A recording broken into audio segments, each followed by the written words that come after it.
At the beginning of the chapter, we see Kim and her mom. Kim's mom introduces him to her friend's daughter and explains that she will live with them on their house's second floor.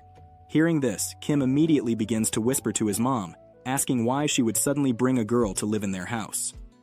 Getting right back at him, the mother tells Kim that it's her house, and she will do as she pleases. Frowning, Kim turns around to greet the girl, and sees that she already has her hand out, introducing herself as Lee Min-chae. With a stutter, Kim greets her back and introduces himself as Kim Jae-hyuk. Our shy boy here is 17 years of age, as well as Lee. Furthermore, he lives in a two-story house.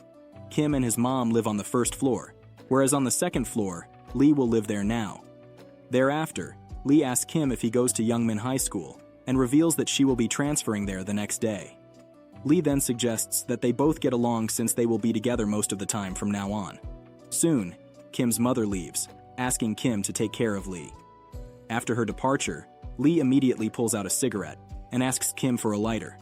Hearing this, Kim begins to act as if she is offering him drugs and begins to sweat heavily, wondering if she is asking for a lighter. Lee then questions Kim if he doesn't even have a lighter while referring to him as a dumbass, something that he actually is. Lee then begins to call Kim a loser, which triggers a memory. He recalls how bullies in the Youngmin High School also refer to him as a loser. Later, at the school, Kim is sitting with a boy who is looking for a chance to bully him. He then asks Kim to go and get him some milk since he is thirsty, an offer that Kim instantly refuses. However, in return, he receives something embarrassing, a tight slap on his face that echoes throughout the entire room. The bully then explains to Kim to get something if he ever asks for it. Later, Kim seems to have brought a different type of burger than the bully wanted, for which Kim immediately apologizes, explaining that he forgot. At first, the bully seems to be compliant, but that's not something suitable for someone labeled as a bully. So, he goes on to show his true self and punches Kim right in the abdomen, asking how many hits he would like to receive. Although Kim answers 3, the bully decides to mess with Kim more and decides to hit him 9 times as a joke. However, suddenly another student warns the bully of the arrival of the teacher, causing him to stop hitting Kim. As the students settle, the teacher proceeds to introduce a new transfer student, and it happens to be none other than Lee Min-chae. Seeing her, Kim is quick to realize that she is the one who just moved onto the second floor of his house. Although he is stunned while looking at her, the other students find her pretty. The teacher then asks Lee to sit behind Kim as that's the only spot available. Hearing his name, Lee is shocked to see that he is the same loser who is living 1 floor below her. She then makes her way to the seat behind Kim. There, she asks Kim not to act as if he knows her. On the other hand, Kim sees this as an easy task since he is already too shy to admit that he knows her. However, he still believes that Lee should somehow be helped, so before leaving the class, he gives her a map of the school. Later, the bully Sangbom encounters Kim once again and proceeds to give him the beating that was pending from earlier. But this time, Sangbom has decided to hit Kim on his jaw. However, he only stops after the first hit, surprising Kim to a great extent. Apparently, Sangbom has heard from somewhere that Kim is a genius student, and now he needs his help. As it turns out, Sangbom's mother has asked him to pass his exams if he wants to go abroad to study. For this, he needs Kim's help to pass his exams. However, Kim is confused as to how he can be of help. Referring to him as a dumbass, Sangbom proceeds to knee-kick Kim on the abdomen, stating that he wants him to make some cheat sheets for him. Now, Kim is conflicted about what to do, since he seems to be aware that if he gets caught, then it will be a nightmare for him, and if he refuses Sangbom's request, then it will also be a nightmare for him. This thought creates an angry reaction on Kim's face, but it soon gets noticed by Sangbom, who then punches Kim on the face. Shortly after, Kim agrees to fulfill Sangbom's request. With blood pouring out of his mouth and tears falling from his eyes, Kim wishes that he was better at fighting instead of studying to teach those bullies a lesson for a lifetime. Later that day, Kim returns home and is asked by his mother to call Lee down so she can have dinner with them as well. Although hesitant, Kim makes his way and knocks on the door of Lee. There, he mistakes a song as Lee, asking him to come in, and when she sees Kim walk into her room while she is getting out of the shower, she grabs the nearest thing to her, a coffee pot, and throws it at Kim, knocking him out. After a while, Kim wakes up and explains to Lee that he misheard her permitting him to come in. Lee then calls Kim a creep and threatens to rip his limbs off if he walks into her room uninvited ever again. At dinner, Lee finds Kim's mother's soybean paste to be very delicious. However, Kim's mother reveals that she found out from Min-seon, Lee's mother, that she likes soybean paste. She then questions Lee as to why she came to live in Seoul all alone, and Lee explains that her grandfather has offered one of his buildings to one of his grandchildren, who makes it to a university in Seoul. Lee further reveals that she has only done sports so far, and the studying part will be new for her. Thereafter, she discovers that Kim is actually a top position holder in his school, surprising her greatly. Before leaving, Lee whispers to Kim, telling him that she wants to talk to him. They then make their way to an alley, down the stairs, where Lee lights up a cigarette and tells Kim that she wants his help with studying. However, Kim quickly refuses, stating that he does not like bullies, which is why he won't be helping her. After saying that, he proceeds to leave, and along the way, he gets so many offers from Lee, such as getting hooked up with a beautiful girl with big breasts. However, this offer is overheard by some goons around the neighborhood, who then approach Lee, telling her that they would like to get the girl's number. However, the goon leader notices that Lee herself is too pretty. This causes him to grab her hands to harass her even more. Meanwhile, Kim is panicking, not knowing what to do. He suddenly begins to contact the cops to make them aware of the ongoing situation, until he is left shocked when suddenly Lee proceeds to knock out the leader with just one knee kick on his face. This absolutely stuns Kim as he stands there, wondering what the hell is going on. Meanwhile, the remaining two goons charge toward Lee. She then proceeds to get in a proper stance, taking Kim by surprise yet again as he begins to recall what type of sports Lee was talking about earlier. There, the goons get knocked one after the other without doing any damage to her. With that, Lee has taken out 3 grown-ass men on her own, without any outside help, and this entire scene has been witnessed by Kim, who still cannot believe what his eyes just saw. He then quickly makes his way to Lee. That's when Lee finds out that Kim didn't leave, making her angry since he didn't call the cops. Kim then questions Lee about what type of sports she did that she mentioned earlier, and discovers that she learned martial arts. This immediately makes Kim realize that this is a perfect opportunity for him to learn something to stand up to his bullies. So he offers to help Lee study, and in exchange asks her to teach him martial arts. As Kim offers Lee to teach him how to fight, and he will teach her how to study, this appears as a good enough offer, but gets refused by Lee in an instant. She explains that there is no way she is going to do it. When Kim questions why, Lee explains that she will have to be very close to Kim if she is to teach him martial arts. They will have to be so close to each other that they will almost be hugging and smelling each other's sweat, and that's something that Lee has no intention of doing with a loser of such caliber as Kim. She then suggests Kim go to a gym if he wants to learn how to fight that badly, but Kim explains that there is a reason why he doesn't go to the gym, as all the bullies go to the gyms around the area. Lee comments that it's not her problem and proceeds to take her leave. Before leaving, she explains that she will be taking care of her studies on her own and asks Kim to learn how to fight on his own. Kim cannot believe that his offer was refused since he believed it to be a good offer. He then soon leaves as well. While on the bed, Kim recalls the way Lee was fighting earlier. He seems to be very impressed by her moves and cannot get them out of his head. Imagine seeing your idol fighting in the same way that you wish for. That's how Kim is feeling, and his interest keeps on rising as he begins to imagine how his life would be if he can fight with Sangbom just like Lee. He wishes that his offer would be accepted, but there's nothing he can do, so he proceeds to sleep for the night. The following morning, Kim's mother is leaving and asks him to give one of the sandwiches to Lee and have one for himself. As usual, Kim is hesitant to go to Lee's room to give her a sandwich, but he seems to have no choice this time as well. After making his way to Lee's doorstep, he knocks on the door and receives no response for the first few seconds. As he is about to leave, he hears Lee asking him to come in.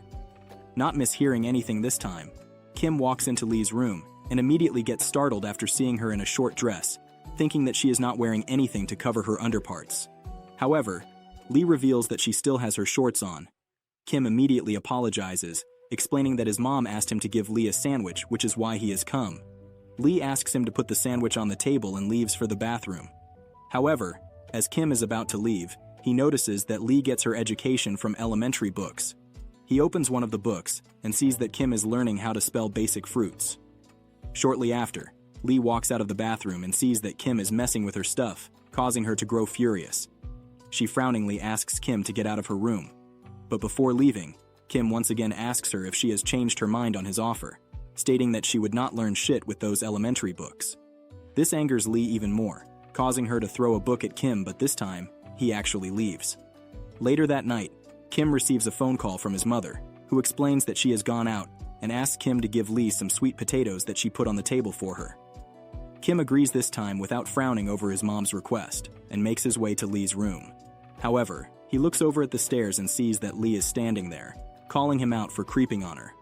Kim quickly explains that his mother asked him to give some sweet potatoes to Lee, hence the reason why he came.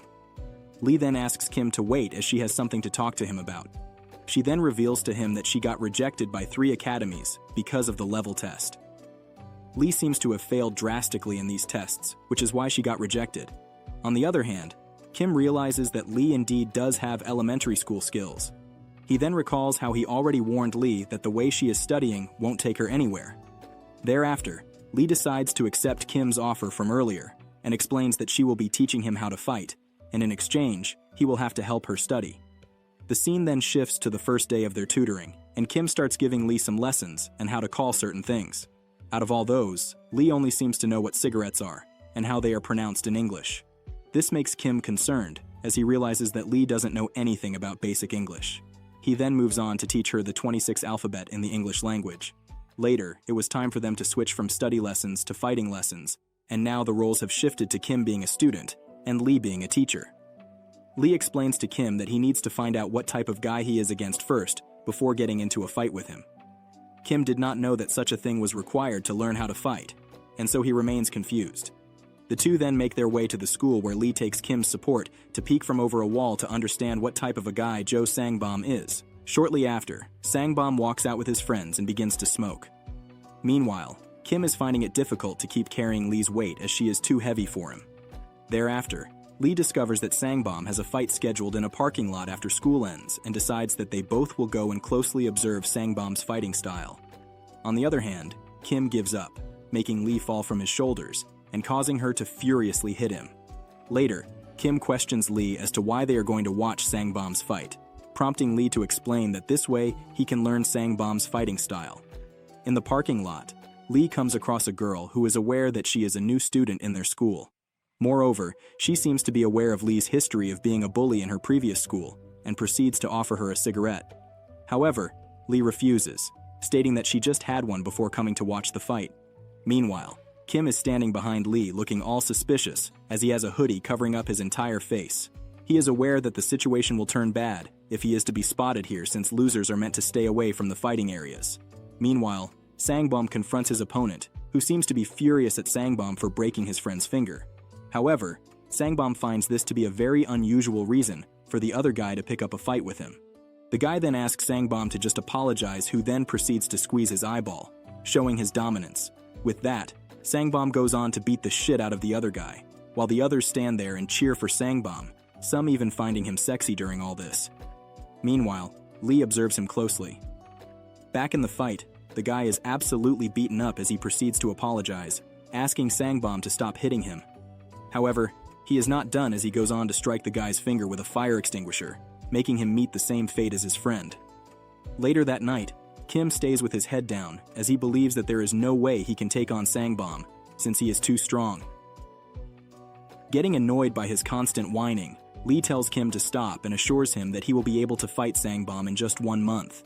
But obviously, judging by the level of confidence Kim has in himself, he does not believe in Lee's words, prompting her to ask him to trust her. She even asks him if he wants to continue or not, leading Kim to plunge into his thoughts. He seems to be aware that it is almost impossible for him to defeat Sangbom on his own, but he is also not willing to give in since he cannot be bullied all his life, so he finally agrees. 1 month later, the midterm exams are going on. Kim meets with Lee and expresses that he is scared to encounter Sangbom. However, Lee asks him to leave it to her. As the exam is about to begin, Lee proceeds to fold a piece of paper and throws it on Sangbom's desk. At first, Sangbom thinks that Lee is very quick to help him with the exams, but when he opens the piece of paper, he understands that Kim is challenging him to a fighting duel. The teacher reminds the students that cheating is not allowed and announces the commencement of the test. Meanwhile, Sangbom reads the papers and grows extremely furious after seeing someone that he used to bully standing up to him. The scene then shifts to a month ago. Lee is making Kim carry her up the stairs. With the life being sucked out of his soul, Kim questions Lee about how this is going to help him fight Sangbom. This causes Lee to act up and annoyingly asks Kim to just do what he is told without asking many questions. Lee then sees a perfect spot and asks Kim to take her there. After reaching the spot, Kim finally gives in and gets on all fours after getting exhausted from climbing up all those stairs. Thereafter, Lee reveals that she just used Kim as a chair since he forgot her slippers down the stairs and forgot to carry them with him. This greatly angers Kim, but there's not much he can do about it. He further mentions to Lee that her buttocks are twitching, causing her to immediately get down from his back, calling him a disgusting punk for taking a feel out of her buttocks, once again blaming the poor guy for something that he never did or intended to do. Shortly after, the two make their way to a nearby restaurant where Lee asks Kim to eat as much as he wants. Now that's something Lee would definitely say when she is not the one paying for the food. She further tells Kim to gain 10 kilos since he will need that strength to overpower Sangbom. However, Kim has no idea how it will be possible for him to gain 10 kilos in a short period of time. This leads Lee to point out the most obvious way for Kim to gain weight, eating a lot. After lunch, Kim is once again carrying Lee on his back. This time, he decides to ask Lee if she is going to start teaching him some real moves to fight, and hopes that she won't bail on him after using him as a chair and whatnot for all this time. Lee then assures Kim that they will get to that part once her delivery arrives. As they make their way back to their home, Lee sees that the delivery has arrived. She then asks Kim to carry it to the roof and change his clothes, as they will be getting to the real part of the training. After settling on the roof, Lee goes on to show what's inside the delivery package. It turns out to be training equipment. Thereafter, Lee reveals that she asked an old friend to hook her up with all the equipment, and that old friend happens to be the same girl with huge breasts that was Kim's type. Kim then immediately gets lost in his thoughts of being tempted by Lee's friend, but immediately pulls himself out of it, realizing that this is not the time or the place to think about such things. However, as he is lost in his thoughts, Lee does not let the opportunity go to waste to call Lee out for thinking something perverting. Lee then announces that they will be starting from the most basic piece of training. She goes on to teach Kim how to use the 1-2 punch. How it goes is that first the left hand will come outside to hit the punch, and then immediately the second hand will come outside to hit the punch. Following this is the low kick to disbalance the opponent, and Lee depicts it properly to Kim, asking him to practice these 3 moves like crazy. Since these are the basic and probably the best moves for Kim to use ultimately on Sangbom to defeat him, Lee tells Kim to at least practice these moves for 2 weeks to become a pro. Starting from the same day, Kim begins to properly learn the 3 moves. However, at first, he is doing them very late, causing Lee to teach him how to do them quickly. She even hands Kim over some dumbbells and tells him to do it quickly this time. Just like that, Lee keeps practicing for many days. The sun would go down, and he would keep practicing. The sun would rise, and he would keep practicing. All this time, Lee is observing Kim very closely, keeping an eye on his body movements, and making sure that he stays in the right posture. As days pass by, she even begins to feel impressed by Kim's progress in these moves, and even tells Kim that he is getting a bit better. She then brings in the pads, ties them on her hands, and mentions to Kim that he will be practicing some kicks now. Just like that, 2 hard weeks of training pass by in no time. Kim has finally started to use the right form, when using the 1-2 punch and the low kick. Lee is finally relieved that her time invested has not been wasted, even though she definitely thought of quitting somewhere in the middle during Kim's fighting lessons. As they are done with the attacking moves, it is time for Lee to teach Kim how to tackle. But the dumbass thinks that Lee is talking about the tackle such as in football. Lee quickly explains that a tackle is where Kim will be throwing his opponent down to gain the upper hand in the fight. Moreover, she seems to be aware of the fact that Kim is a newbie, so just striking won't be enough for him, as he will get crushed. So, tackling is something that he can use to his advantage. So, she asks Kim to try and throw her down, but Kim doesn't understand. Lee then explains in simple words, and asks Kim to just tackle her. Kim immediately begins to think that he is a man, and if he uses all his might to push Lee, he will be able to throw her down since she is a girl. However, when she tries to execute his place, his expectations go all the way down, and Lee doesn't even budge from her place. She stands there, confused by what Kim is trying to do. She then proceeds to strike his face with her knees, telling him that this will be the outcome if he tackles like that. It is now time for Lee to tackle Kim and show him how it's actually done. Thereupon, Lee reminds Kim that Jo Sangbom is much stronger and bigger than him, so the plain tackle would result in Kim getting crushed by the giant, which is why she has decided to teach Kim a special tackle that will definitely ensure Kim having an opportunity to defeat Sangbom. For the next 2 weeks, Kim undergoes the harshest period of training that he has ever had. He had to plank while Lee stayed on top of him. He had to climb up the stairs while carrying Lee. He had to perform princess squats while carrying Lee. He had to practice punch and kicks with Lee. He had to learn various techniques with Lee, and he even had to spar with Lee to get through his training period. During the spar, Kim performs so well, and his moves can be seen getting better and better each time that he fights, and this is something that even gets noticed by Lee. During this time, Kim also tutored Lee as it was also a part of their agreement. With that, 1 month passes in the blink of an eye, and the two are at the school. There, Lee asks Kim if he is ready. Although Kim responds that he is ready, the sweat can be seen dripping from his face like crazy. With a trembling voice, Kim asks Lee about what she wrote on that piece of paper that made Sangbom this mad. However, Lee does not answer and tells Kim to mind his own business, reminding him that this is not the time or the place to think or discuss what she wrote. What matters for Kim now is to find a way to win this fight, and maybe his life will be better without all the bullying. With a determined look on his face, Kim proceeds to walk up to Sangbom, who is standing in the middle of a huge crowd, smoking a cigarette, waiting to crush Kim once the fight begins. Lee asks Kim to go and win the fight as Kim walks out with determination pouring out of his facial expressions. But time will only tell if this determination will cause results to go in favor of Kim or against him. We then shift to the scene of the night before this fight. Lee lights up a cigarette and begins to smoke while sitting in an awkward pose. Accompanies to Kim, Lee questions him if he is nervous about tomorrow's fight, and even offers him to smoke, but Kim refuses immediately, stating that he is good. Thereafter, Lee calls Kim out for being scared, just by thinking of a fight. However, Kim believes that being nervous is normal since he has never had fights before. This appears to be the first time when our scared little protagonist will have his first fight. Seeing his behavior, Lee asks Kim to stand up and take off his shirt. Kim immediately begins to shower Lee with questions as to why he should take off his shirt. Thereafter, Lee tells Kim in a daunting tone to do just as she asks without asking her any questions or objecting. Kim then proceeds to take off his shirt. Although his body looks lean at first when Lee asks him to try and flex his abs, Kim proceeds to do so, and oh boy. He indeed does have abs showing up, and it appears that Lee's time has not been wasted. She then asks Kim the same thing, if he thinks that she has wasted time on training him for an entire month. She even points out to Kim how his body looks like he is ready to get involved in a fight now.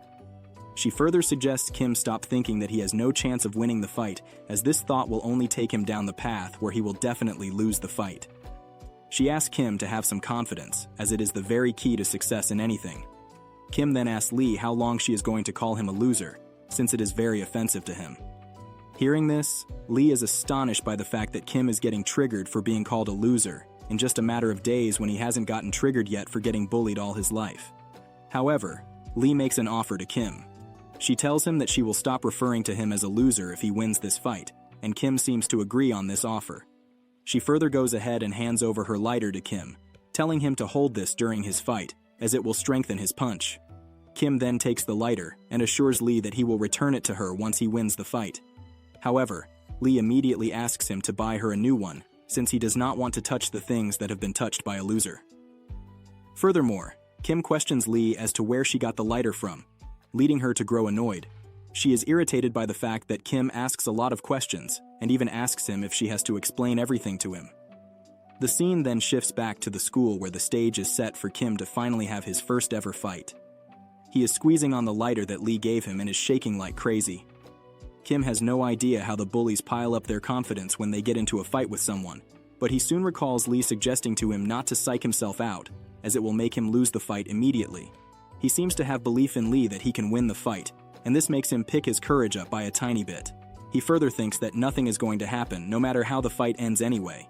If he wins, he is going back to becoming a loser, and if he loses, he will go back to becoming a loser. Kim then slowly walks into the fighting ring, followed by Sangbom walking up to him. There, Sangbom asks Kim if he has lost his mind from too much stress, and immediately receives a response from Kim, who explains that he has not lost his mind. This surprises Sangbom even more, as he proceeds to show his dominance, asking Kim where he has found all this courage. Although Kim is trembling like hell during his heated conversation with Sangbom, he maintains this posture for as long as he can. Meanwhile, the crows get ready with their camera to capture Kim's humiliation in front of the entire school. Sangbom then throws his cigarette to the side, mentioning that he has been looking forward to this encounter. The crows then begin to cheer for Sangbom, some even telling him that he is hot. They seem to be anticipating for the moment where Sangbom will beat the shit out of Kim. Sangbom then decides to give the crowd what they want and turns to Kim. He asks him about how many times he would want to be hit. This triggers a flashback of Lee telling Kim to maintain his momentum as quite literally the most important thing in a fight. She tells Kim that if he loses his momentum, then he is done for. In the present, Kim is trembling with fear, but maintains his courageous look to not look like a coward in front of Sangbom. Furthermore, he asks Sangbom to tell him how many times he would like to be hit. This provocation seems to work on Sangbom, but it does not go the way Kim was hoping it would. Kim gets in his stance, ready to strike at Sangbom when the fight begins, but as he is about to strike him with the first punch, Kim's arm turns out to be very short, and it does not even reach closer to Sangbom. On the other hand, Sangbom made his punch at the same time as Kim's, and his punch perfectly landed on Kim's face. Just like that, Sangbom has the upper hand, and he keeps on giving a good beating to Kim, punching him in his face and kicking him in his abdomen. In no time, Kim's entire face is covered in blood, and the crowd is disappointed that it was another one-side match for Sangbom. They have already opted Kim out of this match, but Lee stands there in a confident posture. While getting beaten, Kim gives up completely and apologizes to Sangbom, asking him to stop. He realizes that he cannot do anything as he is too scared to even strike back, let alone win this entire fight. Sangbom stops for a moment and makes Kim believe that he has felt pity for him, only for Kim to get kicked in his abdomen yet again. Now, Kim has been pushed into a corner, with no way for him to get out. However, Sangbom seems to have forgotten that the forgotten tiger is the most dangerous being. But our boy Kim is not some cornered tiger. He can barely stand on his own feet. Thereafter, he recalls Lee's earlier training sessions, where she explained to Kim that mental strength is one of the most important things for someone to stay in a fight. If someone is to lose their mental strength during a fight, then they are done for, and there will be no way for them to win. That's what seems to have occurred with Kim. Even during the training session, Kim tells Lee that his mental strength is very weak, but Lee suggests he find a way not to lose his mental strength, or he will be beaten to a pulp. However, she also has a way out for Kim if he gets cornered. She then proceeds to teach him to cling to his opponent. Now, normally the next move is to take the opponent down, but since Lee does not have that kind of strength, Lee teaches him something a bit different. She goes on to cling onto Kim and bites his ear, telling him to do the same with the opponent, as it will cause them too much pain to handle and they will be distracted. She then tells Kim to move on his side and use something that they have been practicing a lot, the 1-2 punch. In the present, Kim decides to follow Lee's teaching and proceeds to perform in the exact same way that she taught him to. Kim appears to have executed the plan perfectly, and he has done something that he never thought he would do: punch Sangbom and make him hurt. Even the crows are going insane over the fact that Sangbom got hit by a loser such as Kim. Meanwhile, Lee stands there with a smirk on her face, realizing that her time invested is paying off. At the same time, Kim lets go of a scream, telling Sangbom that they are just getting started. Kim hits Sangbom with the 1-2 punch and manages to make him bleed. Sangbom grows furious, realizing that he just got hit by a loser and cannot believe that he has let himself get punched. Meanwhile, Kim is wondering if he was supposed to fake the punch and not actually punch Sangbom. He then recalls what Lee told him afterward. Lee tells him that Sangbom will be distracted after getting hit with the 1-2 punch, and that's when the time will come for Kim to use the tackling technique. Lee notes that Kim is a newbie, so striking won't be enough for him, and he realizes that he will have to do something more to get the best outcome in this fight. She further reminds Kim that Sangbom is bigger and stronger than him, so he will have to use tackles to overcome Sangbom's prowess. Lee further notes that Kim won't be able to take Sangbom down with a plain tackle, which is why she has decided to teach Kim a special tackle: the groin tackle. She proceeds to charge toward Kim with her left shoulder pointing at his grin and rams him onto the ground. This not only makes Kim hurt in his groin, but also in his entire body. This causes Lee to explain that it is because of the fall damage that the opponent will take that their entire body will hurt with this tackle. Lee further reveals that she used this technique a lot during sparring with heavyweights. However, Kim points out that this is a dirty move and that it is totally against playing by the rules. Now we know that Kim is dumb, but his naivety is making him look and sound even dumber. The same way is felt by Lee, who calls him a dumbass and tells him that playing dirty should be the last thing he should be worried about, since the main purpose of this fight is for Kim to overpower his bully, Sangbom, to teach him a lesson. She even reminds Kim that this is not a martial arts tournament and that there is no need for him to play by the rules. Even so, in the Kudo martial arts, the groin kicks are allowed if there is a weight difference. Thereafter, Kim agrees to listen to Lee, and soon gets told by her that he will not be the one fighting dirty anyway. Lee believes that the actual person who fights dirty is Sangbom, who picks on students who are weaker than him to bully them. Such is the case for Kim. Meanwhile, in the present, Sangbom's entire focus seems to be shifted on his nosebleed, and Kim notes that he is distracted. This comes off as the perfect opportunity for Kim to follow Lee's teaching and use that groin tackle technique to seriously overpower Sangbom in this fight. Rightfully so, Kim proceeds to put into play the teachings of Lee and goes for the groin tackle. The tackle is successful, and Kim seems to have managed to throw Sangbom down. However, as Sangbom is falling, his head hits the wall, making the crowd concerned if his skull cracked or not. Meanwhile, Sangbom looks up and starts seeing blurry. As it turns out, his head is dizzy and cannot see straight. Kim uses this to its full potential to beat the crap out of Sangbom while getting on top of him. Taking all his frustration out on Sangbom, Kim keeps on punching him for ruining his school life and for bullying him for years. Kim appears to have totally submitted to his frustration, and now the mental strength has turned into emotional strength, which comes with its own downsides. Even Lee is quick to notice that Kim is being too emotional, and the fight isn't even over yet. The outcome of Kim's emotional outburst is exactly as someone would expect. Sangbom manages to push Kim away with one of his legs and proceeds to walk toward him.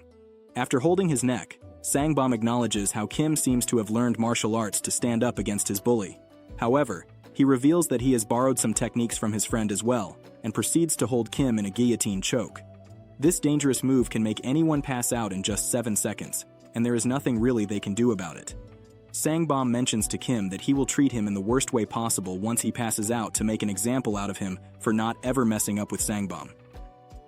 Meanwhile, Kim is disappointed that this is how his training will be ended, with him getting humiliated toward the end. 3 seconds have already passed, and with just 4 seconds left, Kim has to find a way to somehow get out of Sangbom's guillotine choke. He immediately thinks about the lighter that he has in the grasp of his hands. He decides to use it on Sangbom's arm to get out of his headlock. Kim's plan once again works out as Sangbom immediately releases him from the guillotine choke after feeling the burn on his arm. Kim is satisfied with the results so far, but realizes that the fight isn't over yet. He still has to focus on knocking Sangbom out for him to be declared a victor in this fight. He then recalls Lee telling him to use the low kick if he ever wants to make his opponent lose their balance. Kim goes on to low kick Sangbom, causing him to plunge into a state of disbalance, giving Kim the perfect scenario to end the fight right there and then. He recalls Lee telling him to aim for the chin if he ever wanted to knock any of his opponents out. Lee explains to Kim that no matter how big or strong the opponent is, one punch on the chin will knock them out immediately if executed properly with the right amount of strength. Kim proceeds to use the punch at the chin advice from Lee and executes it perfectly, surprising everyone in the crowd. They are left with their jaws wide open as they cannot believe what they are witnessing. Meanwhile, Kim stands there in the same posture in which he punches Sangbom, unable to fathom what he has just done. Defeated the bully, Jo Sangbom. The crowd begins to wonder if the loser, Kim, won, and is absolutely stunned by the scene. Meanwhile, a smirk can be spotted on Lee's face as she whispers that Kim has obtained a hard-earned victory. However, she was confident that this was bound to happen since she was the one who trained Kim for this fight. Lee then slowly begins to walk away from the middle of the crowd who are still shocked with what just happened. Meanwhile, Kim recalls Lee's suggestion to run after the fight since all the bullies will be rushing at him. Kim decides to follow Lee's teachings once again and instantly flees the area. One of the bullies asks the other if they should be running after Kim but gets told not to. The other bully then asks him to wake Sangbom up. Excited after winning the fight, Kim runs for his home while celebrating his victory. He is head over heels after taking on his worst bully and is unable to express his joy to its full potential. The news of Kim beating the Youngman High School's strongest guy, Sangbom, spreads quickly in the entire school, and everyone and their moms heard about it. Kim starts believing that his days of getting bullied are over, but the naive boy doesn't know that this is only the beginning, as there is a lot more to come. It was just Kim's wishful thinking, and he did not consider the consequences that will come with all the popularity that he has gained in a matter of just one day. The scene then shifts to a strong, healthy boy, discovering that Jo Sangbom has been defeated in a fight by a loser named Kim. He then realizes that if he beats this loser, then indirectly, he will have beaten Sangbom. This skinny boy is Hong Dabong, who is also 17 years of age. The weight of Dabong is a staggering 110 kilograms, and he happens to be from Busan. Meanwhile, the poor Kim did not know that something mountainous was coming for him, and that he would have to face another bully in the Youngmin High School. If you've made it this far, please step forward and press the button.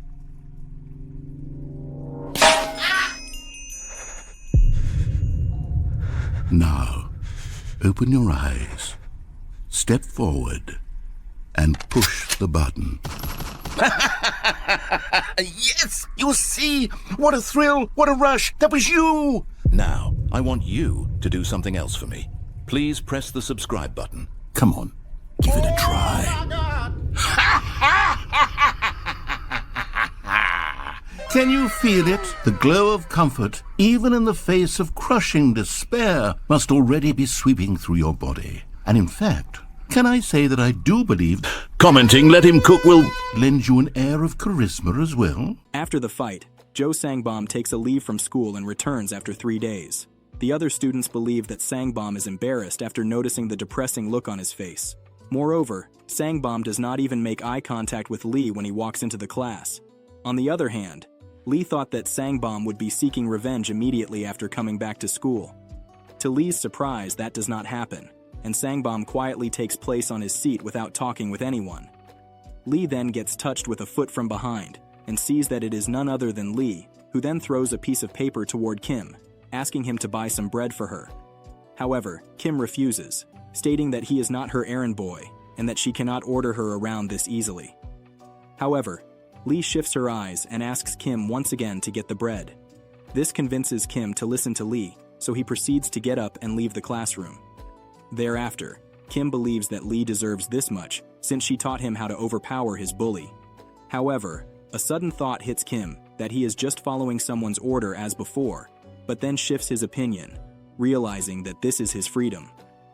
Along the way, Lee comes across a guy who seems to have recognized Kim as the guy who defeated Sangbom. As Kim walks a bit further, he gets recognized by another person. Shortly after, he gets recognized by a group of girls who then begin to take pictures of Kim. The feeling of being popular is making Kim nervous after realizing that he is now known in the entire school and that people have started acting with him as if they know him. He even comes across Daebong, who passes by Kim, telling him that he won the fight easily. The entire corridor recognizes Kim as the guy who defeated Sangbom, and now Kim does not know whether this popularity is a blessing for him or something dangerous. Kim then goes on to make his way to the cafeteria to buy some bread for Lee, and after getting out of there, he starts feeling his head being messed up. Suddenly, Kim is approached by a group of young boys who introduce themselves as outsiders from other classes. In other words, they describe themselves as losers, just like Kim Jae-hyuk. The group leader explains to Kim that he has heard of him being a loser and still defeating a bully named Sangbom. He explains that the news of a loser beating a bully filled them with pride. In the history of losers, there has never been someone who stood against the bullies in the Youngmin High School, and this is the first time that someone has taken a stand. Suddenly, 2 grown-ass men walk right in the middle of the loser group, asking them to make way for them. The outsider's leader then proceeds to lean in closer to Kim, revealing to him what he overheard in the bathroom. In a flashback, we see him sitting on top of the toilet, overhearing Daebong telling his friends that he will be taking on Kim, as he was the one to defeat Sangbom. Daebong appears to be doing so to express his dominance in front of the entire school, and make a statement that he is not someone to be messed with. The outsider's leader then tells Kim to stay safe and leaves. Meanwhile, Kim stands there, feeling uneasy after what he has just heard, and realizes that he is in great danger. Later, Lee is peacefully having dinner, but soon it gets revealed that she is sitting on top of Kim, using him as a chair while he performs his planks. Kim is annoyed by the fact that she has to sit on top of him. However, Lee disguises his response by using Kim's exercise as an excuse for her to sit on top of him. Thereafter, Kim tells her about a bully wanting to take him down. However, Lee does not respond with much enthusiasm.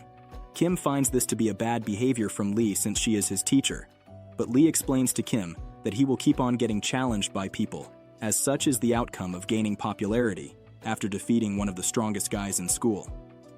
Lee further asks Kim to quit if he cannot take this much and go back to his days of getting bullied, but Kim immediately changes his mind, realizing that there is nothing really he can do about this.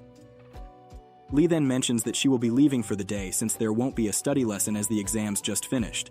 However, Kim reminds Lee of her education skills and mentions that the study lesson will be commenced accordingly just like the other days, causing Lee to frown over Kim. Later that night, Kim and Lee begin their study session. There, Kim asks Lee to show her exam results.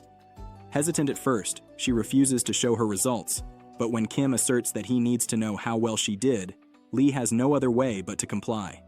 It is then that Kim discovers that Lee has obtained an all-time worst exam result, even after copying his paper. When Kim tells Lee that she failed her exams very drastically, she starts blaming Kim for her results, stating that he should be the one responsible for her better results. She even reminds Kim that she helped him beat Sangbom, hence performing her part of the agreement, and demands the same from Kim. Although Kim appreciates Lee for helping him defeat Sangbom, he also reveals that he cannot make her pass her exams if she does not put in some effort. This causes Lee to misunderstand Kim's statement and call him out for implying that she does not put her efforts into studying. Kim continues by telling her that she even has to lose sleep if that's what it takes to pass her exams with flying colors, leading Lee to object, asking Kim if he wants her to die. Suddenly, Kim's mother opens the door. She appears to have brought some already pieced apples for the two. Lee immediately gets up, changes her tone and everything, and even tells her that she should have asked her to cut the apples. Seeing the change in her behavior, Kim cannot believe that Lee acts like an angel with his mother, whereas when it comes to him, she acts like a devil. Kim's mother then leaves, asking Kim to focus more on his studies. After her departure, Kim shifts his focus to Lee and asks her if she even knows how to peel off the apples. In response, Lee answers no. The two then begin to study, and just like the night passes by. During the session, it is visible that it will take Kim a lot of effort to help Lee better her grades, since she does not even seem to learn basic things, and shifts all the blame on Kim when she makes a blunder. It is past midnight now, and Kim decides that this should be the end of their studying session. Lee then asks Kim to tag along with her for a second, and the two proceed to make their way into the same alley as before. Peeking from the stairs, Kim questions Lee as to why she has to bring him with her every time she comes to smoke. This leads Lee to reveal that she saw a cop hanging around the last time when she came, which is why she brings Kim with her to keep watch for any cops lurking around. Thereafter, Kim reminds Lee about their deal of her not calling him a loser if he wins the fight with Sangbom. However, Lee abruptly refuses to say anything like that ever in her life. But after getting pressured by Kim, Lee finally agrees to call him by his actual name. She then congratulates Kim on winning the fight by referring to his last name as Jae-Young and not Jae-Hyuk. Noticing this, Kim is absolutely annoyed at Lee since she did not even know his real name until now. In response, Lee continues to show her absurd behavior, asking Kim to change his name, mentioning that it's not her fault, just like every other time. The two then end their night while being annoyed with one another. The next day, Kim makes his way into the classroom while thinking of ways to make Lee better her grades. Suddenly, Kim sees that Daebong is sitting on his spot, so he approaches him, announcing that it's his spot. Daebong then gets up from his seat and stands face to face with Kim. The difference can be compared to an elephant standing in front of an ant, with Daebong being the former and Kim being the latter. Daebong taps on Kim's head, telling him that he looks shit. He further questions Kim if beating him would mean that he beat Sangbom.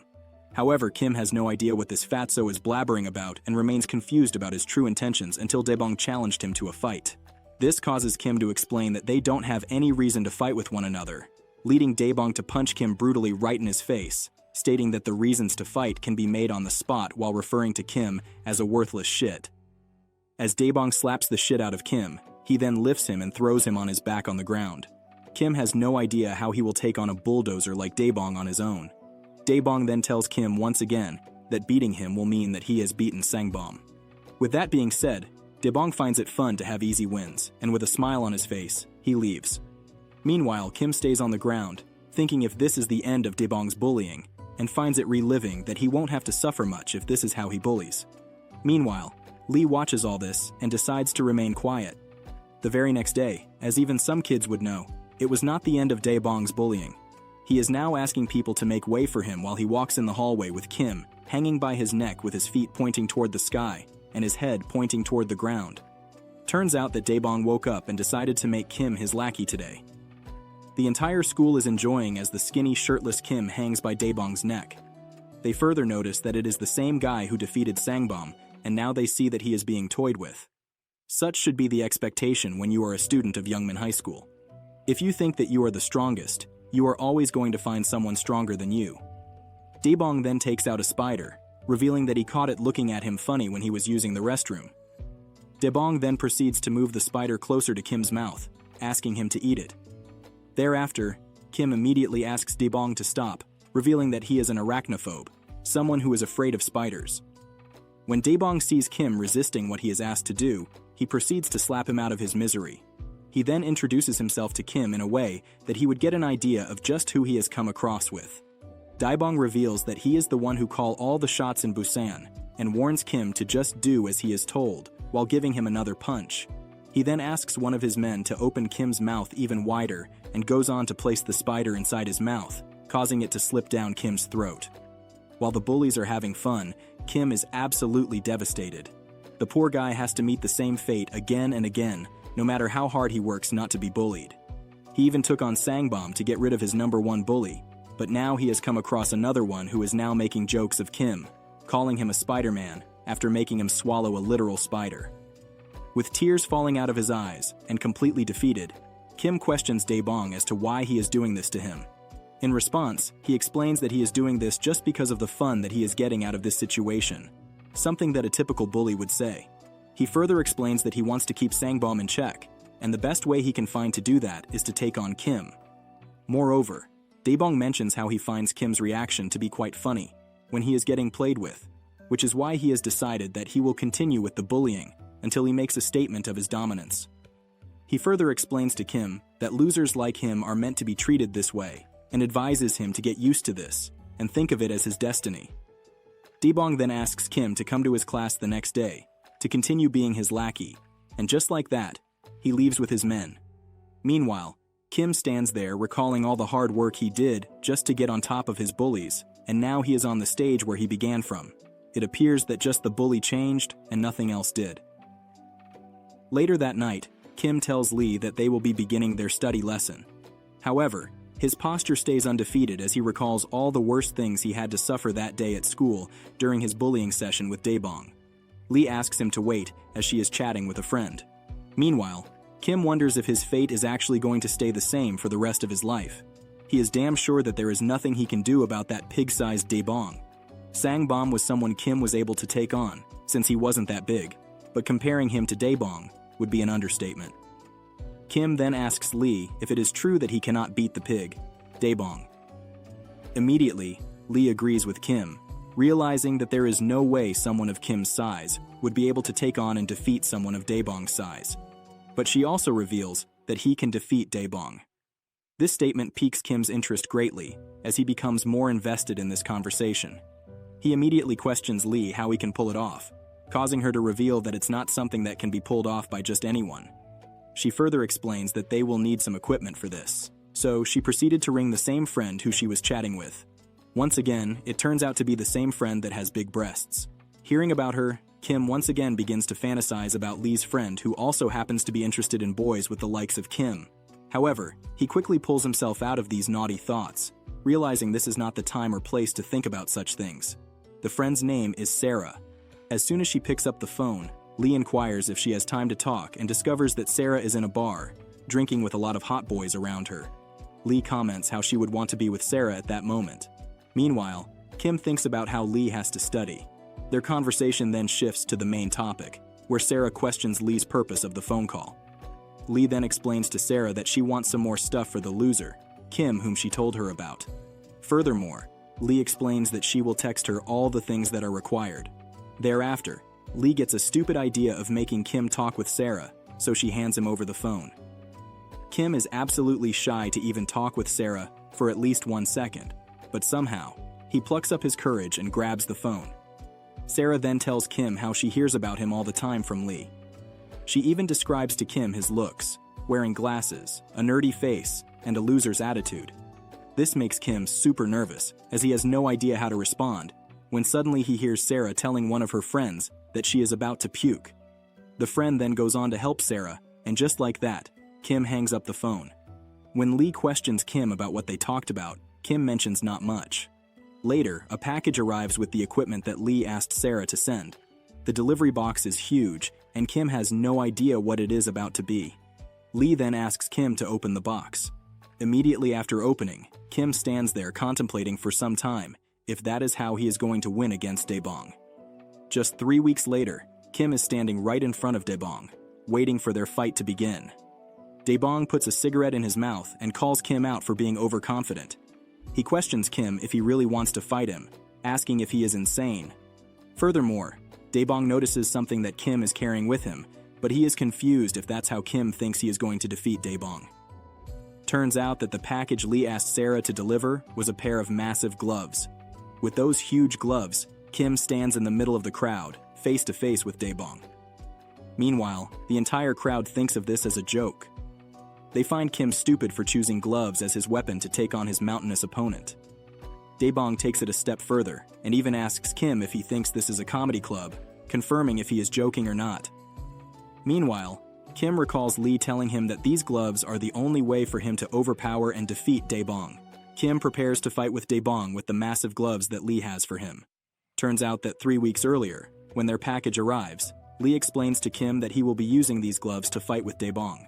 However, Kim is unsure after seeing how big those gloves are. Compared to the size of Kim himself, the gloves are almost as big as him, but Lee believes that they will be perfect for him to counter Dae-bong during their fight. On the other hand, Kim believes that he will be made fun of and get even more bullied for wearing those gloves. Lee does not think the same way though, and she even explains to Kim that he should start listening to her rather than talking back. Finally, Kim is convinced enough to carry these gloves into the fight. Soon, they begin their training session, and Lee grabs a baseball bat, asking Kim to defend it using his gloves. Immediately after hearing this, Kim's face turns blue from the shock. He thinks that it will be almost impossible for him to stop a strike from a baseball bat even with those massive gloves, but Lee thinks otherwise. She again reminds Kim that he is talking back. Furthermore, Lee points out to Kim how Dae-bong is a humongous boy.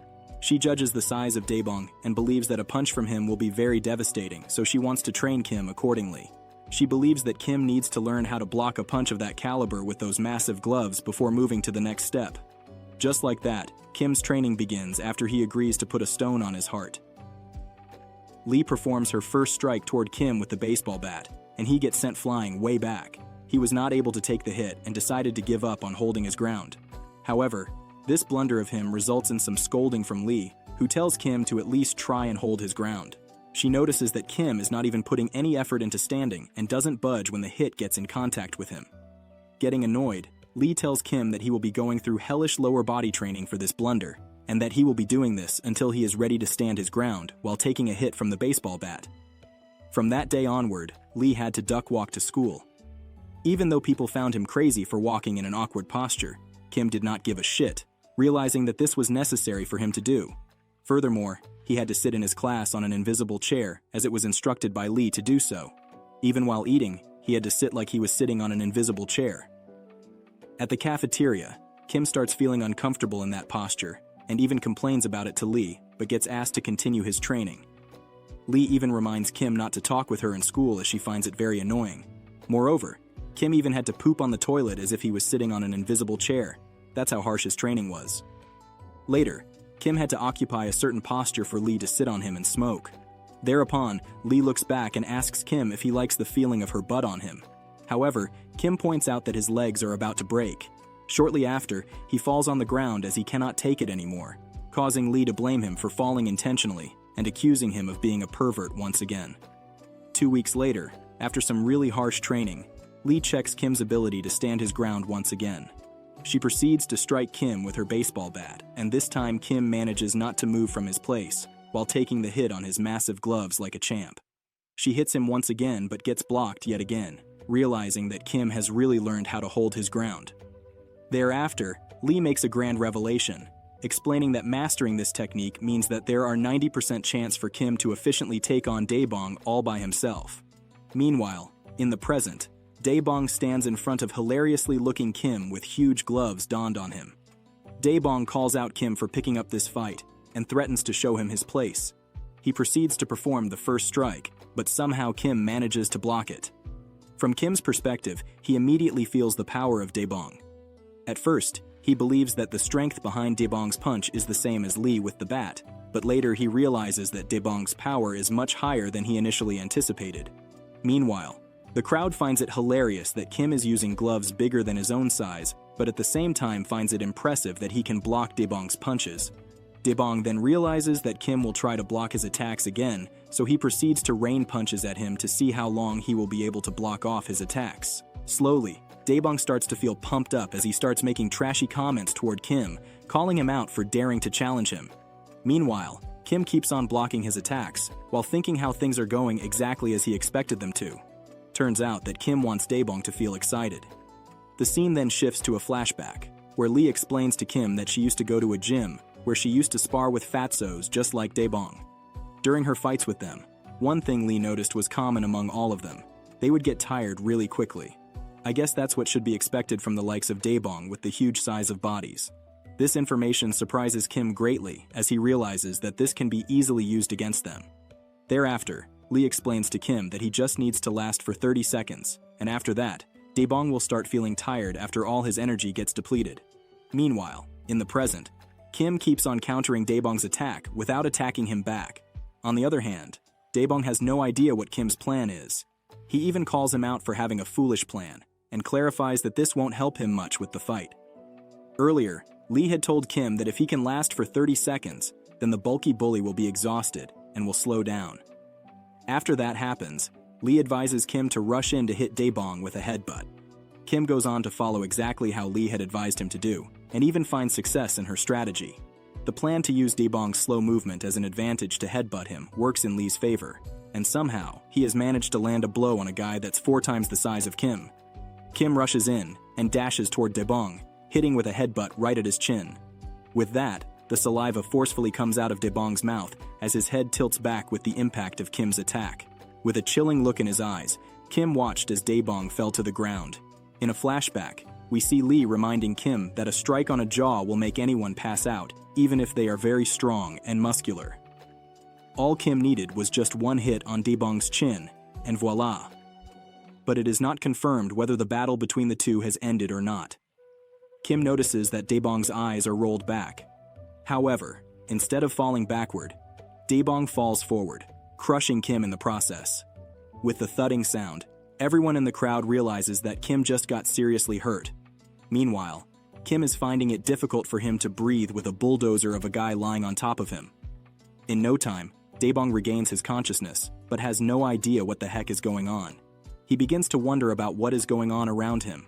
One thing he does remember, though, is that he needs to teach Kim Jae-hyuk an important lesson of staying in his place.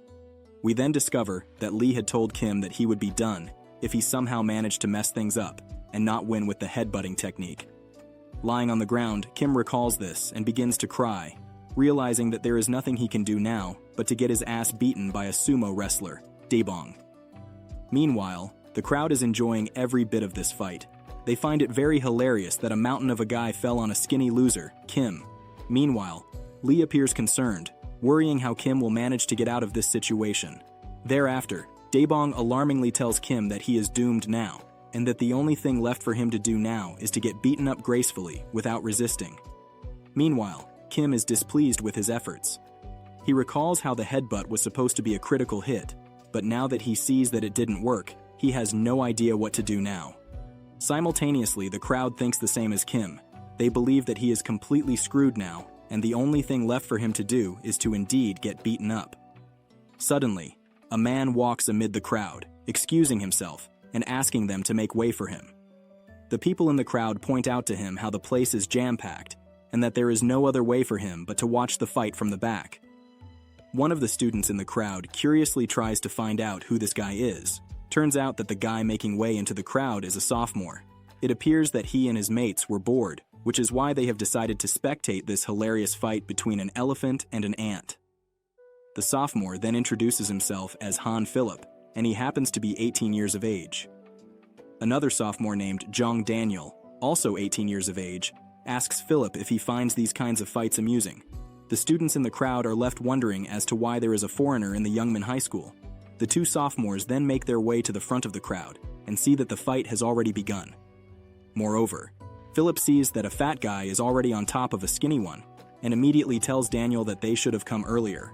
Meanwhile, Lee notices the two English-speaking dudes and wonders what's their deal.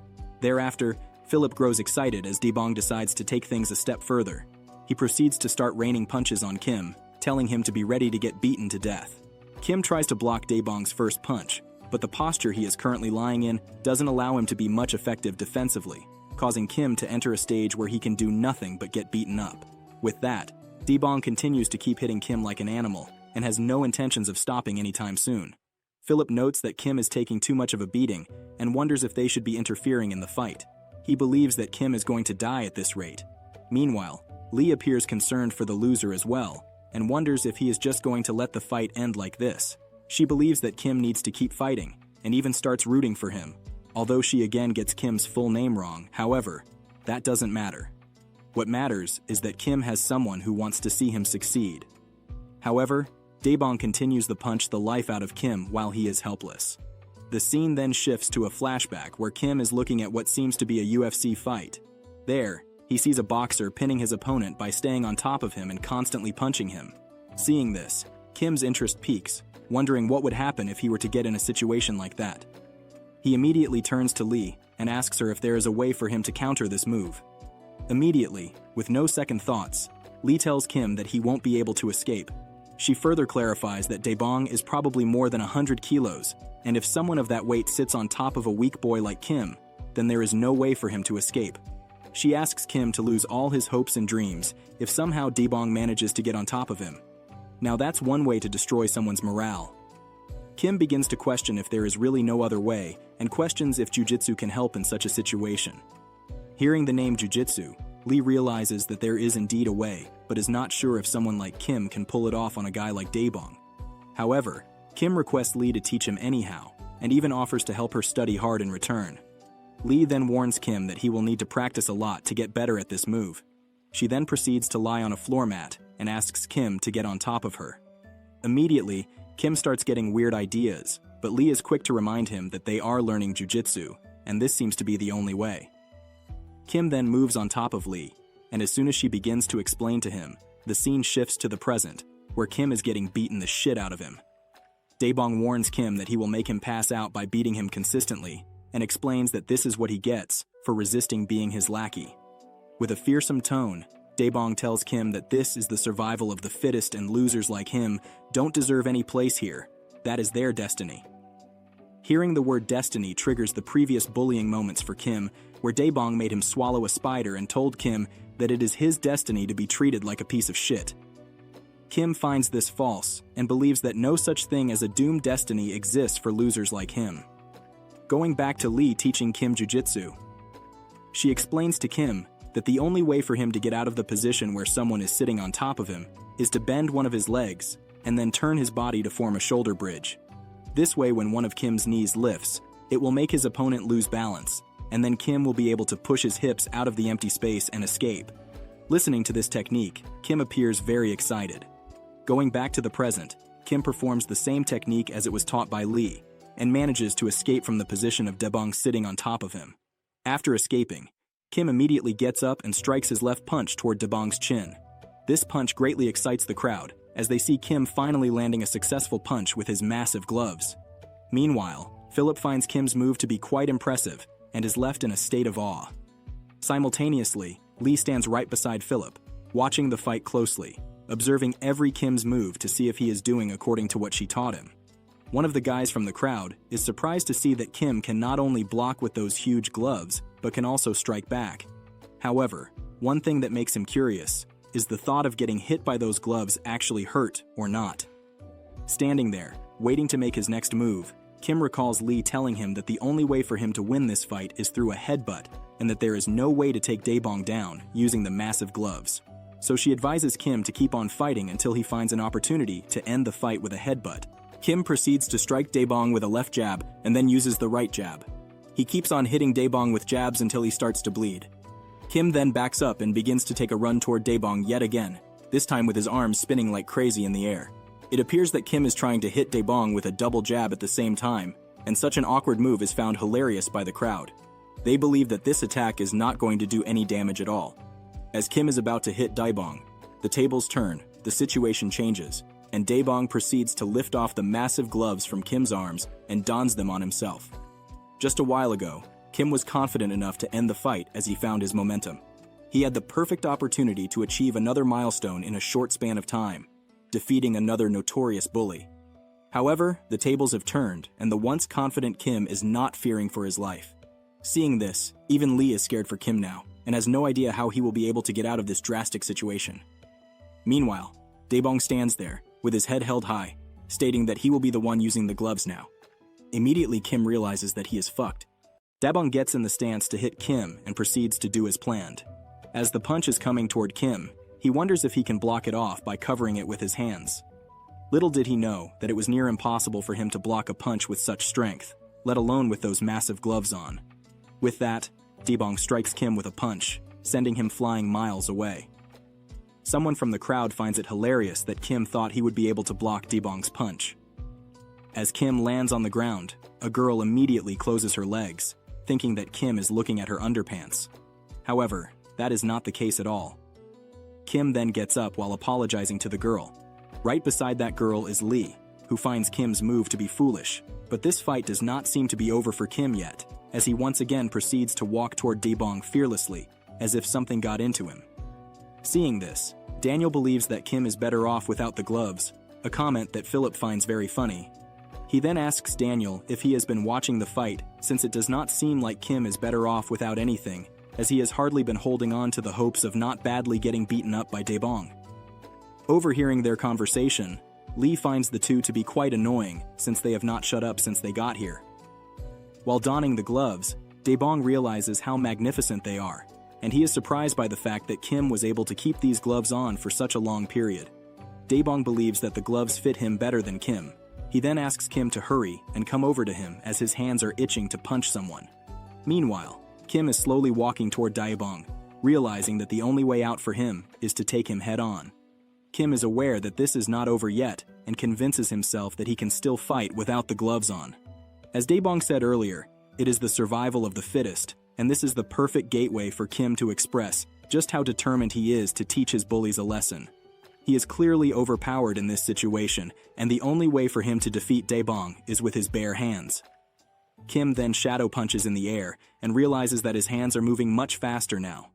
Lee sees this and wonders if the loser has realized now what she told him earlier. As it turns out, those massive glovers are 5 kilos each, and combined they weigh up to 10 kilos. That was the reason Kim's hand movements were slowed down. To put it into perspective, the dumbbells Kim used when he was training to fight with Sangbom were only 2 kilograms. Without realizing it, all this long Kim has been fighting with an extra 10 kilos adding to his weight, and if he performed so efficiently in that situation, then one can only imagine how well Kim is about to perform now. Lee then begins to anticipate to see the real fight that is Kim about to have with Daebong. All of a sudden, Kim notices that Daebong has decided to crush his skull with a heavy punch. However, as the punch is coming closer to Kim, he wonders if he will be able to dodge the punch. He is aware that he cannot block it, but he needs to find a way somehow to not get hit with that brutal punch. As Daebong's punch is about to make an impact, Kim effortlessly dodges while crouching. Kim realizes that Daebong's punch felt really slow, so he decides to use this to his advantage and goes on to use the 1-2 punch to injure Daebong. The plan works perfectly, and with the 1-2 punch, Kim has managed to make Daebong bleed. Philip sees this and grows excited, realizing that Kim's movement has gotten faster. Although Kim has executed a nice tactic, he is still unable to cause any pain to Daebong. Daebong then once again strikes Kim with another punch, but he manages to dodge it this time as well. This time, Kim decides to go with a double hook and lands it perfectly. But again, he fails to inflict any damage whatsoever to Daebong, as he remains unmoved and unfazed. To him, Kim's punches feel like mosquito bites. Even Philip notes that although Kim's movement has gotten faster, his strikes are equally useless. Daniel believes that it is the weight difference that is making Kim unable to inflict any damage on Daebong. He further explains that Kim will have to find a way to overcome the weight difference, as that is the only way for him to take Daebong down. Turns out that Kim and Lee have had this conversation before. Earlier, Lee asks Kim what he is going to do if somehow the gloves end up being useless during the fight. She further elaborates and mentions to Kim that he will have to fight with bare hands if such a thing occurs.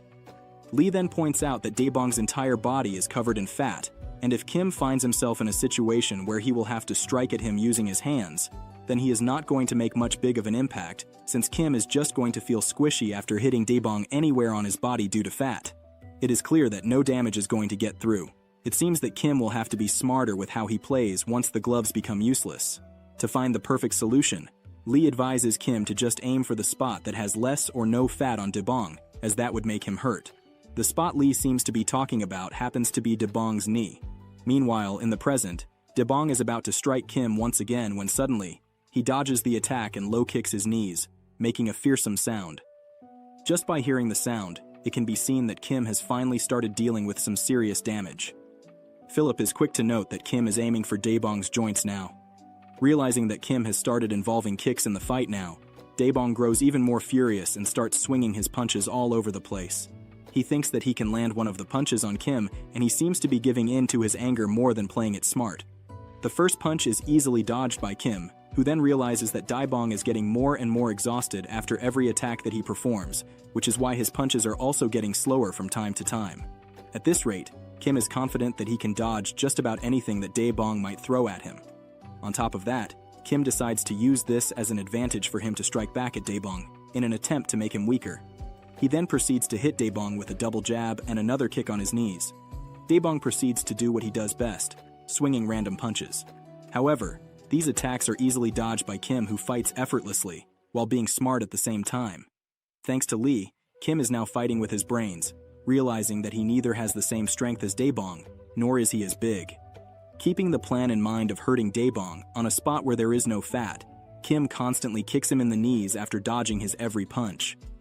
After a while, Kim ends up giving a fatal bruise on Daebong's left knee. One of the students from the crowd wonders if Daebong's knee has popped out yet. Exhausted, Daebong has no idea how to counter this move of Kim. He has tried everything to overpower this loser, but every time he finds a way to get back up and fight even more efficiently than before. Moreover, Daebong appears to have used so much of his energy that now he is completely exhausted and does not even have enough strength to charge toward Kim. Moreover, he is also limping, thanks to all the kicks from Kim. At first, Daebong took Kim as just another loser, but now he is getting a taste of his own medicine. In a way, the bully is now getting bullied by a loser. Thereafter, Kim recalls Lee telling him that Daebong would be scared even if he lifted his leg and faked the kick. Lee seems to be aware that the constant kicks on his knees and the fatal bruise will make Daebong traumatized about getting hit with Kim's kicks, and she brews the perfect plan for Kim to use this as an opportunity to weaken Daebong even more. Lee suggests Kim strike at the spot where there is less fat and points at the solar plexus. In the present time, Kim ends up listening to Lee's advice and ends up striking the punch toward Daebong's solar plexus. Moreover, the punch seems to be quite accurate, as if Kim is striking it with utmost determination. As soon as the punch makes an impact with Daebong's solar plexus, a banging sound can be heard across the entire area. Along with the sound, a painful scream can be heard from Daebong as he is unable to withstand the damage he has received from the little guy. As the pain is quite devastating, Daebong ends up bending over to somewhat contain the pain. Meanwhile, Kim devises another plan. This time he has decided to go for the spot that knocks anyone out when it's executed properly, the jaw. Kim then recalls how Lee knocked the fatso out when he newly met her. He remembers how devastating the knee kick looked when it struck on his chin, and he has decided to apply the exact same strategy here. In no time, Kim proceeds to move toward Daebong and hits him with a knee kick on his chin. Just by looking at the impact, one can already tell how much it is going to hurt, and rightfully so. The attack ends up being so brutal that it literally knocks Daebong out. Turns out that Lee was not so wrong after all when she told Kim that an attack executed with perfection on anyone's chin would easily knock them out. As Daebong lies on the ground with his face turned over, Kim begins to wonder if he won. It's like a loser has scored unexpectedly high marks. He cannot believe he has succeeded in this confrontation.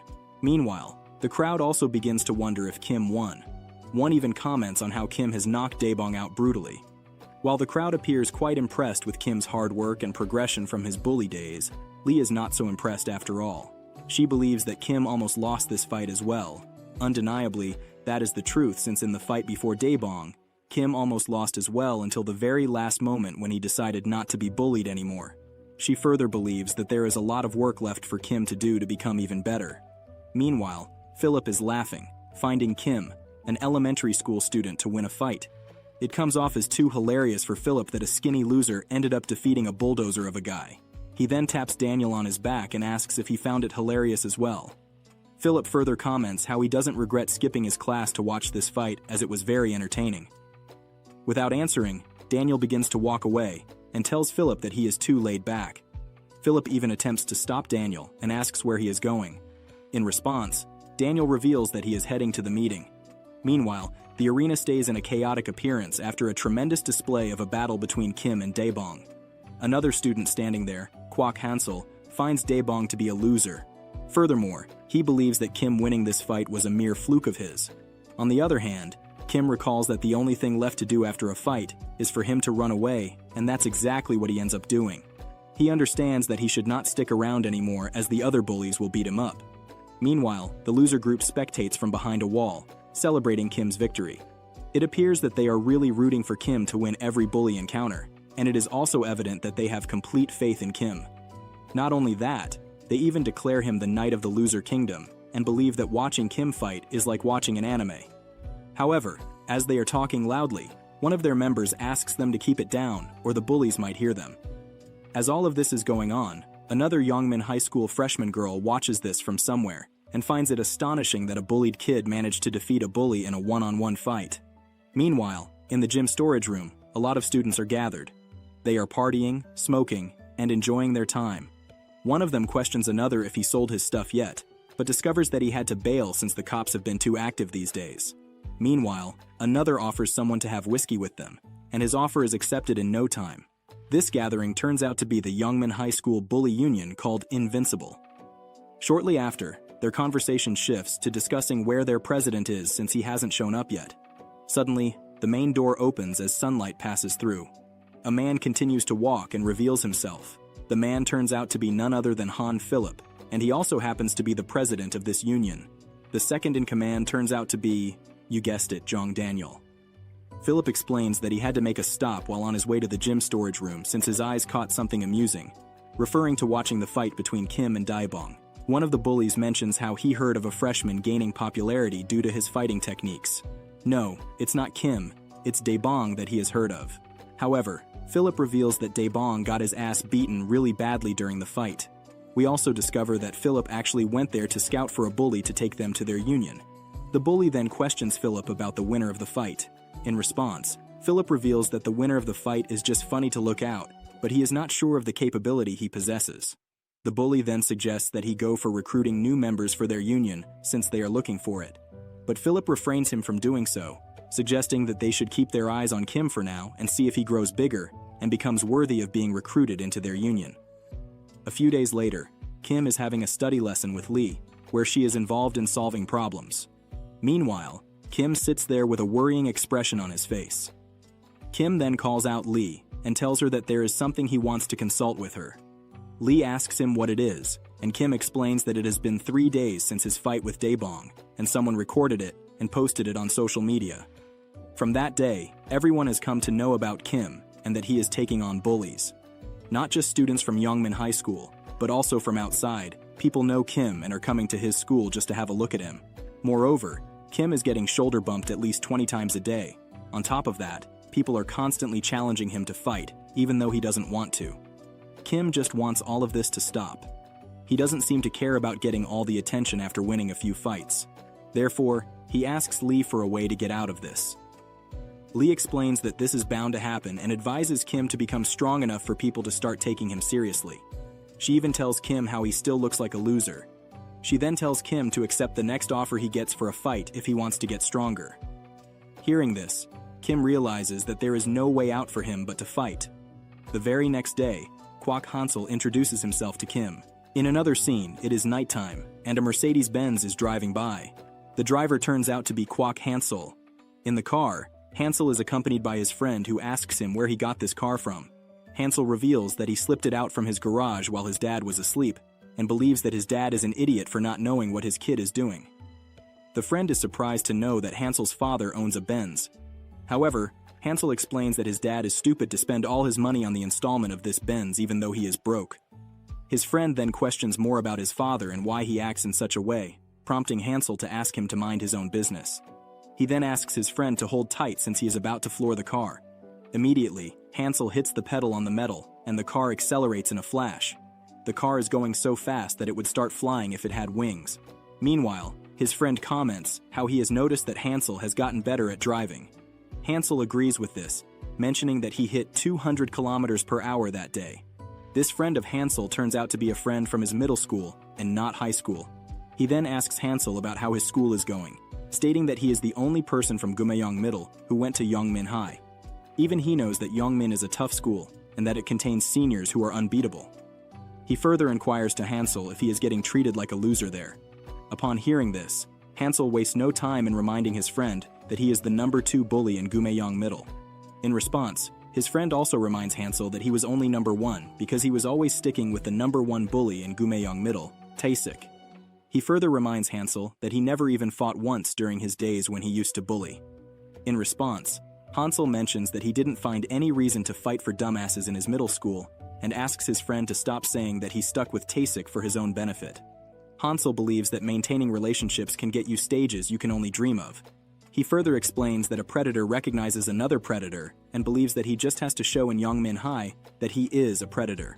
When his friend questions Hansel about how he is going to manage that, Hansel explains that he just needs to find a herbivore. Confused, his friend asks what he is talking, asking if this is a zoo.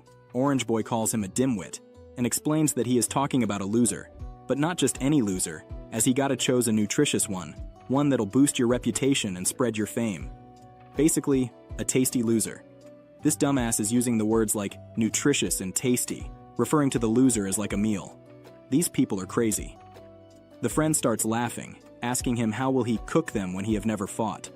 Orange Boy curses and said that he at least did some boxing. His friends asks him for how long, to which he answered 6 months. They both stare, he's laughing again, and then the friend asks him if he has such a loser in at his school. With a malicious grin, he answers that there is one. He explains that the notorious Jo Sangbom and the skinny Hong Bei Bong from Busan were luckily defeated by a loser. After that, his stock price skyrocketed.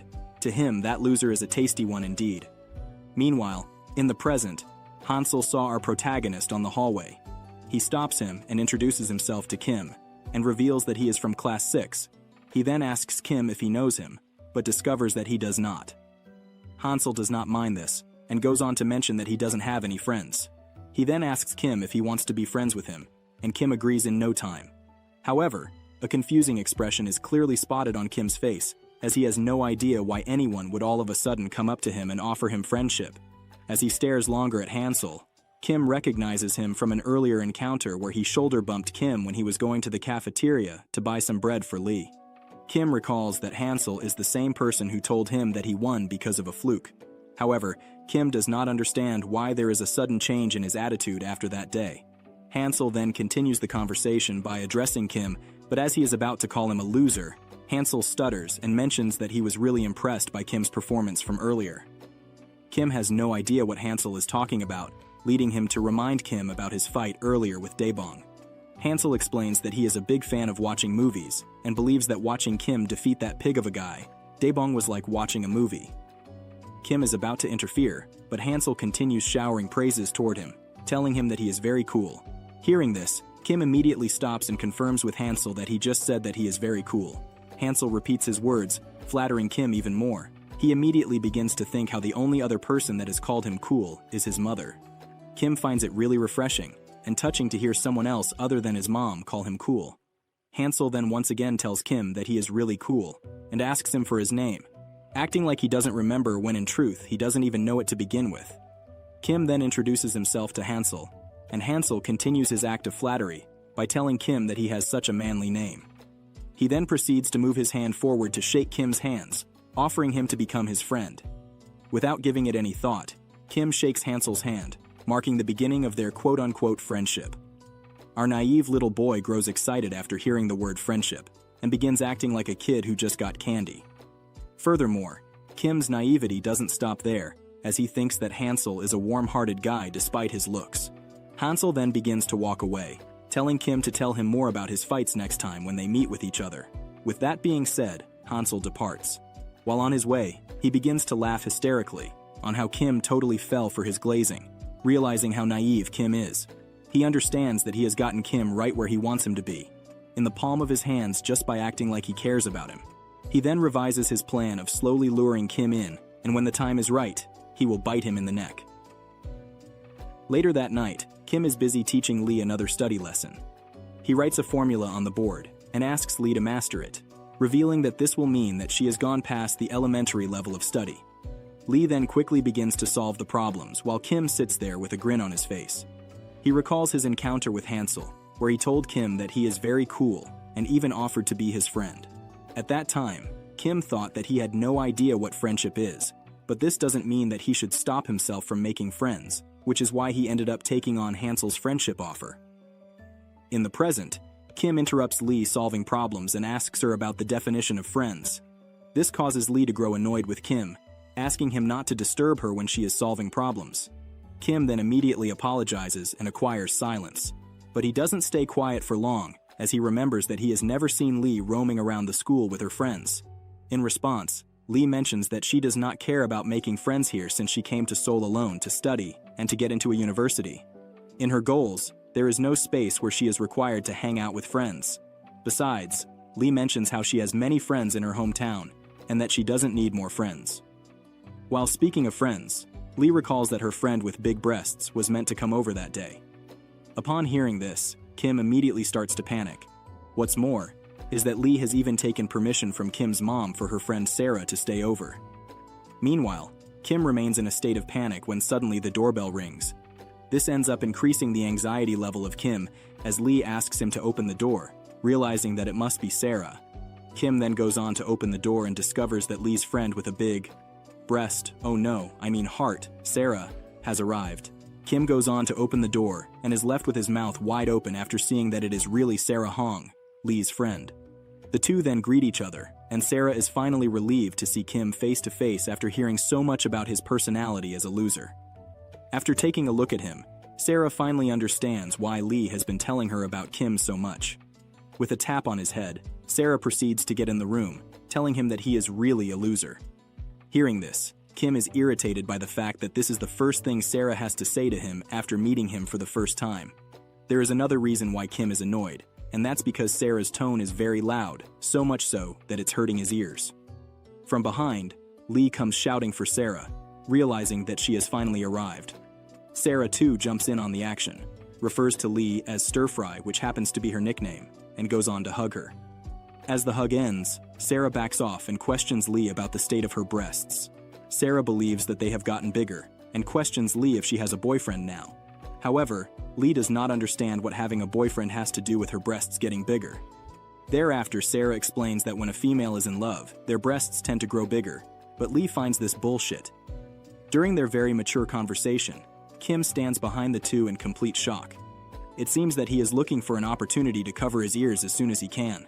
Lee then tells Sarah about a place that sells boneless chicken feet and suggests that they order that. Hearing that there is going to be food, Sarah grows even more excited. Meanwhile, Kim notes that it hasn't even been 30 seconds since the arrival of Sarah, and it is already very chaotic. As the two besties are done with each other, Lee's attention shifts toward Kim, and she goes on to introduce him as the loser she used to tell Sarah so much about. Sarah mentions that she already greeted him earlier. Thereafter, Lee reveals that Kim is really interested in girls with huge breasts, and even mentions how Kim always starts to blush when she talks about them. Although Kim believes that it is a blatant lie, it is evident that he blushes every time. Hearing this, Sarah realizes that this is the perfect opportunity for her to play with Kim, so she offers to squeeze Kim. Immediately, Kim grows terrified as Sarah spreads her arms across. Not even a few minutes in, and Kim has already started to feel that he wants to stay away from Sarah. Seeing his expressions, Sarah finds it too hilarious as she hysterically begins to laugh, pointing out how red Kim's face got when she offered to give him a squeeze. She then closes her arm, telling Kim that she is not going to let him touch her breasts anyway. However, she mentions that she is willing to hug him. Immediately after saying this, Sarah proceeds to run toward Kim and takes him down to the ground with her. There, she holds him in a triangle choke with a smirk on her face. It appears that she is enjoying this a lot, but the same cannot be said for Kim, who is searching for a way to get out of this triangle choke. Sarah questions Kim if he can get out of this choke. Stuttering, and with a trembling voice, Kim tells Sarah that he hasn't learned the counter for this move yet. He then recalls that Sarah also does martial arts. Shortly after, it becomes difficult for Kim to breathe, and he even mentions it to Sarah, but she doesn't listen and continues to have her fun. Soon, Kim passes out. After a while, Kim is woken up by Lee, who shrugs him with her feet as he lies unconscious on the ground. Immediately after gaining back his consciousness, Kim questions why he was lying down on the floor. Lee then explains to Kim that he passed out. Thereafter, she asks him to order them boneless chicken feet and asks him to use his card. However, Kim objects, stating that there is no way that he is going to use his card to order food. Lee then assures Kim that she is going to pay him back once she gets her allowance. Later, the food arrives and the three sit together to have their meals. There, Kim questions when his mom is going to come back. Lee then reveals to Kim that his mom went for a 2-night and 3-day workshop. She even told Lee to have some fun with Kim and her friend. But what Kim's mom didn't know was that her son was not going to have any fun. As the three munch on their food, Sarah realizes that something is missing. She then pulls out alcohol, mentioning that it's the perfect beverage to go along with the boneless chicken feet. However, Lee finds it to be careless of the two to drink alcohol at such a young age. But unfortunately, there is nothing he can do about this. The two then proceed to enjoy their drink, and after some time, they both pass out. Kim believes that he can wake them up for them to move to the bed where they can sleep soundly, but the two are already passed out by now. He then asks Lee to get up and go to her bed. In response, Lee asks Kim to lift her and take her to bed by himself. Kim does not object and proceeds to do exactly how he is told. He safely takes her and places her on the bed. Unexpectedly, the drunk Sarah appears from behind and jumps over Kim's back. This leads the two to fall on the same bed where Lee is sleeping, and now Kim has no way of getting out of the bed. In front of him is Lee, who is very deep in her sleep, and behind him is Sarah, who is also very deep in her sleep. Moreover, the two are very close to Kim, making it impossible for him to even move his hands, let alone get out of bed. Kim then calms down and decides that he will slip off of the bed when one of them moves. However, the luck is not on Kim's side as the two move their legs on top of Kim. The following morning, Kim is too lost in his sleep, but gets woken up by Lee, who immediately asks him the reason as to why he is sleeping in the same bed as them. Moreover, Sarah labels Kim as a pervert, telling him that he should have told them if he wanted to sleep with them. This time, Kim does end up explaining his innocence and tells Sarah that she was the one who wouldn't let him leave. After a while, the three are having ramen for breakfast, and Sarah finds it very delicious. She then remembers that Kim is also practicing martial arts these days and challenges him to a friendly spar. This leads Kim to think that he hasn't sparred with anyone other than Lee Min-chi, and believes that it will be a really good change for him to spar with someone else, as he might learn a new thing or two. Thus, Kim agrees. After a while, the spar between the two begins. Kim takes his stance while Sarah stays unprotected. Seeing this, Kim is confused as to why Sarah isn't covering herself. Thereafter, Sarah proceeds to make a cutely innocent face, asking Kim if he is going to hit her. This makes Kim lose his focus when suddenly Sarah punches him in the face, reminding him to stay focused as it's a spar. Sarah asking Kim if he is not going to hit her startles him greatly. This makes Kim lose his focus, and in return, he receives a strong punch on his face. Sarah then laughs hysterically, advising Kim to keep his senses sharp at all times since they are sparring. As Kim stays on the ground, he believes that it is unfair since Sarah was the one who startled her by engaging him in an out-of-topic conversation. However, Sarah once again reminds Kim that they are sparring, and that no one told him to lose his focus. Even Lee appears to be mad at Kim now for not taking sparring seriously, whereas on the other hand, Kim believes that Sarah is the one who is not taking this seriously. As this fiasco comes to an end, Sarah asks Kim to come at her. This time she has her arm stretched out as if she is trying to reach Kim. In reality, Sarah has acquired a defensive position. Thereupon, Kim decides to charge towards Sarah anyway, and decides to hit her with a jab. But as he is about to do so, it gets defended pretty well. This surprises Kim, so he decides to go at her once again, but she again defends his jab with her stretched out arm. Kim is now in a state of disbelief that Sarah can block his attacks this easily. Meanwhile, Sarah lets go of a laugh, telling Kim that he is very slow. Kim also notices that every time Sarah defends his attack, she backs away as well, and this is making the two too far apart for Kim to follow up with another attack. This is why Kim decides that it is time for him to use the 1-2 punch to finally land a punch on Sarah, and regardless, he has decided to hit her with a jab even if she defends it. In this strategy of Kim, the real attack is not the jab or any other thing, but it is the straight punch that he has decided to hit Sarah with. The time that Kim takes to think about all this is too much, and this ends up becoming a disadvantage for him. It appears that he has wasted too much time, and before he can do anything that he has planned, he gets hit with a straight punch on his face by Sarah. He then immediately passes out. Sarah then continues to shrug Kim with her feet and proceeds to stick her feet in Kim's nose. As soon as he gains back his consciousness, Kim backs off after realizing that Sarah has her feet inside his nose. He immediately rises from the ground, asking Sarah what she is trying to achieve. Meanwhile, Lee appears to have laughed so much that she can't even stand straight now. At the same time, Sarah is unable to stop her from laughing at Kim passing out with just one punch. Kim then calls Sarah crazy, asking why he would stick her feet in his nose. In response, Sarah tells Kim that it should be a reward for him, questioning if they don't smell nice. In response, Kim tells her that he almost threw up. Sarah then mocks Kim a little for passing out with just one punch and suggests that they go again. Not letting this go easily, Kim immediately gets back in his stance, wondering what exactly went wrong last time. He is trying to understand why it is becoming so difficult for him to land a punch on Sarah. Lee then calls out Kim and asks him if he still doesn't notice Sarah's stance. As soon as Kim looks over at Sarah, he sees that her right arm is stretching forward, whereas her left foot is going backward. Lee then explains that during fighting, one actually keeps their dominant foot and hand at the back, which means that Sarah is left-handed. Lee further reminds Kim that Sarah has been constantly maintaining distance. It is because when right-handers fight, their dominant hands and feet are opposite. Moreover, because their dominant feet are opposite to each other, the two fighters can get closer to each other, making the punching distance shorter, but when facing a left-hander, their dominant feet are in the same direction. Due to this, it is difficult for the opponent of a left-hander to get close, making the punching distance feel farther. Thereafter, Lee teaches Kim that he has to fight for the dominant foot's position to close the distance. However, Kim appears to not fully understand what Lee is saying. To keep it simple, Lee explains that left-handed fighters use the distance to stay on top when they are fighting with a right-hander. This explains why the distance kept feeling farther for Kim when Sarah kept blocking his attacks with her leading hand and distancing away. Thus, Kim got frustrated and attempted to punch Sarah, but got punched instead. Lee further reveals that left-handers are also known as counter-hitters, as they often fight with a style that ultimately aims for one big shot to end the fight. Moreover, she believes that it will really benefit Kim to spar with Sarah, since left-handers are very rare.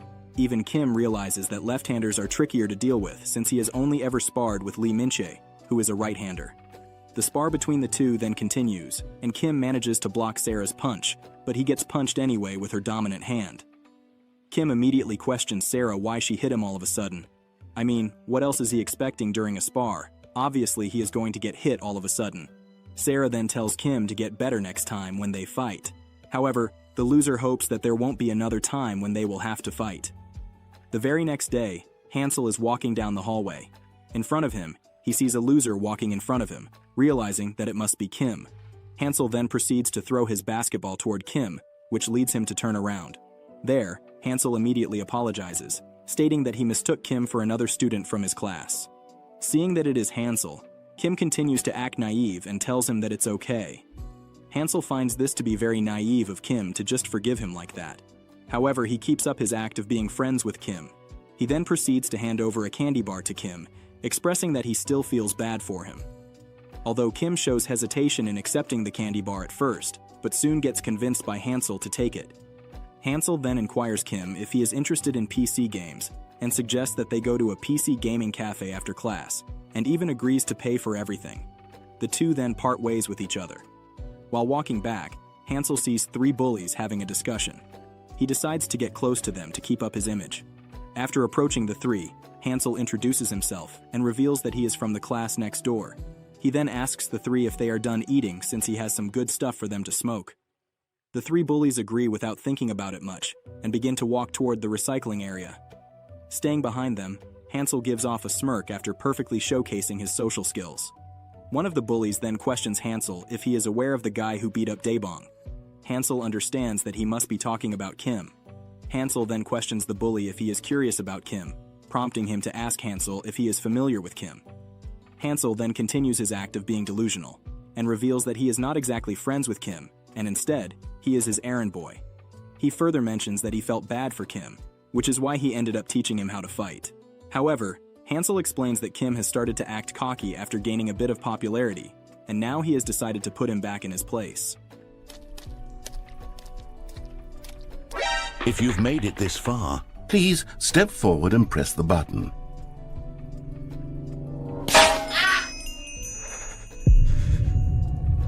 Now, open your eyes, step forward, and push the button. Yes! You see?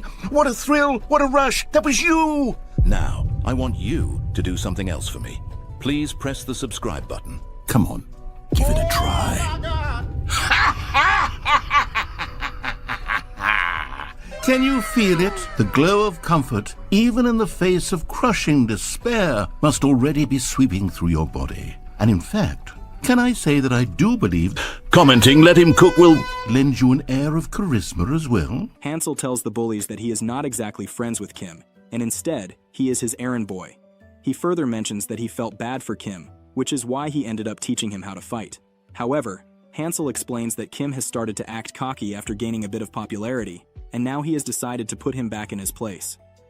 Later that day, the classroom bells ring, and we move to the cafeteria. There, the students are having their normal chatter. The scene then shifts to Hansel and the three bullies. One of the bullies secretly questions the other if he was able to do the deed with his girl. In response, the bully affirms that he did. They then see Kim peacefully sitting and having his lunch. One of the bullies questions Hansel if Kim is really his errand boy, since he is now very well known for being a good fighter. Hansel is a little disappointed seeing that the three don't believe him. To prove himself, Hansel asks them to keep looking. He proceeds to walk toward Kim and goes on to flip the entire tray filled with food over him. He then immediately begins to act like he again mistook Kim for someone else. The naive little loser wastes no time in forgiving Hansel this time as well, stating that mistakes happen. Moreover, Hansel even offers to wash Kim's clothes, while apologizing to him for his act. What's more is that Hansel even decides to treat Kim to a session of PC gaming cafe since he feels bad for Kim. Meanwhile, the three bullies watch all this and find Hansel to be crazy to be able to flip an entire tray over Kim. Hansel then walks back to the three and asks them if they saw how Kim couldn't say a word as he dumped the tray on him. Meanwhile, in the cafe, the students begin to wonder if Kim acted clumsy and spilled his own tray on him. At the same time, Lee watches this unfold without making a single move. We then see Kim in his undershirt, trying to clean off his clothes after getting hit with the basketball and getting all his clothes dirty. Kim then recalls Hansel offering him friendship after Fake praising him a lot, which is why Kim decides to let it go, believing that mistakes can happen, even with his friends. After some time, the scene transitions to the PC gaming cafe, where Hansel asks Kim to have a seat.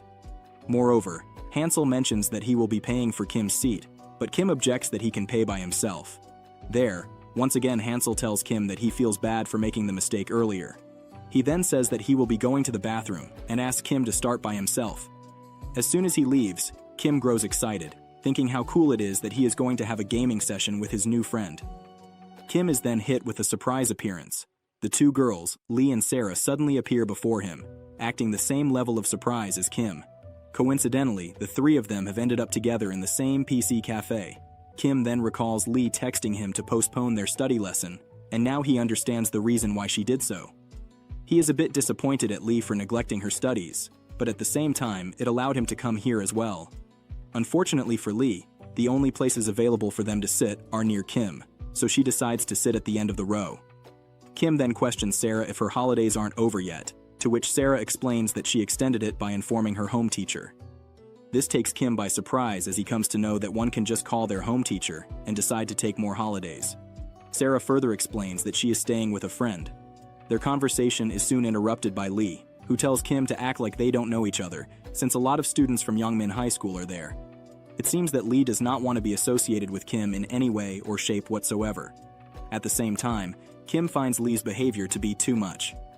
He recalls how she should have stopped calling him a loser a long time ago, but she still does it. Soon Hansel comes back and sees that Kim hasn't still logged in yet. The two then proceed to start the game, and Hansel is the one leading. He is the one directing Kim where to go and what to do, and they end up getting defeated in their very first game. This makes Hansel grow very frustrated, and he starts to blame Kim for not doing his part. His frustration doesn't just end there as he proceeds to smash the table using his hands, causing noise. Meanwhile, Kim believes that it's his fault that they lost, and even apologizes for it. However, Hansel continues to express his frustration when suddenly a guy gets up and asks him to tone it down. Hansel then slightly whispers to Kim, mentioning that the guy should game at home if he wants a quiet environment. In response, Kim suggests that they just keep it down to not cause anyone any trouble. As Hansel is about to go back to his position, he accidentally gazes over the two girls, Lee and Sarah. In the very first look, Hansel finds the two girls to be very hot. He explains how his personal favorite is the one with short hair, referring to Lee. She impresses Hansel so much with her looks that he even points out how his blood has started to boil. Meanwhile, Kim is unaware of what to do in this situation. He knows that if the situation escalates, he will have to take some action which will reveal the fact that Lee knows him. But if he doesn't, then Lee will be treated harshly without ever knowing how badly she was talked about without her knowledge. Hansel then proceeds to continue his vile act of drooling over Lee by holding his crotch as if he has never seen a girl before. Shortly after, Lee gets up and proceeds to leave for the bathroom, presumably. Seeing this, Hansel realizes that this is his opportunity to have a peek at Lee's undergarments. He then quickly turns on his phone and switches to the camera, continuing to place the phone in a way that would show Lee's undergarments when she passes beside him. However, as he is about to click the photo, Kim immediately grabs Hansel's hand. This surprises Hansel greatly as he begins to think about what Kim is trying to do. With an angry expression, Kim proceeds to stand on business by squeezing Hansel's arm even more tightly, telling him not to do it. This makes Hansel question Kim if he knows the girl, prompting Kim to reveal in a daunting tone that she is his friend. With an angry expression, Kim proceeds to squeeze Hansel's arm even more tightly, telling him not to do it. This makes Hansel question Kim if he knows the girl, and asks him what's his deal. In response, Kim explains that the girl he is picking up on is his friend. The very next moment, Kim proceeds to squeeze Hansel's hand even more, telling him to stop his nonsense, or else he is going to report his behavior to the police. Using another hand, Hansel slaps Kim's hand that's grabbing his arm, prompting him to go free. Hansel then proceeds to leave while telling Kim that he is pissing him off. Moreover, he tells Kim that he will see him next time the two meet. The loser didn't even spend a few days after the fight with Dae-Bong, and now he already has another enemy who wants to beat him up. The next day, Hansel abruptly opens the cafeteria door where Kim is. He then walks up to him and asks Kim to get him some bread from the store. Accompanied by Hansel are two girls who are there to witness Kim's humiliation. After hearing Hansel's request, Kim stays confused, asking him what he is trying to say. Kim begins to wonder as to why Hansel is suddenly asking him to buy some bread. One of the girls present there questions Hansel if he is crazy, reminding him that he was supposed to be the one to buy bread. Thereafter, the second girl speaks up, asking Hansel what's up with him. In response, Hansel asks both the girls to shut up, and mentions that he just needs to get some bread. Hansel then shifts all his focus toward Kim, and reminds him about when he got some sweet and sour candies. Hansel further explains to Kim that whatever goes around also comes around. It seems as if Hansel has nothing left to do other than assert his dominance over Kim. Meanwhile, Kim recalls the humiliating comments and behavior of Hansel earlier in the gaming cafe regarding Lee. He does not seem like he is going to let this go easily, so he straight up refuses to get some bread for Hansel, stating that he is not his lackey. This surprises him to a great extent, as he was not expecting Kim to refuse his offer. Even the girls start to pick on Hansel for getting refused, and believe that he is just a show, and that there is nothing he can do. This angers Hansel to an unimaginable height. This prompts him to kick Kim off of his chair by kicking him right on his chest. He then crouches after moving close to Kim and asks them to just do this favor for him, reminding him that friends can do stuff for their friends. However, it seems that the egoistical Hansel just wants to show that he is the bigger person here. Meanwhile, Lee hears all this noise and begins to wonder what's going on. She then sees there is a huge crowd, and behind them is Kim, who is lying on the ground after getting kicked by Hansel. There, Hansel explains to Kim that he is just busy, which is why he is asking for this favor. However, Kim stays quiet, with anger occupying his temper. He is clenching his teeth and showing annoyance toward Hansel, while he is expecting an answer from Kim. After waiting some time more, Hansel still doesn't get a response, leading him to think that he is getting ignored. He then questions Kim if he is deaf, and if that's how his mother raised him. Hearing this, Kim grows even more furious, but he still refrains from retaliating. Hansel then grabs his slapper and slaps Kim with it, warning him to listen to him next time, as this is the last time he is being let go easily.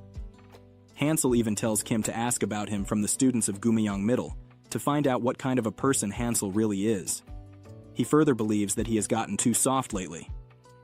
Hansel even explains to Kim that if he was his old self till now, then Kim would be dead by now.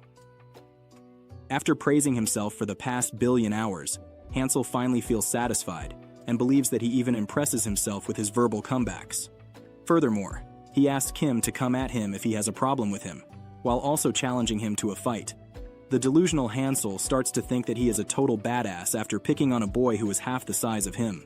Meanwhile, Kim trembles with fear after hearing Hansel's challenge to a fight. Soon, he begins to recall the PC cafe, where Hansel tells Kim about how girls Lee look like they have a lot of experience in erotic stuff. Then, he asked Kim if he should ask Lee out on a date, and believed that with his looks, she would definitely accept his proposal. In the present, Kim gets closer to Hansel, clenches his teeth in anger, and accepts his challenge to the fight. Hearing Kim accepting his offer with such great confidence surprises Hansel a lot. Later that day, the three bullies from earlier approach Hansel and ask him if he is going to fight later and if he is confident that he can win this. Thereafter, Hansel starts to laugh, mentioning that it's not even going to be a competition. He believes that he is going to kill Kim in this fight. Seeing Hansel's confidence, the three bullies are mesmerized and excited to watch this fight. However, we then see that Hansel isn't exactly confident, as he is very shocked that Kim accepted his challenge with his head held high. He wonders if Kim is actually going to fight him, and acknowledges that he actually got caught off guard by Kim's acceptance of the challenge. However, Hansel doesn't let his confidence disappear into nothing, and decides that no matter what, he is going to defeat Kim and show him his place. One of the three bullies then asks Kim about the fighting method that he is going to use in the fight with Kim. Hansel reveals that he has been practicing boxing for the past 6 months, and that's exactly what he is going to be using in the fight with Kim. He then quickly goes back to contemplation, thinking how he didn't like the look in Kim's eyes earlier, and wonders if he has something up his sleeves. It is hard for Hansel to understand why Kim is so confident fighting with him, and wonders if he has some backup. Although he believes that Kim merely won the last 2 fights because of mere luck, and that he is going to beat him up anyway, he is still scared of losing to a skinny loser such as Kim. He understands that it is going to be very humiliating for him if he is to lose this fight. After a while, Hansel swiftly makes his way to the locker area where Kim's locker is. He somehow finds a way to unlock it, and sees that Kim has his shoes there.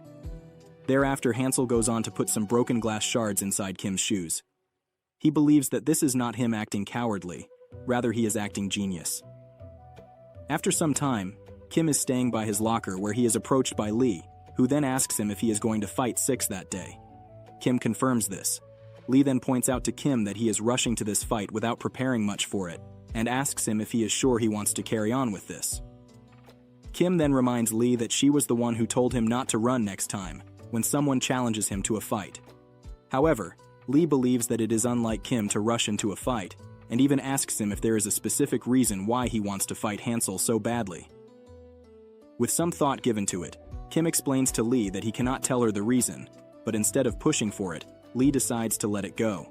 She then asks Kim if their study lesson is going to be postponed to the next day since he has a fight, but Kim tells her that the lesson will take place as per the schedule. Annoyed, Lee asks Kim to take a break, but Kim explains that there is no reason for him to take a break. This makes Lee tell Kim that he is very cruel, and Kim says the same for Lee. He then goes on to put his shoes on while asking Lee to be prepared for a very long English lesson that night.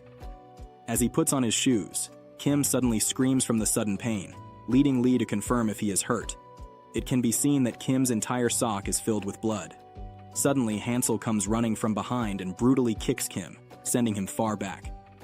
With an adrenaline rush, Hansel tells Kim that he is very pissed and suggests that they should start their fight right there and then. Hansel continues to kick while Kim stays on the ground. The damage from the kicks is so much that it becomes difficult for Kim to get up. This makes Hansel angry as he questions Kim why he continues to lie on the ground when they are supposed to fight. However, Kim believes that he is not ready for this, since they initially decided to have this fight 30 minutes after the current time. As he is about to strike Kim with another kick, he suddenly gets up. As Hansel's kick makes an impact, he hurts his foot accidentally in the process. Although he warns Kim that he is going to keep hitting him if he doesn't get up, he has actually hurt his foot while trying to act almighty. Immediately, Hansel proceeds to hold his feet in pain as it hurts a lot. Kim sees this as an opportunity to move back and get in his stance. He further notices that his foot seems to be badly injured, and because of the open wounds, he can't step on the ground. Hansel then notices Kim's foot and sees that his plan worked. Moreover, he seems to be enjoying that his foot got hurt and regrets that he didn't manage to get both of Kim's feet. Hansel then utilizes this as a way to humiliate and make fun of Kim. He implies that Kim got his foot hurt while playing soccer and tells Kim that he should manage his condition before the fight if he wants to see success. Moreover, Hansel hints at the fact that this is a man-to-man fight, so there are going to be no excuses. Meanwhile, two students are walking just behind Lee, wondering if a fight broke out. At the same time, Lee clenches her teeth, wondering why Hansel showed up out of nowhere.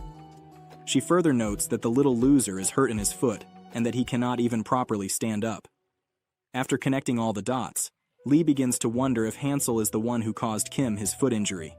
She further takes note of the fact that fighting in an unprepared state is very dangerous, and believes that it will be in his best interest of Kim to just give up on this fight and try again another time. Meanwhile, Kim seems to be finding a way to do something about his foot. Hansel notices this and realizes that there is not a lot Kim can do in this situation, and understands that he is completely useless in this situation. Therefore, Hansel wastes no time to use the situation to his advantage, and decides to use boxing on Kim. He proceeds to hit him with constant jabs, while even hitting him with a 1-2 punch. Kim also tries to retaliate, but his punch gets dodged by Hansel with much ease. Hansel then begins to mock Kim for being too slow, while the crowd notes how Hansel is very fast with his attacks. They further note that Hansel knows some boxing as well. Meanwhile, Lee believes that it is not that Hansel is fast with his attacks, or that he knows boxing. She believes that the only reason Kim is getting his ass kicked is because the sole of his left foot is cut and bleeding. She understands that a right-hander needs to put weight on their left foot to strike a punch, but due to Kim's left foot being hurt, he is unable to do so, making his punches weak and slow. Furthermore, if Kim cannot manage to have proper support with his front foot, he cannot dodge punches or throw them, which is why Lee believes that there is nothing Kim can do in this fight but accept his defeat. Hansel then starts boxing and keeps on hitting Kim with hooks and jabs, damaging him profoundly. After landing all the punches, Hansel comments on how he can really fight. Seeing his entertaining performance, the three bullies find him hilarious and cool. While this is going on, Philip is passing by. He comes to a halt when he sees that there is a fight going on. Upon noticing further, he discovers that the popular loser from the first year, Kim, is fighting. Meanwhile, Lee is wondering what he should do in this situation, realizing that he is completely overpowered by Hansel. Moreover, Kim notes that there is nothing much he can do with his injured foot, and wonders if he should just give up. As soon as this thought circles around in his mind, Kim immediately recalls the humiliating comments of Hansel on Lee. There is no way Kim is willing to forgive Hansel for his behavior. However, he continues to get his ass beaten as Hansel proceeds to strike Kim at his solar plexus with a straight punch. As soon as the strike gets in contact with Kim, it can be sensed that it really hurts. Hansel then explains to Kim that this is what it feels like to piss off a lion, referring to himself. He further tells Kim that Jo Sangbum and Daebong weren't shit compared to him. With that, Hansel proceeds to strike Kim once again, causing him to lose consciousness. However, Hansel is not done with him yet. He proceeds to grab Kim by his hair and drags him across the area, asking him to open his eyes. While dragging him across, Hansel declares that it is time for round 2. While smashing his head with a slap, Hansel once again asks Kim to wake up. Kim slightly opens his eyes and begins to wonder if there is a way for him to win. As he fully regains his consciousness, the first person Kim eyes toward is Sarah. He begins to think about why Sarah hasn't left for her gaming session with Lee.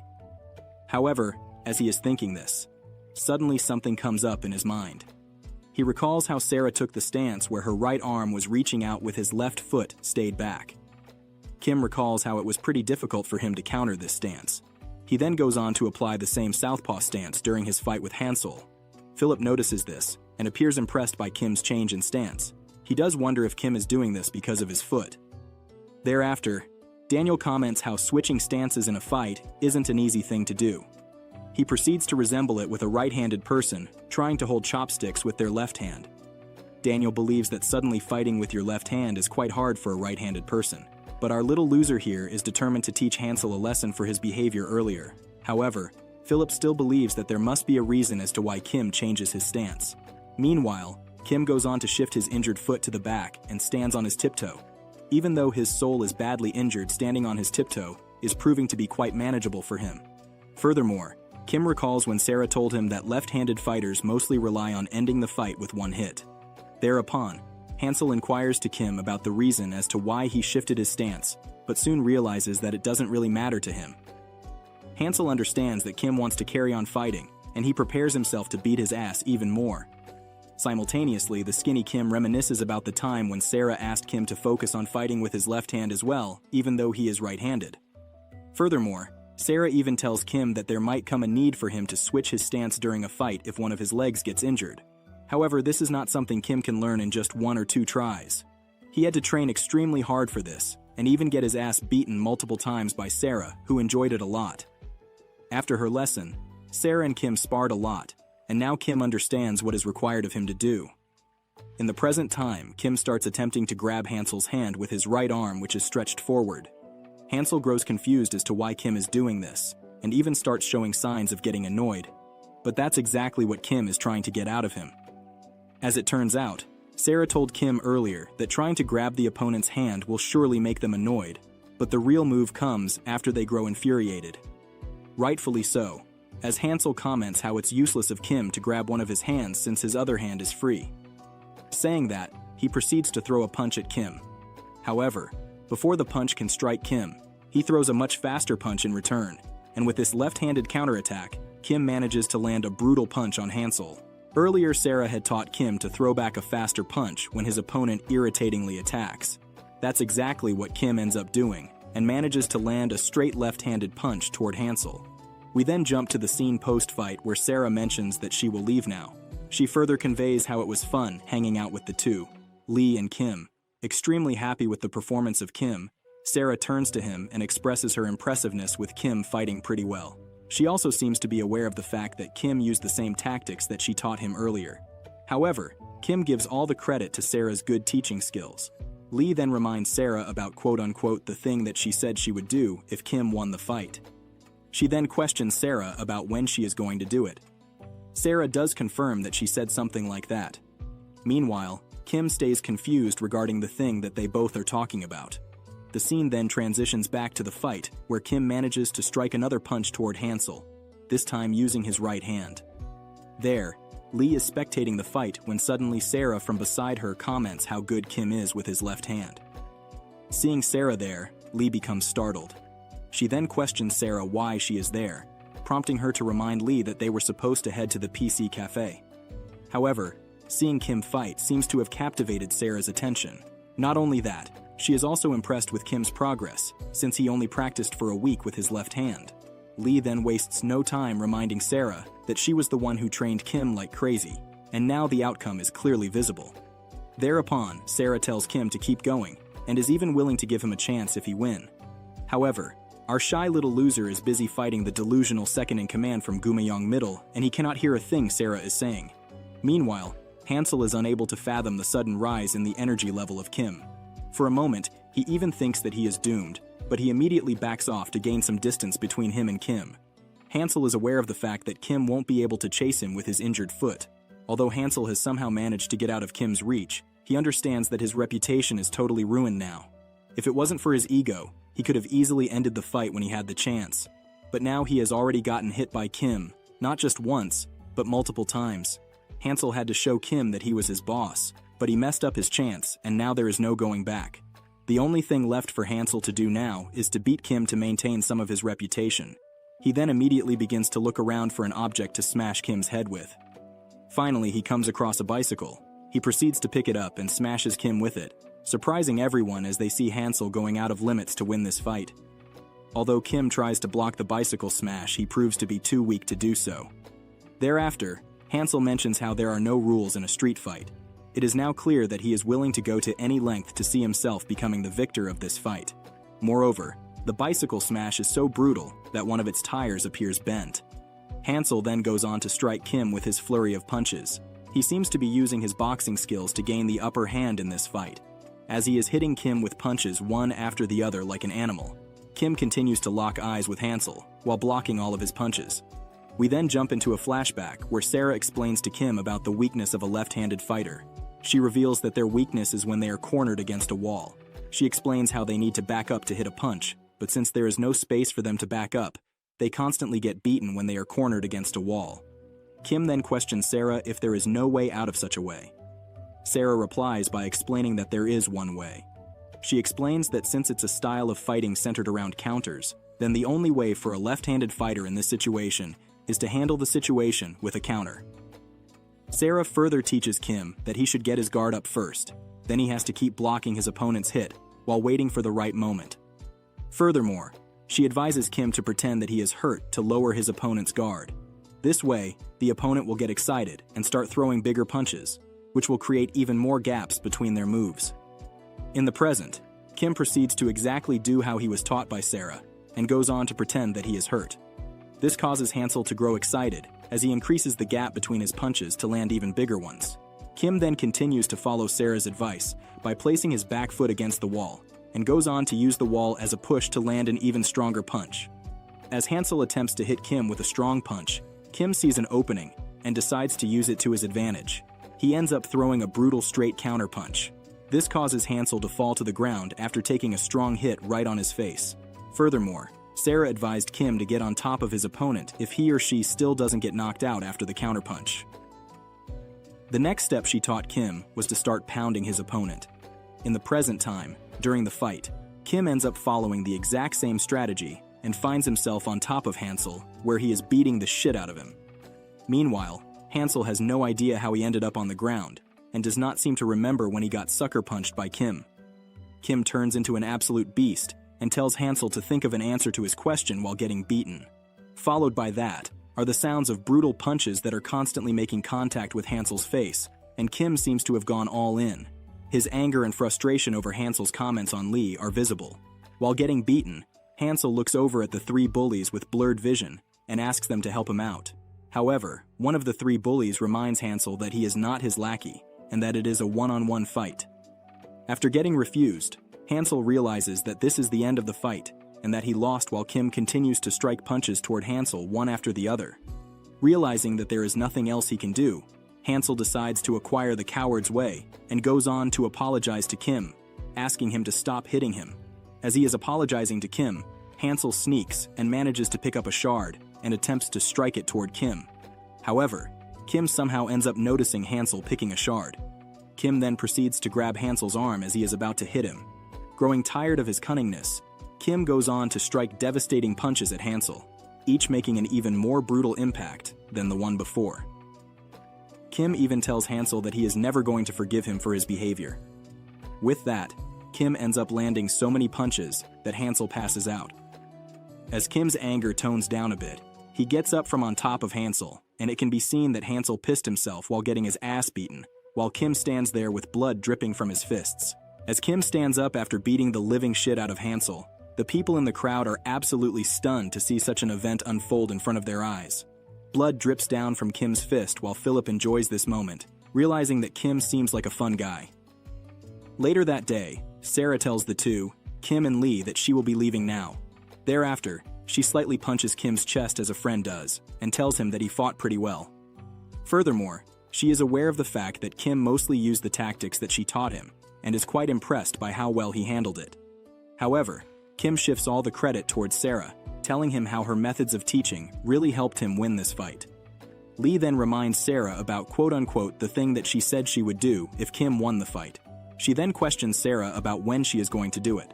Sarah does confirm that she said something like that. Meanwhile, Kim stays confused regarding the thing that they both are talking about. The three then stand there silently for a moment when suddenly Sarah decides to give Kim another chance. As soon as she says this, her bus arrives from behind. Seeing this, she immediately goes on to hop on the bus, asking them to take care of themselves. Excitedly, Kim bids farewell to Hong Sara, and in no time, she departs. Seeing Kim's excitement, Lee points out how someone is feeling good, but Kim explains that he was not having any dirty thoughts at all about Sarah. Meanwhile, Lee tells Hong Sara that she has had a lot of fun with her, and even asks her to come visit again.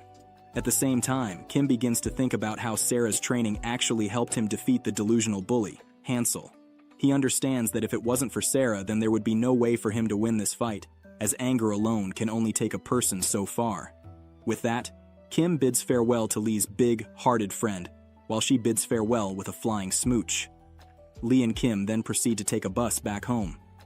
There, The two are sitting almost close to each other, when suddenly Lee decides to break the silence, asking Kim why he got so worked up in this fight. Kim confirms with a stutter if Lee is actually talking about him getting worked up, since he cannot reveal to her that it was because of her. Lee confirms by repeating to Kim that he got really worked up during his fight with Hansel.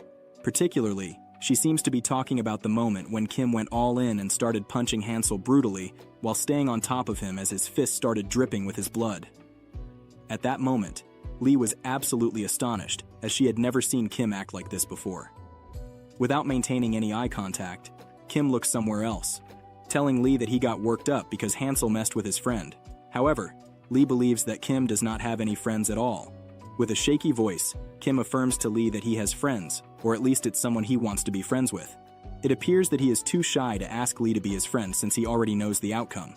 With this answer, Lee remains confused but asks Kim not to get this much worked up next time in the future, or he might end up going too far.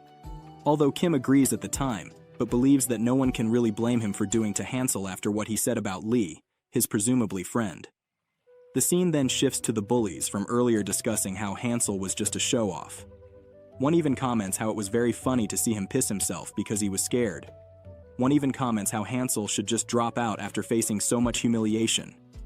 Shortly after, they are approached by a guy in a hurry who startles the three as he greets them. One of them questions the guy as to who he is. However, in a very low tone, the guy tells them that they don't need to know, but his tone ends up being so low that they are unable to hear him at all. Turns out, this guy is CO Dae-Hyun from Class 1-8. One of the bullies even questions Dae-Hyun about what he said since his voice is very tiny, while the other asks him to speak up as they are unable to hear him. Dae-Hyun then proceeds to walk toward one of the bullies and asks him if he is the number one from the first year.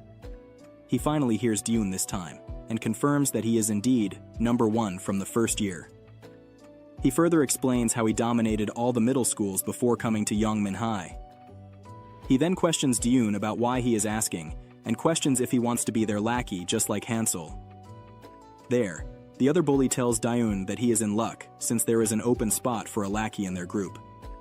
However, Dae-Hyun responds by revealing that he is aiming to become number one from the first year, and inquires who he will have to fight to achieve the milestone.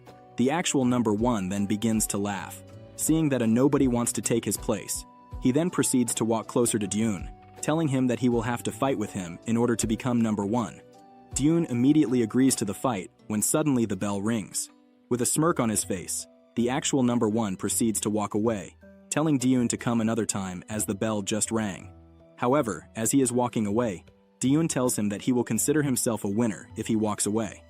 This leads him to come to a halt and ask Dae-Hyun to repeat himself. Dae-Hyun explains to the actual number one that he will consider himself the winner if he is to walk away right now, since it implies that he wants to chicken out. This statement greatly infuriates him, leading him to throw a punch at Dae-Hyun.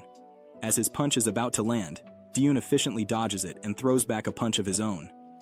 Finally, someone manages to land a punch, and let me tell you, this one hurts just by the look of it.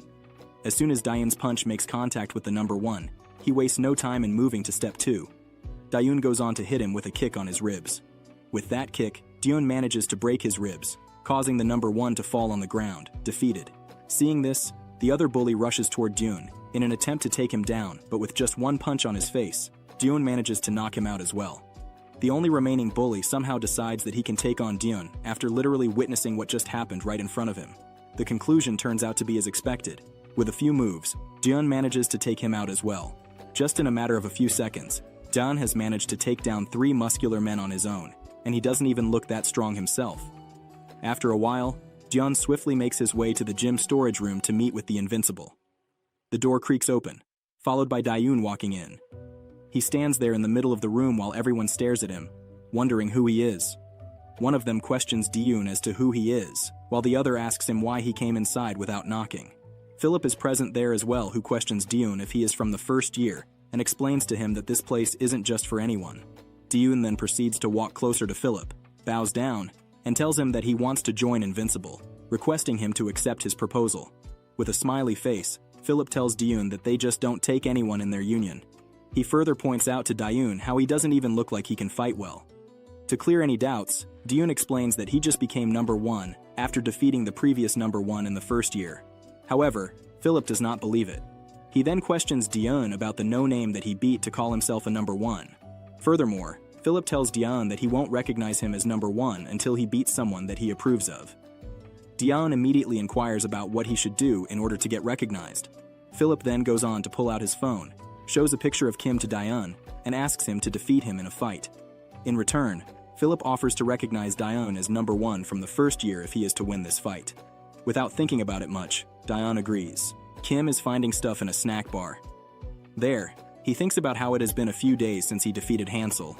Although some people still whisper when they see him, almost no one picks a fight with him anymore. This makes Kim wonder if he has finally reached his days of peace, but it is not sure that a loser like Kim can even see days of peace in his life at Yongmin High.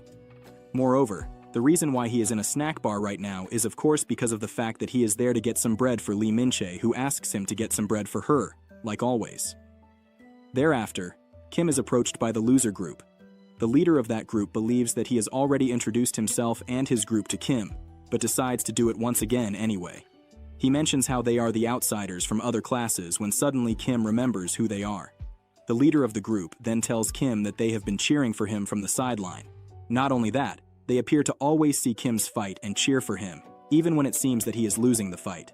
Furthermore, he reveals how they film and post Kim's heroics on social media, believing that a skinny loser standing up to his bullies is nothing short of impressive. The leader believes that a courageous act of Kim deserves to be watched by more people. This makes Kim realize that it was these guys who posted his fight with Daebong on social media, which made students from other schools come visit Yongmin High just to have a look at Kim. The leader then explains to Kim that he is the hope of their group and finds it very cool that a loser is fighting back with his bully. Kim then starts to feel like he is the center of attention right now, realizing that they are quite impressed by what he does. Moreover, there is nothing better than hearing that you are being supported by an entire group when you have been a loser all your life. The leader of the group then tells Kim that they are there to have some snacks and offers Kim to tag along with them. He suggests that they go to their club room since it is free for now. Hearing the word club room surprises Kim.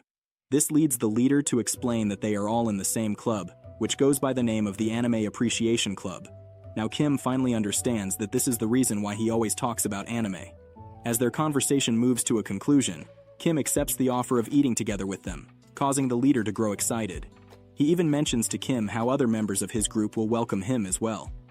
Kim then discovers that all the members of this group are his fans, making Kim lose his mind.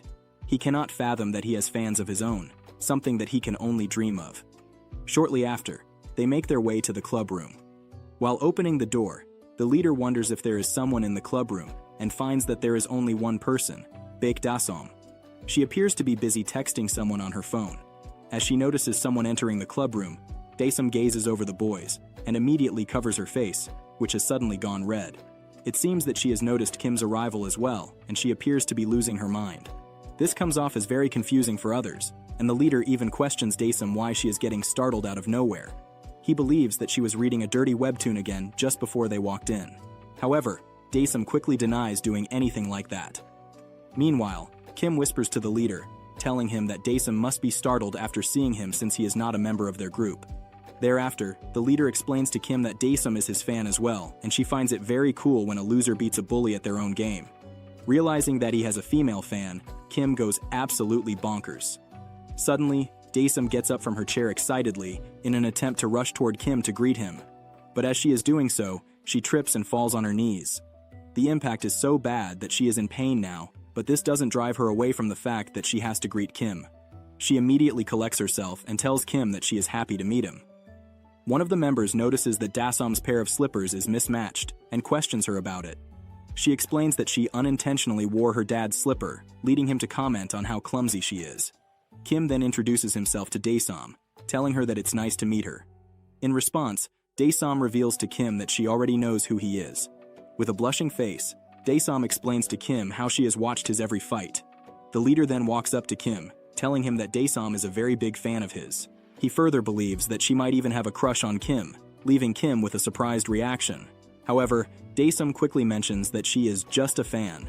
Dasom then starts landing soft punches on the leader, telling him to stop joking around since they have a guest. Another member then reveals how Dasom's ex-boyfriend was a loser as well, but she asks him to stop joking about it as well. This makes him remind Dae-Sam that he was super close with her ex-boyfriend, and that he used to tell him everything that happened between the two. The leader then questions if he has a chance with Dae-Sam, judging by the fact that she is into losers. Without even wasting a second, Dae-Sam explains how that would happen over her dead body. Seeing all of them making fun of each other and enjoying the moment, Kim realizes that they must be very close to each other. As they reach the end of their conversation, Kim gets invited to eat with them while they watch an episode of an anime.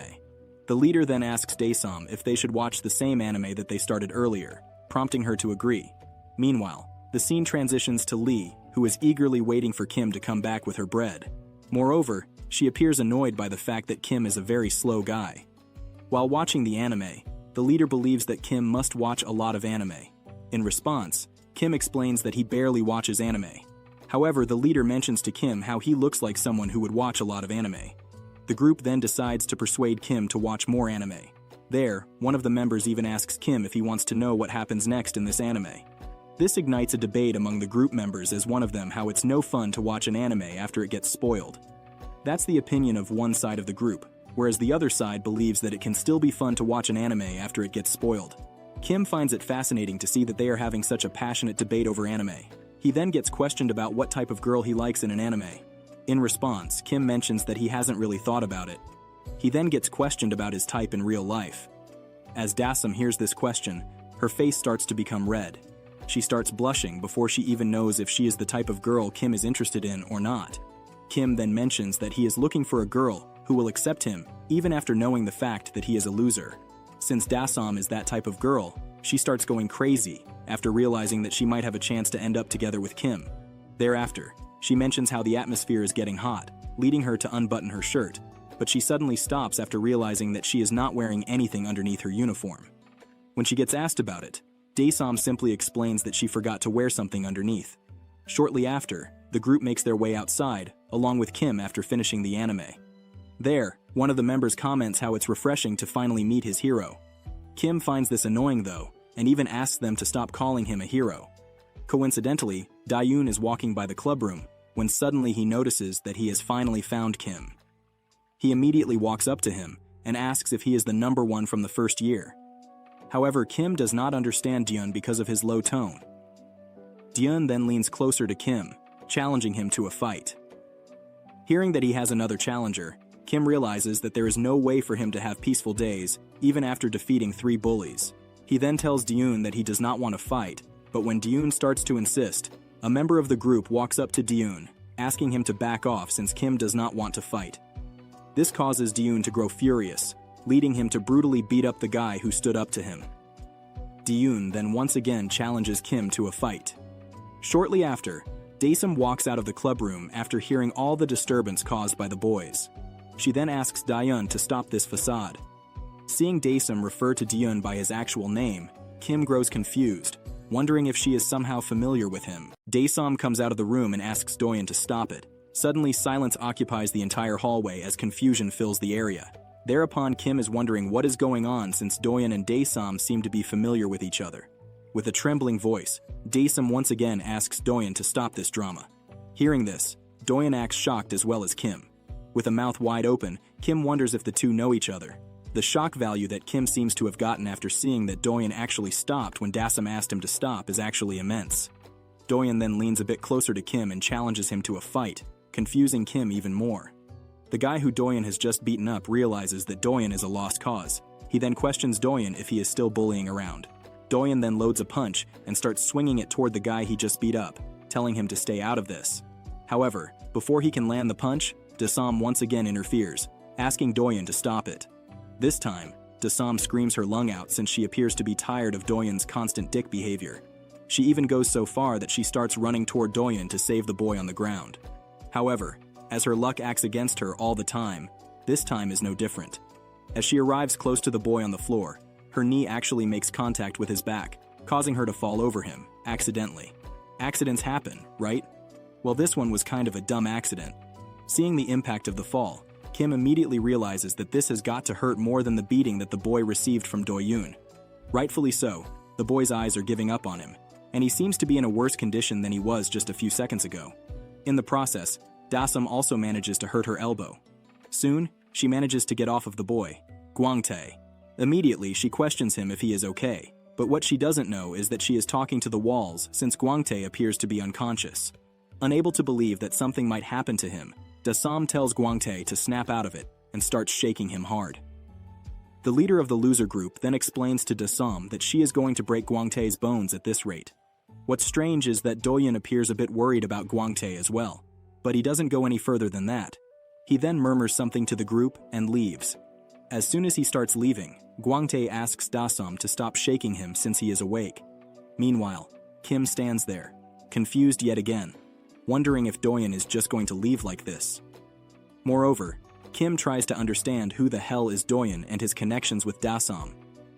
During all this fiasco, Kim immediately recalls that he had to buy bread for Lee, so he quickly makes his way to the cafeteria to buy bread for her. Later on the rooftop, Kim explains to Lee all that just happened with him in the club room. However, Lee couldn't give a slight damn about what Kim is going through in his personal life. She doesn't seem to care about it all, and even tells this to Kim. Furthermore, Lee tells Kim that there shouldn't be any reason for him to delay her word, and tells him not to let it happen ever again. Kim then immediately apologizes to Lee for his dumbness. During their entire conversation, Lee munches on her bread while sitting on top of Kim, who is acting as her chair. However, the weight seems to be getting a lot for Kim. He realizes that this is even worse for him than getting bullies by Sangbom earlier in his school days, but he already appears to have reached his capacity of handling Lee's weight. He cannot take it anymore, and the expected happens. He falls down, causing Lee to fall on top of him as well. Immediately, Lee labels Kim as a pervert for doing this intentionally, thinking that he just wanted to cop a feel out of her. No matter what Out-Loser Boy does, he gets slandered anyway. The scene then shifts to Kim contemplating all that has happened in his school days so far. After learning how to fight from Lee, Kim has taken on Sangbom, Daebong, and Hansel. The best part about this is that he has defeated all three of these bullies. After his last fight with Hansel, Kim thought that people would stop challenging him to fights.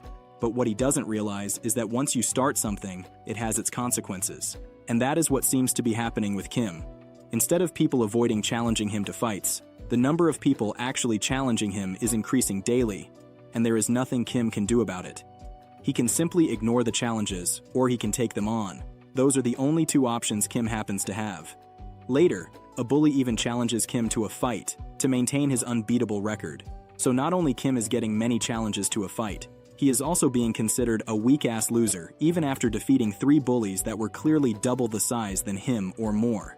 Kim cannot understand why all these bullies are so hell-bent on taking him down, so he just runs away, telling the guy that he doesn't want to fight. But Kim cannot really run away from a challenge since he has to put up with the same people the next day. Back at home, Kim wonders if people are still picking on him because he is still weak, or that Hansel wasn't really a tough competitor for him, and Kim defeating him didn't really make an impact on the people. Later, Lee tells Kim to stop overthinking and suggests that he just needs to get stronger. Lee understands that there is no way Kim can distance himself from the fights, so the only way she sees for Kim to keep his ground is by making him stronger so he can end up as the victor in every fight. Kim also understands Lee's point and agreed with it. Lee then decides that they are going to learn to power up today, the technique that Kim learned the last time. This technique is a mix of the front kick and the side kick. Lee tells Kim that he has to kick at the mid-angle and reminds him that he shouldn't kick with the top part of the foot, but instead the base area, or instep. This is why this kick is termed as the instep kick. Not only that, Lee teaches Kim to aim for a vital spot with the instep kick, and the best part is the right liver if he is using the instep kick with his left foot. Therefore, this technique is called the liver instep kick. Lee then performs a shadow kick to show Kim what he means, but as her foot stops right in front of Kim's face, he couldn't help but notice that there is no signs of any bad smell. Rather, there is odor. Confused, Lee questions Kim what he is doing since he has gone quiet. It doesn't take her long though before she realizes that Kim is actually sniffing her foot, prompting her to use the liver instep kick on Kim. As the kick makes an impact with Kim, he falls on the ground. Thereafter, Lee questions Kim if he has some kind of fetish, and the sheer anger on her face can be seen miles away. Meanwhile, Kim lays on the ground, in pain, unable to move. But as everything happens for a reason, this is no different. Kim now knows how much the liver instep kick hurts, and Lee even believes that this kick alone can end a fight in on strike, if executed properly. Lee then asks him to get up since they have a lot more remaining training session, but Kim seems to have given up after the brutal kick. The following morning, Kim sneaks into his class. It appears that he has decided not to grab any attention and avoid all the bullies. He then makes his way to the desk when suddenly someone pokes him from behind. Kim turns around immediately and sees that it is Dae-Hyun poking him. There, Dae-Hyun tells Kim that there is something she wants to talk to him about and decides to get straight to the point. In a state of panic, Kim begins wondering what she is going to talk to him about. He then starts connecting the dots. He first thinks how Dae-Hyun came this early to meet him in the classroom. Moreover, she has something that she wants to tell him, and on top of that, the nervousness on Dae-Hyun's face is clearly visible.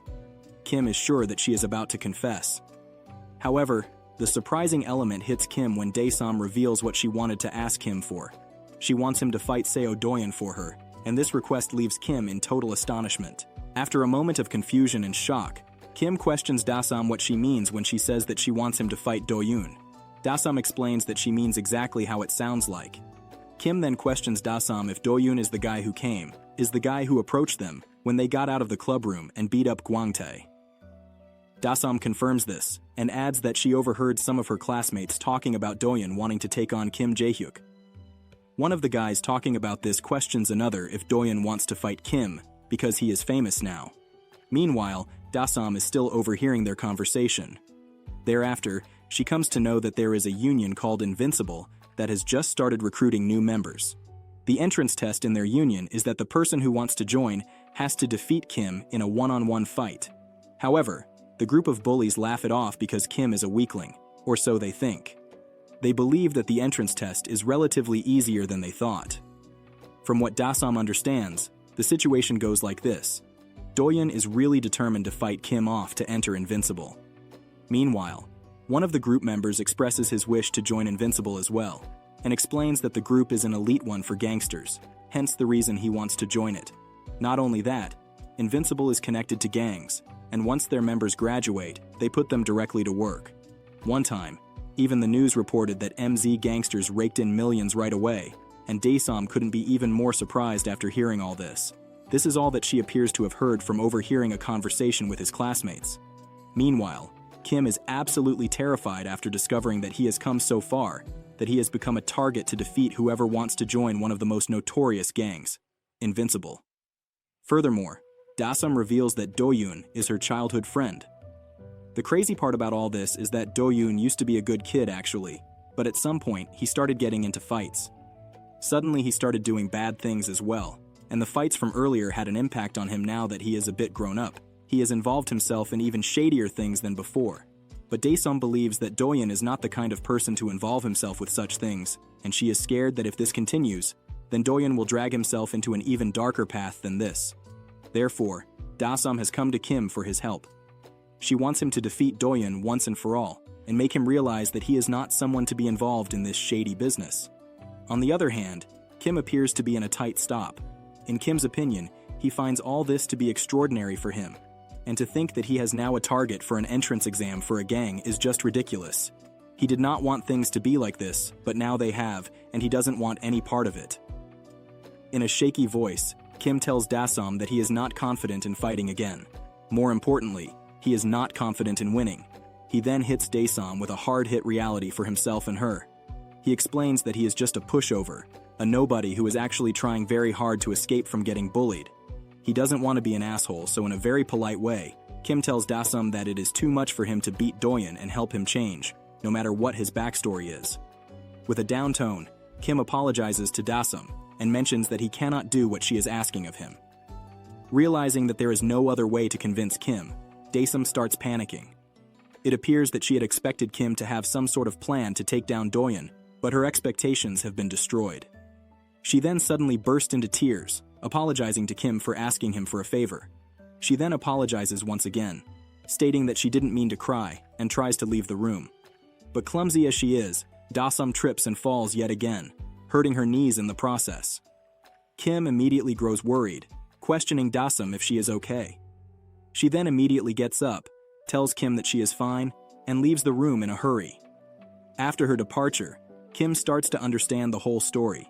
Realizing that he is the target for the entrance test for Invincible, Kim now understands why so many people have been challenging him to fight, but he has no idea what to do about this. Later that night, Kim discussed this matter with Lee, who was busy on her phone. She advises Kim to directly confront this gang that's made him a target for the entrance test. Kim is not sure he understands what Lee is trying to say, so she explains to Kim that he should make a deal with this gang or something to leave him alone. However, Kim has no idea who these people are, who run this gang called Invincible, and he doesn't even know where they hang out. Lee becomes a lifesaver for Kim once again, stating that she has some girls who smoke with her during breaks, and she decides to ask them. Kim then reminds Lee that she said she had no friends. Lee then clarifies that these are just girls that she smokes with, and they are not her friends. While they are discussing this, one of the girls replies and even sends a picture of the guy who runs Invincible. After seeing the picture and realizing that it is Philip, Lee tells Kim that he was there during his fights. She then shows the picture to Kim and tells him that he can find him in the gym equipment room. The next morning after school, Kim plucks up his courage and goes straight to the gym equipment room to have a chat with Philip. Immediately after entering the room, fear strikes Kim as he realizes that this is a gang alliance and that he is just a mere ant in front of them. The bullies even start ganging up on him, asking if he has any idea where he is. Kim then silently makes his way to Philip and introduces himself. However, Philip seems to be already aware of who he is. Philip then questions Kim about the reason for his visit. With a trembling yet confident voice, Kim asks Philip if he is using him as the target for the entry exam in his group. Philip confirms this immediately and explains that he finds Kim's fights to be amusing, hence the reason he has decided to set fights for him. In a flashback scene, we see Philip announcing that whoever defeats Kim gets to be a part of Invincible and gain many benefits. However, he sets a few conditions. The first condition is that the win will be considered useless if a person wins the fight with an ambush or ganging up on Kim. The second condition is that the person has to challenge Kim to a fight first like a gentleman, and the fight will be supervised by the gang itself. Moreover, the first person to defeat Kim in a proper fight will get to be a part of Invincible. Philip understands that because of his requirements for the entry test, a lot of big guys must be picking up on Kim, but he doesn't seem to care about it. Kim then questions Philip as to what happens if he refuses to partake in a fight. Philip tells Kim that he will have to change the terms of a gentleman fight to a forced fight if he refuses. Realizing that this is not at all fair, what else can Kim do in this situation? He has no foothold or a say in this, judging by the fact that he is a loser. He then recalls how Lee told him that he just needs to get stronger to win every fight that he partakes in. He realizes that this is the way for him to go about this situation. He then sets up a condition with Philip.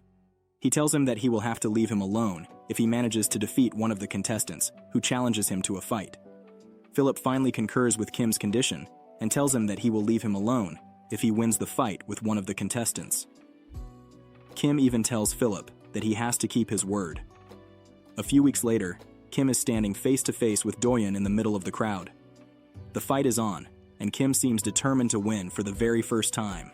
Usually the opposition is the one to talk back to Kim, but this time he is talking back to Dae-Hyun, telling him that he has heard Dae-Hyun is very good at striking. Kim then tells Dae-Hyun that he is going to beat him in his own game. My boy is gaining more balls. Things cannot go even more badass than that. It is a bright sunny day, and the whole crowd is gathered to watch the fight between Kim and Dae-Hyun unfold. The stage is set and the two are standing face to face against each other, assessing each other's next move. With a frown, Kim looks over at Dae-Hyun and tells him that he is going to beat him at his own game using only strikes. Turns out that Dae-Hyun is very well known for being the one to strike very hard, and it appears that Kim is using this as an advantage to win this fight. Dae-Hyun looks at Kim confusingly, wondering what to do next. We then jump to a scene from 4 weeks ago. In the gym equipment room, Kim questions Philip about what will happen if he is to fight and win. Before Philip can answer, Kim sets up a condition, telling Philip that he has to get all the boys off of him if he is to win the fight. With a laugh, Philip confers with Kim's condition, and tells Kim that he won't bother him anymore if he is to defeat one of the contestants. With a stutter, Kim then tells Philip that he has to keep his word, but it is not sure that the word of the leader of one of the most notorious gangs in school should be considered a reliable source for Kim. This is how Kim, a loser, decided to fight with Dae-Hyun. Later that day, Kim is being a lookout while Lee is smoking a cigarette. Worried about their health, Kim asks Lee why she keeps smoking even though she is aware that is bad for her health. Growing annoyed with Kim constantly meddling in her affairs, Lee shuts him up for good, stating that she doesn't want him to tell her what to do. Kim then immediately apologizes for prying over Lee's business. Lee then confirms with Kim if the guys from Invincible are going to leave him alone if he is to win the fight, and Kim confirms. After being done with smoking, Lee mentions how those guys have nothing better to do. For a moment, it is felt that Lee might be taking Kim's side, but her next comment removes all the hope for good. She believes there is nothing fun to pick up on a loser like Kim, implying that he is a boring guy, a comment that many will agree with. Kim then turns around and asks Lee if she thinks he will be able to beat Dae-Hyun. He further mentions how he threw out the challenge, but now he is not sure if he will be able to stay alive during his fight with Dae-Hyun, or if it will be the other way around, and it will be relatively much easier for him to win this fight. Realizing that Kim is being paranoid again, Lee reminds him about what she told him earlier. She tells Kim that he just needs to win the fight regardless of the opponent. Moreover, she tells Kim that even if he is a wimp, a nobody, he still has a great teacher, and thus she asks him not to worry about things that don't matter. Gaining some motivation from her words, Kim finally stops overthinking and realizes that Lee really helps him in times like these. Lee then goes back to being her true self and hands over her bag to Kim, asking him to carry it. Getting tired of always holding her bag, Kim questions Lee when she is going to stop making him carry her bag. Lee immediately replies and asks Kim to shut up, reminding him that he is in a different league than her and that he should be willing to do this much at least. Although mean, Kim has no way but to put up with Lee. Later that day, Kim and Lee are peeking from a window, taking a look at Dae-Hyun. Immediately upon taking a first look at him, Lee notices that Dae-Hyun looks a bit average. Not only that, his class also seems to be lower, and Lee sees that the weight difference is not a lot either. Moreover, compared to Sangbom and Daebong, Dae-Hyun looks like an easier opponent to fight with, and Lee believes that there might be a possibility that Kim might win this fight. As they are discussing this, suddenly someone pokes Kim from behind. When he turns around, he sees that it is none other than Dae-Sam, who is curious about what the two are doing. As soon as Kim recognizes Dae-Sam, Lee questions Kim if he knows her, prompting him to respond and reveal that they met by chance. Kim further continues by mentioning that Dae-Sam is childhood friends with Dae-Hyun and reveals that he was thinking of asking her for help as well. Hearing this, Lee believes that it might be a good idea to get all the details about Dae-Hyun from Dae-Sam. Meanwhile, Dae-Sam is totally taken aback by Lee's beauty and is left speechless. It is clear that she wasn't paying any attention to the conversation as she was too lost to notice Lee's beauty. On the other, Lee is confused by Dae-Sam's weird behavior. Dae-Sam then addresses Kim and asks him about his relationship with Lee, and continues by questioning him if she is his girlfriend.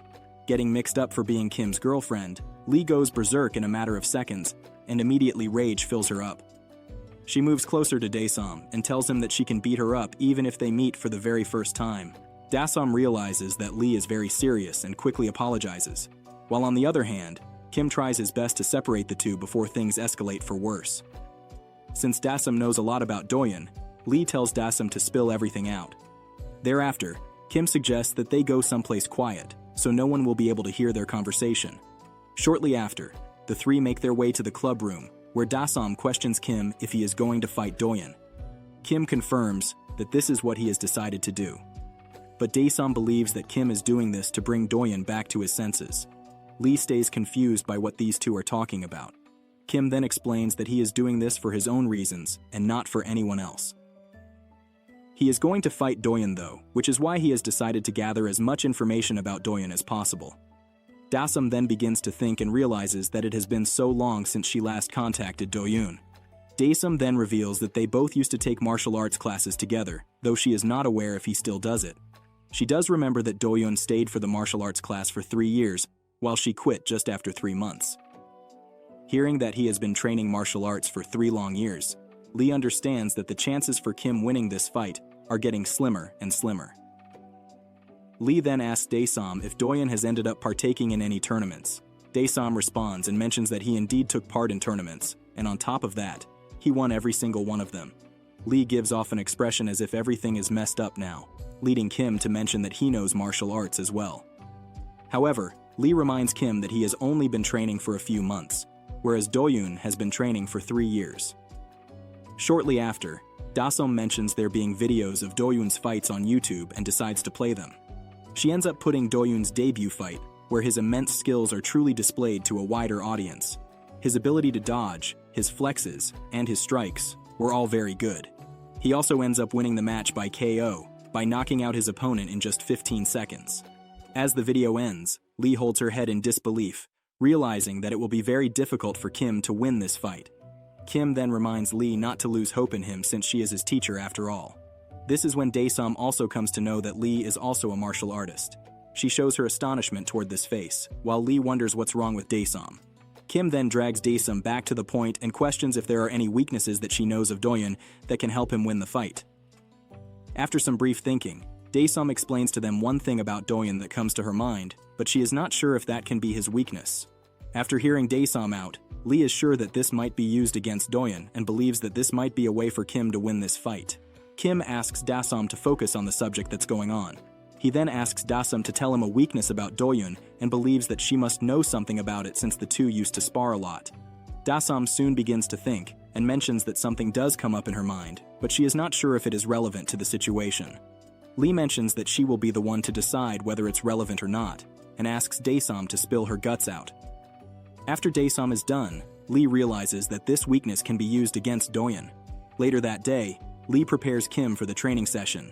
Today, they seem to be working on some special training that is specifically designed for Kim to defeat Dae-Hyun in their upcoming fight. We then see that Dae-Sam has tagged along with them as well. Lee soon questions Dae-Sam about the reason why she is there since she wasn't invited. Dae-Sam reminds Lee that she is a martial artist as well, and believes that she might come in handy. Although Lee agrees with Dae-Sam, but warns her not to come in her way, or else threatens to kick her out. Meanwhile, Kim is excited about this upcoming session, and wonders if Dae-Sam can really be of help to him. Furthermore, Lee notices that Dae-Sam's clothing is clearly overlayered and thinks that she might be hot.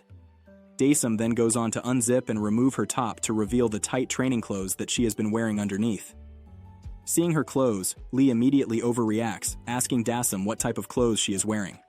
Dae-Sam, with a cute expression on her face, reminds Lee that she said they would be wrestling today. We then jump into a flashback scene to one day ago, when Kim and Lee inquired to Dae-Sam about a weak point of Dae-Hyun. The only thing that Dae-Sam could think of was that Dae-Hyun only used to focus on striking when they were at the gym. She further reveals that Dae-Hyun barely ever did grappling, which is a very essential part of MMA. This discrepancy in Dae-Hyun's fighting style immediately kicks off something in Lee's brain. Kim inquires about what this all means, whereas Lee confirms from Dae-Sam that Dae-Hyun only learned striking and neglected learning grappling. Dae-Sam wastes no time in confirming what she just told them, and adds that Dae-Hyun dislikes physical contact with others, which is the reason why he never really got into learning grappling. Lee then looks over at Kim and realizes that he is not getting any of this, so she decides to be her interpreter. Lee explains to Kim that grappling refers to wrestling or jiu-jitsu in this context. She further explains that the MMA fighting style can be divided into two categories. The first category is striking, and the other category is none other than grappling. Strike refers to something like boxing, kickboxing, or even Muay Thai, whereas grappling includes techniques like throwing and choking. Lee then tells Kim that in MMA, one needs to be good at both striking and grappling, but some people choose to specialize in only one of the categories since they find it more fun. We then also understand that this is why Lee was skeptical and hesitant to agree with Kim's offer for her to teach him to fight earlier when they both met each other. Lee knew that it included both of them being very close to each other, their sweat dripping on each other. Lee was in a no-no situation back then, but then she changed her mind, because she really wanted to get into the University of Seoul. Kim then understands that Dae-Hyun is only good at striking and doesn't really know how to grapple. Lee believes that they might have a chance to win if that's the case. Lee further explains that there is no benefit of Dae-Hyun being extremely good in just striking, since he will eventually have to submit to a submission hold. Lee then decides that they are going to train how to grapple like crazy the next day. It is the wrestling practice day now in the present time, and Lee tells Dae-Sam that in MMA she doesn't need to dress up this much. Lee then focuses on starting the practice session, and reveals that they will be learning underhook and armpit digging. Sharing the same intelligence level as Kim, Dae-Sam lifts her armpit, digs her hand in it, and questions Lee if that's how the armpit digging technique works. Lee then bursts out of anger, questioning Dae-Sam why she would think of something like that, and warns her to kick her out if she gets in her way. Lee then calls Kim closer to her to demonstrate how it is done. She proceeds to position her arm under Kim's armpit, and in a way hugs him. From behind, Dae-Sam comments that hugging nicely is what's called an armpit digging. Bursting out of anger once again, Lee reminds Dae-Sam that she asked her not to meddle in her affairs. Lee then gets back to demonstrate and explains that the move she just made is called a headlock. She then goes on to demonstrate how headlocks can be used to ultimately complete a two-handed grip. Once a person has gotten the two-handed grip perfectly, they have to lift the opponent and then throw them on the other side. This move is what's called a body lock takedown. Lee then teaches Kim that he has to finish with a choke once he successfully completes the takedown. She further mentions that they are going to practice wrestling like crazy from now on. The technique Lee has thought up for Kim to win his fight with Dae-Hyun is that Kim will use the tackle that he learned before along with this takedown technique and somehow take Dae-Hyun down. Lee then reminds Kim that he will have to finish off Dae-Hyun with a submission once he is on the ground. Lee even decides to use Dae-Sam as the dummy for this practice session.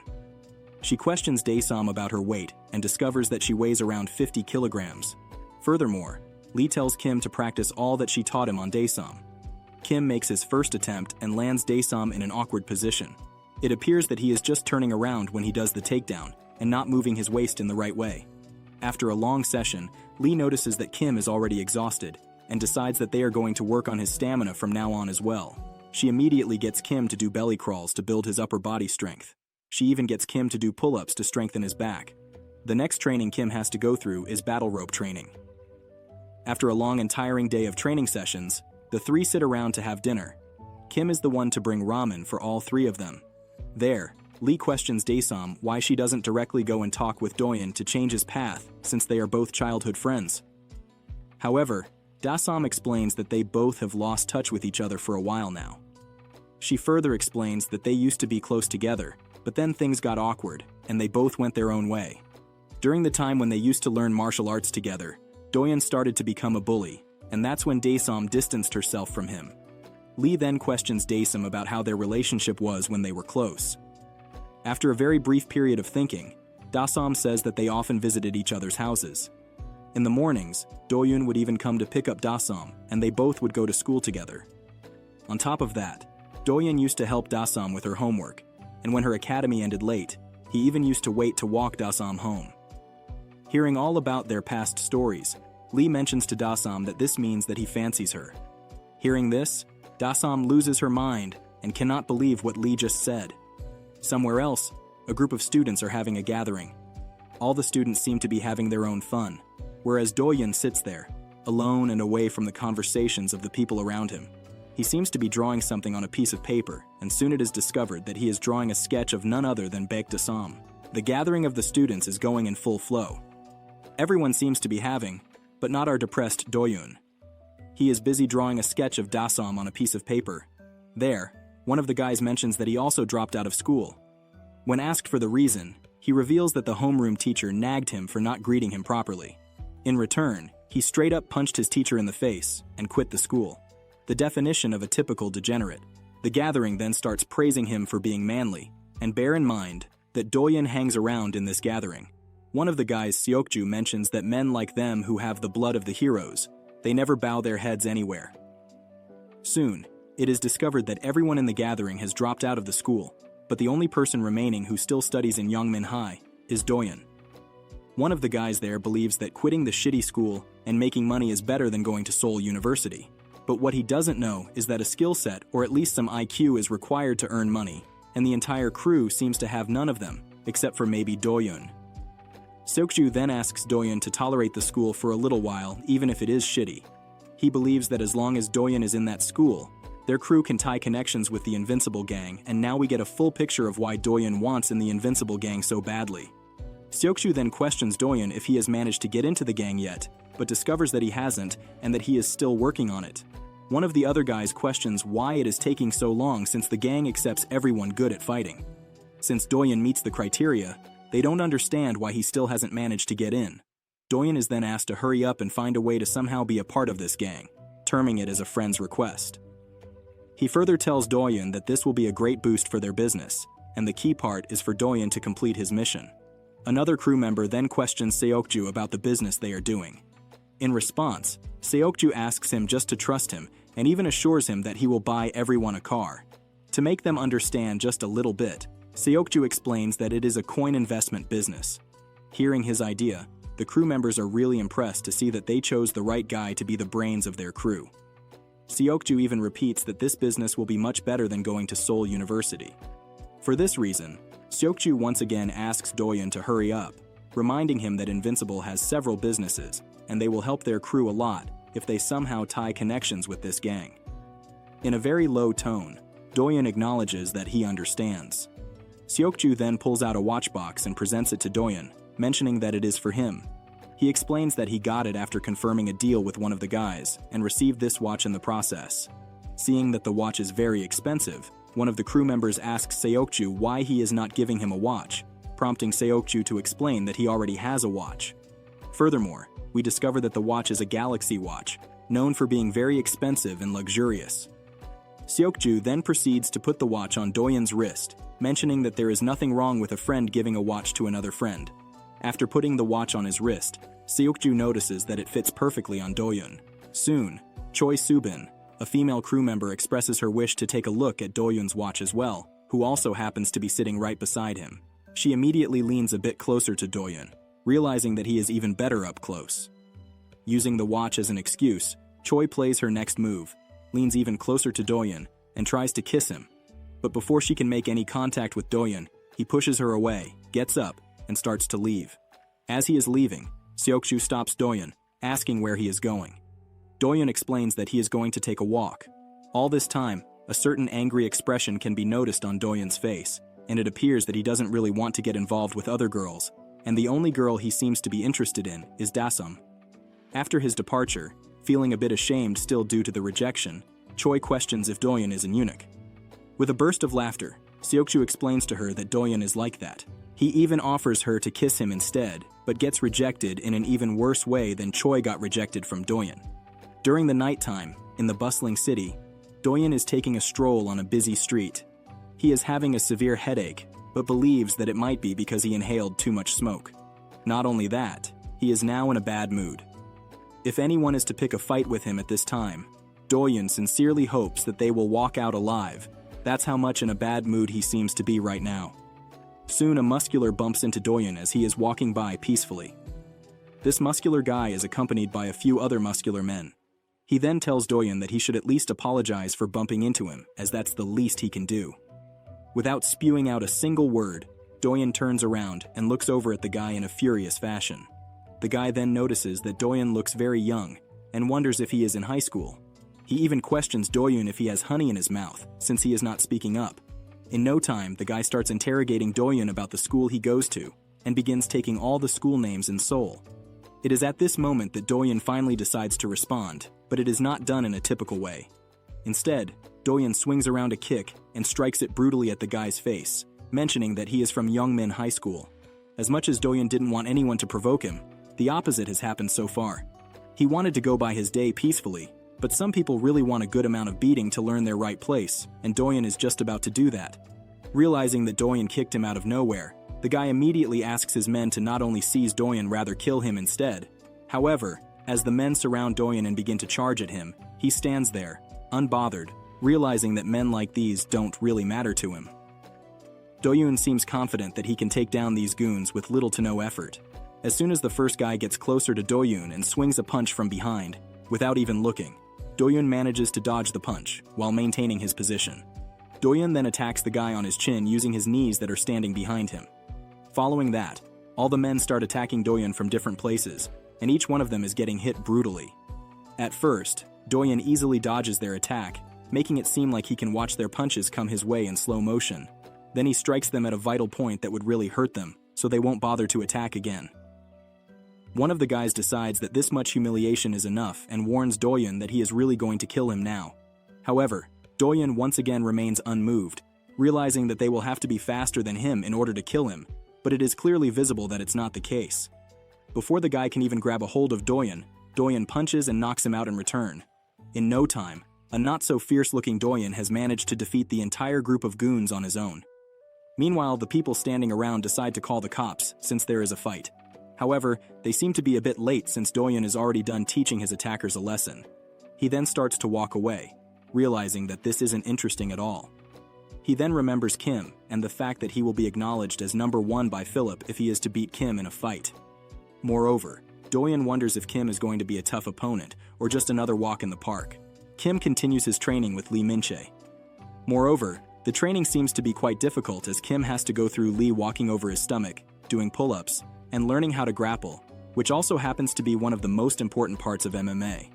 After doing a lot of training, 3 weeks go by unnoticed. One morning, Kim grabs his school shirt from the closet and continues putting it on. It can be seen that Kim is jacked up a bit, courtesy of Lee Min-chae. It appears that the long training sessions are working. As he is putting on the shirt, Lee arrives from behind, standing right outside his room where the door is opened. She asks Kim if he is prepared for school already, which startles Kim since he wasn't expecting Lee to walk up to him when he is shirtless. Kim immediately tells Lee that she should knock first, but Lee ends up shifting all the blame on Kim, telling him that he should not be taking so long in the first place. She further questions Kim if today is the day of his fight with Dae-Hyun. Immediately occupying an angry expression, Kim confirms that today is the day indeed. In return, Lee inquires to Kim if he is confident even a slight bit about this fight. This causes Kim to recall his earlier training sessions with Lee and believe that he is more than ready for this fight since he trained very hard with Lee. Kim then tells himself that he has to do this no matter the cost. That afternoon, the entire school is gathered around the two fighters, Dae-Hyun and Kim. Among the crowd, the group of losers are standing right beside Lee and Dae-Sum, with the latter covering herself so as not to be noticed. The leader of the loser group is excited to be seeing Kim with this much closeness for the first time, and is anticipating to see how all this will pan out. One of them even mentions how this looks like watching a martial arts match, while another hopes that Kim ends up being the victor. Overhearing them, Lee quickly tells them to shut up, but the leader of the group reminds Lee that the game hasn't even begun yet, so they are allowed to talk. Lee then explains to the dumb leader that this isn't a game. Meanwhile, Dae-Sum hopes that Dae-Hyun loses this fight. Other than these people, Philip is also there along with Daniel and their men to supervise this match. But what's interesting is that Dae-Hyun's crew is also there, anticipating Dae-Hyun to end up defeating Kim, so their crew can tie connections with the Invincible gang to use them for their own benefit. At the same time, Kim and Dae-Hyun are seen to be staring at each other, trying to understand each other's next move. Lee hopes that Kim still remembers the plan that they made. Kim then tells Dae-Hyun that he is going to beat him at his own game, and gestures to him to come at him. The crowd notices that Kim is trying to taunt Dae-Hyun, and finds it to be quite funny, but they are still very much excited to see what comes next.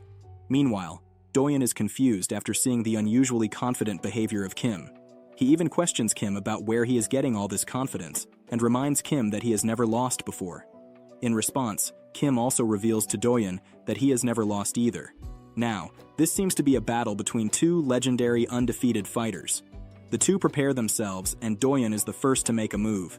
He tries to hit Kim with a straight punch, but his attack is rendered useless when Kim moves back to dodge the attack. Realizing that it started suddenly, Kim barely manages to save himself from this punch, and his nose appears to be dented in the process as well.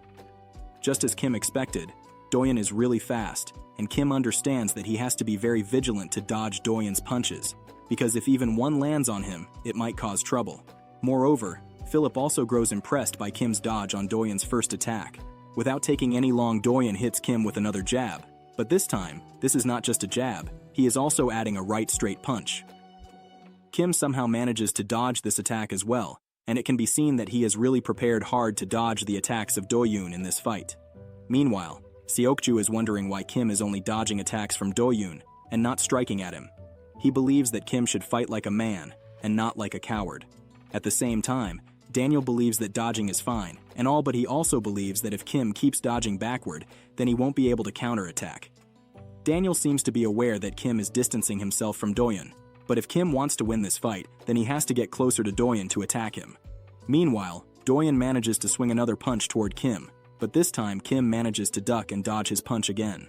Meanwhile, the loser group is rooting for Kim to finally start fighting the angry Dae-Hyun so the fight can end as quickly as possible. As he is recovering from the dodge, Kim finds a way to land a very brutal slap on Dae-Hyun's face, surprising everyone in the crowd. Philip is also surprised to see Kim slapping Dae-Hyun. At the same time, the loser group also starts cheering for Kim, realizing that he has finally made a move on Dae-Hyun. As Dae-Hyun keeps swinging punches toward Kim, he keeps managing to land a slap on Dae-Hyun, leaving the crowd wondering if he is really hitting him with heart slaps. Kim then tells Dae-Hyun that he saw his match videos on YouTube, and further mentions that he watched them all, and tells Dae-Hyun that he is not good at all. Kim even tells Dae-Hyun that he can defeat him just by using his palms. It appears that Kim is trying to provoke Dae-Hyun, and it seems to have worked. In a flashback scene, Lee tells Kim that Dae-Hyun's striking level is quite high. She further tells Kim that if he fights him as normal, then he will definitely lose, Thereafter, they made a plan that they have to somehow provoke Dae-Hyun to disrupt his focus, and the real plan comes after that.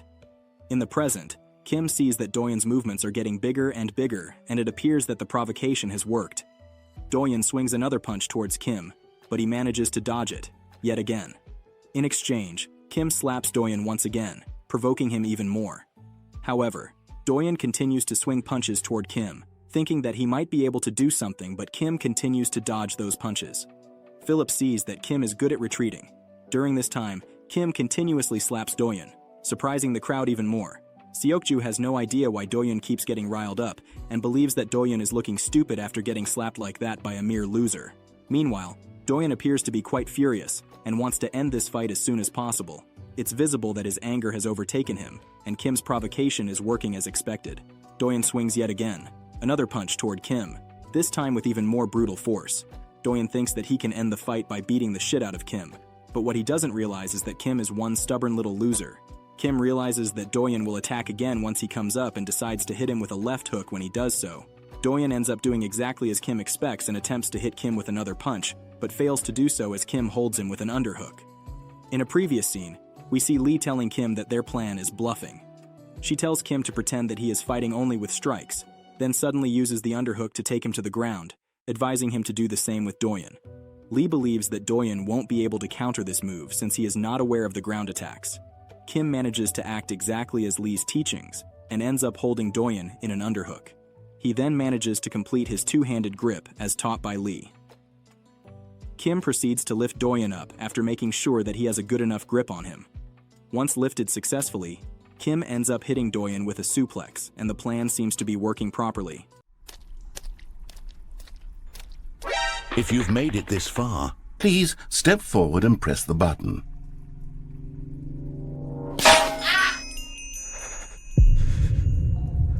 Now, open your eyes, step forward, and push the button. Yes! You see! What a thrill! What a rush! That was you! now I want you to do something else for me. Please press the subscribe button. Come on, give it a try.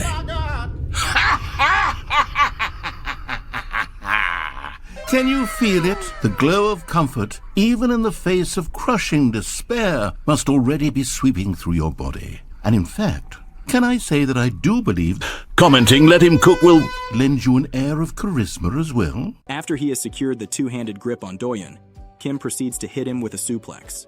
It appears that Kim is quite determined to make this work, realizing that he has to win this fight no matter what.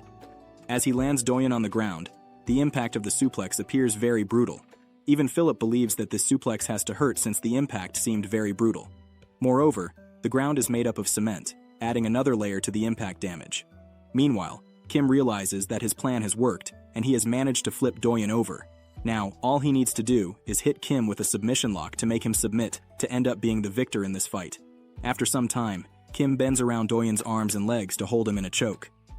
This technique is also known as the triangle choke, which can be applied from a mount position. In a previous scene, we see Lee telling Kim that the jujitsu technique is quite impossible to break and believes that if Kim can find a way to hold Dae-Hyun in one of these locks and make him pass out, then he can easily win this fight. In the present, Kim believes that he has finally overpowered Dae-Hyun and that he has won this fight.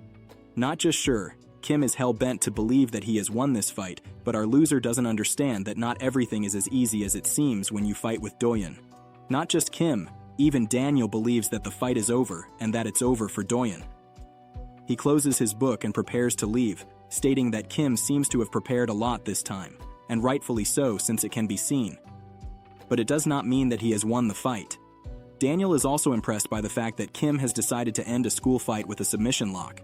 He then starts to leave but gets stopped by Philip, who does accept the fact that escaping a jujitsu technique is nothing less than impossible. But he believes that the fight isn't over yet, since there are exceptions in this situation. Meanwhile, we see Dae-Hyun resisting Kim's triangle choke, wanting to get out of it. Without too many complicated moves, Dae-Hyun ends up escaping from Kim's triangle choke by flipping him over on the other side. Seeing this, Philip continues with his statement, mentioning that it is possible to break out of the triangle choke if the person it's applied on is superior in terms of strength and physicality compared to their opponent. Philip believes that sometimes these can be enough to break the hold and escape, and that is exactly what had happened here. Dae-Hyun has managed to break out of a lock that Lee believed was impossible to break out of. The crowd is filled with astonishment after seeing Dae-Hyun break out of the choke, and the same expression can be seen on Lee. She is surprised to see Dae-Hyun breaking out of the choke and wonders if he did a bridge. Standing beside her is Dae-Sam, who is confused by the term bridge. She confirms with Lee if she is talking about the bridge that's in her hair or a different one. Bursting out of anger, Lee now holds Dae-Sam with a headlock, stating that she can do it better than Kim. Meanwhile, the loser group tries to move Lee away from Dae-Sam, telling her to leave Dae-Sam alone. Lee then explains that a bridge is a technique where a person can escape from the mount position. Lee then explains how it's done, and reveals that a person has to thrust with their hips. Once that is done, they have to push the person on top forward and escape. But Lee doesn't understand how someone who hadn't learned how to grapple can do something like that. It seems to be a move done only by those who know how to grapple. But Lee is not sure now if Dae-Hyun didn't learn grappling during his lesson in martial arts. With a stutter, Dae-Sam repeats what Dae-Hyun told her. He hasn't been taking grappling classes. Understanding the situation, Lee believes that maybe Dae-Hyun did it out of pure instinct because he was in a very dangerous situation. Dae-Hyun then gets back up from the ground, acquires a fighting stance, and prepares himself to continue the fight. At the same time, Kim recovers himself after being tossed away, but his head appears to have taken serious damage since he is in pain. Now, Dae-Hyun has become aware of the fact that Kim has prepared a lot. On the other hand, Kim seems to be worried since the move that he practiced for so long doesn't work on Dae-Hyun anymore. He also realizes that there's no way he can go toe-to-toe with Dae-Hyun and must find a way to take him down in some other way, but he is not sure which one. But that seems to be the problem with Kim. He only focuses on the things that he has been taught by Lee and doesn't do anything by himself. Kim understands that he needs to take Dae-Hyun to the ground like before, since that plan seemed like it was working really well. Kim then decided to throw a jab to make it seem like he was going for a strike, but then he would immediately duck and tackle. That's the plan Kim seems to have come up with, but is it really gonna work? In the very next second, Kim goes on to execute his master plan of taking Dae-Hyun down, but it backfires on him when he goes for the fake jab. As Kim bends around to tackle after the fake jab, something unexpected happens. Dae-Hyun has finally caught up with the fighting style of Kim. He seems to be fully aware of Kim's next move, and he even manages to find out Kim's fake jab.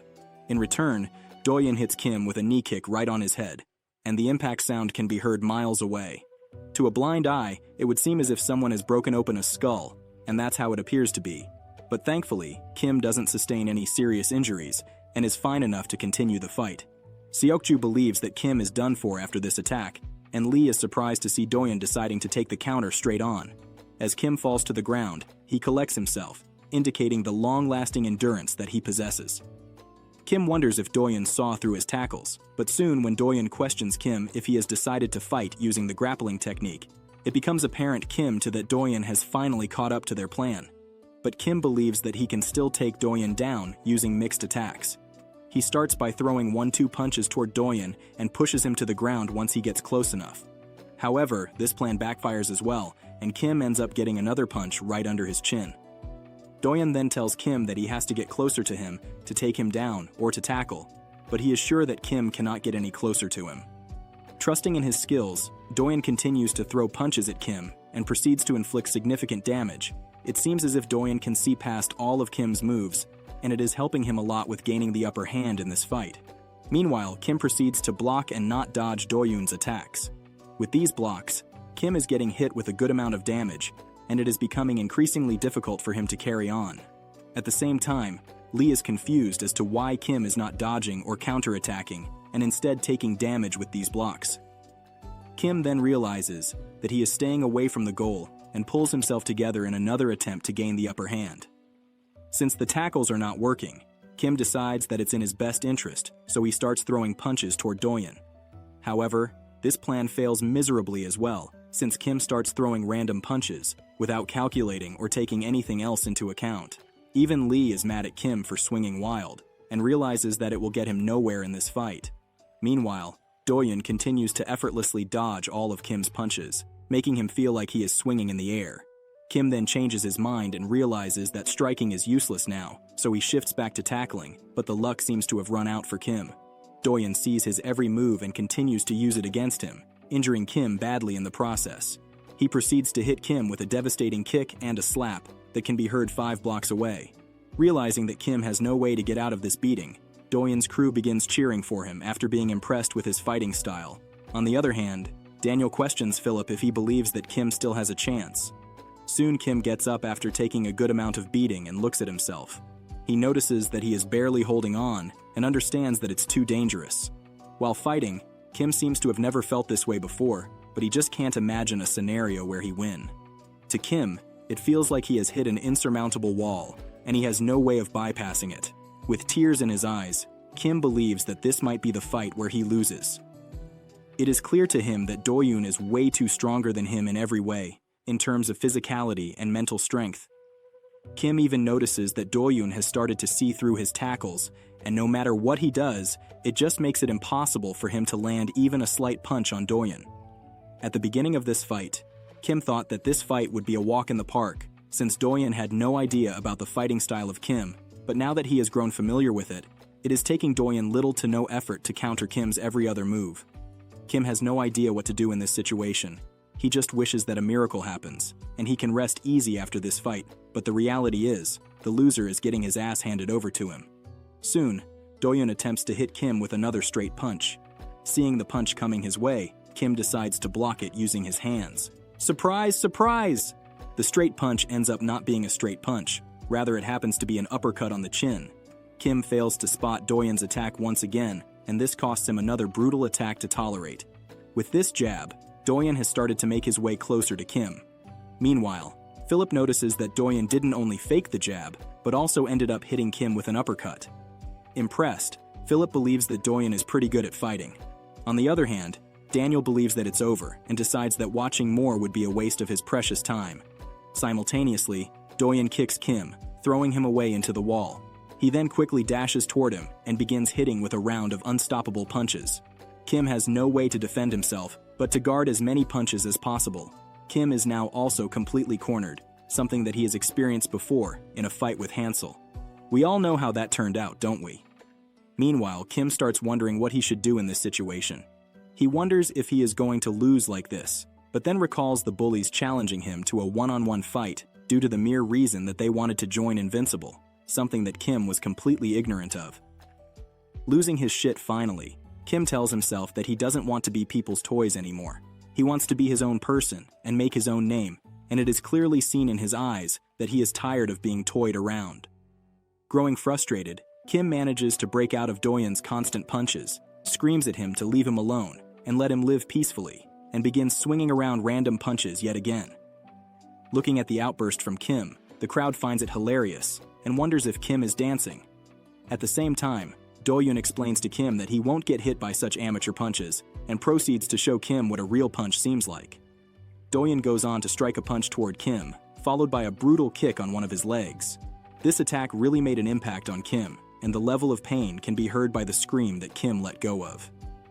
Dae-Hyun sees that Kim is still holding up even after all the brutal beatings, and is impressed by Kim's resilience. However, he decides to keep hitting Kim until he gives up. Dae-Hyun once again starts punching Kim as he is cornered around the wall. Having no way to get out of there, Kim simply stands there and blocks all the punches, sustaining a significant amount of damage in the process. Being hurt a lot, Kim's foot has also started to swell now. Moreover, Kim has taken too much damage after a long fight, and he cannot hold any longer. He needs to find a way out of this since he is scared of losing. Meanwhile, Lee is worried about Kim's progress in this fight so far. She sees that this is going nowhere and tells Dae-Sam that it is time for them to execute their master plan. Seeing that Dae-Sam is hesitant, Lee tells Dae-Sam that they have to do this. We then see a flashback scene where Lee tells Kim that if wrestling and jiu-jitsu don't work somehow, then they will have to use the secret card. Lee believes that Dae-Hyun will definitely fall for this trap. However, Kim and Dae-Sam have no idea what Lee's plan is. She tells Kim that she will give him the signal when the right time comes. The signal happens to be the point where Lee will scream Dae-Sam's name. In the present, Lee proceeds to give the signal, causing Dae-Sam to drop her covers. She removes the hoodie from her face, reveals herself, and begins cheering in favor of Kim. Not only that, but the hurting part comes after that. In these cheers, Dae-Sam starts bad-mouthing Dae-Hyun, calling him vile words, stating that he is a worthless piece of trash that isn't worth paying any attention to. Moreover, She asks Kim to win this fight and beat the shit out of Dae-Hyun the bully. Soon, Dae-Hyun turns around and sees that these cheers are coming from none other than Baek Dae-som, his childhood love, and probably his first love. Lee believes that Dae-Hyun is still in love with Dae-som and understands that they can use this to their advantage. The question of immorality is also debunked since provocation happens all the time during real MMA fights as well, and this act is totally justifiable. Lee terms this as the second's distraction strategy. Meanwhile, Dae-som continues the trash talk, calling Dae-Hyun even more bad names. Hearing such words, Dae-Hyun can only wish that he was deaf. He simply cannot digest such words coming out of Dae-som's mouth for him. Meanwhile, the crowd is confused and surprised at the same time. They have no idea where this situation will lead to, but one thing that's for sure is that these words were really humiliating for Dae-Hyun. Behind Dae-Hyun, Kim stands there, unmoved, wondering if the provocation has worked on Dae-Hyun. Since Lee advises him to continue the provocation if the first time works, Kim goes on to ask Dae-Hyun if he is crying like a little baby. Soon, Dae-Hyun turns around, and Kim sees that he is actually shedding tears like a little baby. Kim now realizes that the provocation has really worked, but now Kim has to deal with a furious Dae-Hyun. It is not sure what will come out of this fight now, but one thing that's for sure is that Dae-Hyun has gone berserk. He begins by throwing a punch filled with immense strength toward Kim, but since he is standing right in front of a wall, Kim bends down and dodges the punch, causing Dae-Hyun's punch to land on the hard concrete wall. However, his level of anger has reached such an extent that Dae-Hyun doesn't even show any signs of pain. Kim realizes that Dae-Hyun must be agitated since he just landed a punch on the concrete wall with full power. Dae-Hyun throws another punch toward Kim, asking him to stop talking. However, Kim manages to dodge this one as well, realizing that Dae-Hyun's movements have started getting bigger, which is giving him a chance to dodge these rage-filled attacks very easily compared to before, when Dae-Hyun was throwing punches without any preparation and in a standard way. Now Dae-Hyun is in an excited state, which explains the mistake in his punches. He has completely lost his cool, but that's what happens with everyone when they grow excited. They forget their basics, which leaves them in an opening, thus making them an easier target. All Kim has to do now is to find an opening. Since his punches are wider now and his guard is higher than before, it means that Dae-Hyun is unintentionally exposing his body a little too much. This is the perfect opportunity for Kim to aim for a vital spot on Dae-Hyun and hit him with an instep liver kick that Lee taught him earlier. Kim proceeds to follow Lee's teaching once again, goes on to hit Dae-Hyun with an instep liver kick, and manages to hurt him profoundly. However, this is not enough for Kim. He wants to put an end to this fight once and for all. Kim goes on to jump over to Dae-Hyun from behind and holds him in a rear naked choke, telling Dae-Hyun to go to sleep now, thinking that he has finally found a way to defeat Dae-Hyun. The story takes us back to the elementary school days. In the classroom 3-4, a bully seems to be playing around with a little girl. The bully asks the girl if she is really that stupid to wear her grandma's slipper to school. The girl is trying to resist and even asks the bully to stop. However, the bully continues to showcase his degeneracy. He takes off her slippers and throws them out of the window, stating that he is giving them back to her grandma. Even though the girl asks them to give her slippers back, the bully tells her to stop begging, causing her to start crying. The bully then grabs her by her long hair and begins pulling them. We then discover that the girl being bullied is none other than Baek Dae-som, who was 11 years of age during this time. Meanwhile, a young Seo Dae-Hyun, who is also 11 years of age, watches this unfold in front of his eyes, but there seems to be nothing that he can do about it. Not only that, he seems uninterested in stopping this, so he turns around. Later, Dae-som sits right beside Dae-Hyun and begins crying with her head down, but Dae-Hyun ends up paying her no attention at all. Later, the same group of bullies are standing in the hallway, taking a look at one of the bullies' gear that his mom bought him. Dae-Hyun seems to be taking a walk somewhere close by, and one of the bullies notices him. He notices the stain of sweat that Dae-Hyun has on his back, and the bullies start taking this subject to make fun of Dae-Hyun, calling him a pig. As their provocation takes effect, Dae-Hyun turns around and looks over at the bullies with an angry expression. This hurts the ego of one of the bullies who questions Dae-Hyun where he is looking at. With a brutal kick on his back, the bully questions Dae-Hyun if he is glaring at him.